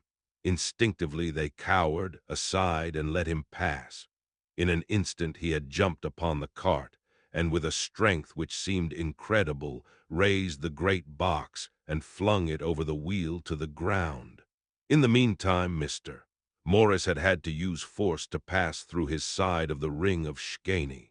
All the time I had been breathlessly watching Jonathan. I had, with the tail of my eye, seen him pressing desperately forward, and had seen the knives of the gypsies flash as he won a way through them, and they cut at him. He had parried with his great Bowie knife, and at first I thought that he too had come through in safety. But as he sprang beside Jonathan, who had by now jumped from the cart, I could see that with his left hand he was clutching at his side, and that the blood was spurting through his fingers. He did not delay notwithstanding this, for as Jonathan, with desperate energy, attacked one end of the chest, attempting to prise off the lid with his great cookery knife, he attacked the other frantically with his Bowie. Under the efforts of both men the lid began to yield. The nails drew with a quick screeching sound, and the top of the box was thrown back. By this time the gypsies, seeing themselves covered by the Winchesters, and at the mercy of Lord Godalming and Dr. Seward, had given in and made no resistance. The sun was almost down on the mountain tops, and the shadows of the whole group fell long upon the snow. I saw the Count lying within the box upon the earth, some of which the rude falling from the cart had scattered over him. He was deathly pale, just like a waxen image, and the red eyes glared with the horrible vindictive look which I knew too well. As I looked, the eyes saw the sinking sun, and the look of hate in them turned to triumph. But on the instant came the sweep and flash of Jonathan's great knife. I shrieked as I saw it shear through the throat, whilst at the same moment Mr. Morris's Bowie knife plunged into the heart. It was like a miracle. But before our very eyes, and almost in the drawing of a breath, the whole body crumbled into dust and passed from our sight. I shall be glad as long as I live that even in that moment of final dissolution, there was in the face a look of peace, such as I never could have imagined might have rested there. The castle of Dracula now stood out against the red sky, and every stone of its broken battlements was articulated against the light of the setting sun. The gypsies, taking us as in some way the cause of the extraordinary disappearance of the dead man, turned without a word and rode away as if for their lives. Those who were unmounted jumped upon the later wagon and shouted to the horsemen not to desert them. The wolves, which had withdrawn to a safe distance, followed in their wake, leaving us alone. Mr. Morris, who had sunk to the ground, leaned on his elbow, holding his hand pressed to his side. The blood still gushed through his fingers. I flew to him, for the holy circle did not now keep me back. So did the two doctors. Jonathan knelt behind him, and the wounded man laid back his head on his shoulder. With a sigh he took, with a feeble effort, my hand in that of his own, which was unstained. He must have seen the anguish of my heart in my face, for he smiled at me and said, "I am only too happy to have been of any service." "Oh, God!" he cried suddenly, struggling up to a sitting posture and pointing to me. "It was worth for this to die. Look, look!" The sun was now right down upon the mountain top, and the red gleams fell upon my face, so that it was bathed in rosy light. With one impulse the men sank on their knees, and a deep and earnest "Amen" broke from all as their eyes followed the pointing of his finger. The dying man spoke, "Now God be thanked that all has not been in vain. See, the snow is not more stainless than her forehead. The curse has passed away." And to our bitter grief, with a smile and in silence, he died, a gallant gentleman. Note 7 years ago we all went through the flames, and the happiness of some of us since then is, we think, well worth the pain we endured. It is an added joy to Mina and to me that our boy's birthday is the same day as that on which Quincy Morris died. His mother holds, I know, the secret belief that some of our brave friend's spirit has passed into him. His bundle of names links all our little band of men together, but we call him Quincy. In the summer of this year we made a journey to Transylvania, and went over the old ground which was, and is, to us so full of vivid and terrible memories. It was almost impossible to believe that the things which we had seen with our own eyes and heard with our own ears were living truths. Every trace of all that had been was blotted out. The castle stood as before, reared high above a waste of desolation. When we got home, we were talking of the old time which we could all look back on without despair, for Godalming and Seward are both happily married. I took the papers from the safe where they had been ever since our return so long ago. We were struck with the fact that in all the mass of material of which the record is composed, there is hardly one authentic document. Nothing but a mass of typewriting, except the later notebooks of Mina and Seward and myself, and Van Helsing's memorandum. We could hardly ask anyone, even did we wish to accept these as proofs of so wild a story. Van Helsing summed it all up as he said, with our boy on his knee, "We want no proofs. We ask none to believe us. This boy will some day know what a brave and gallant woman his mother is. Already he knows her sweetness and loving care. Later on he will understand how some men so loved her that they did dare much for her sake." Jonathan Harker. The end.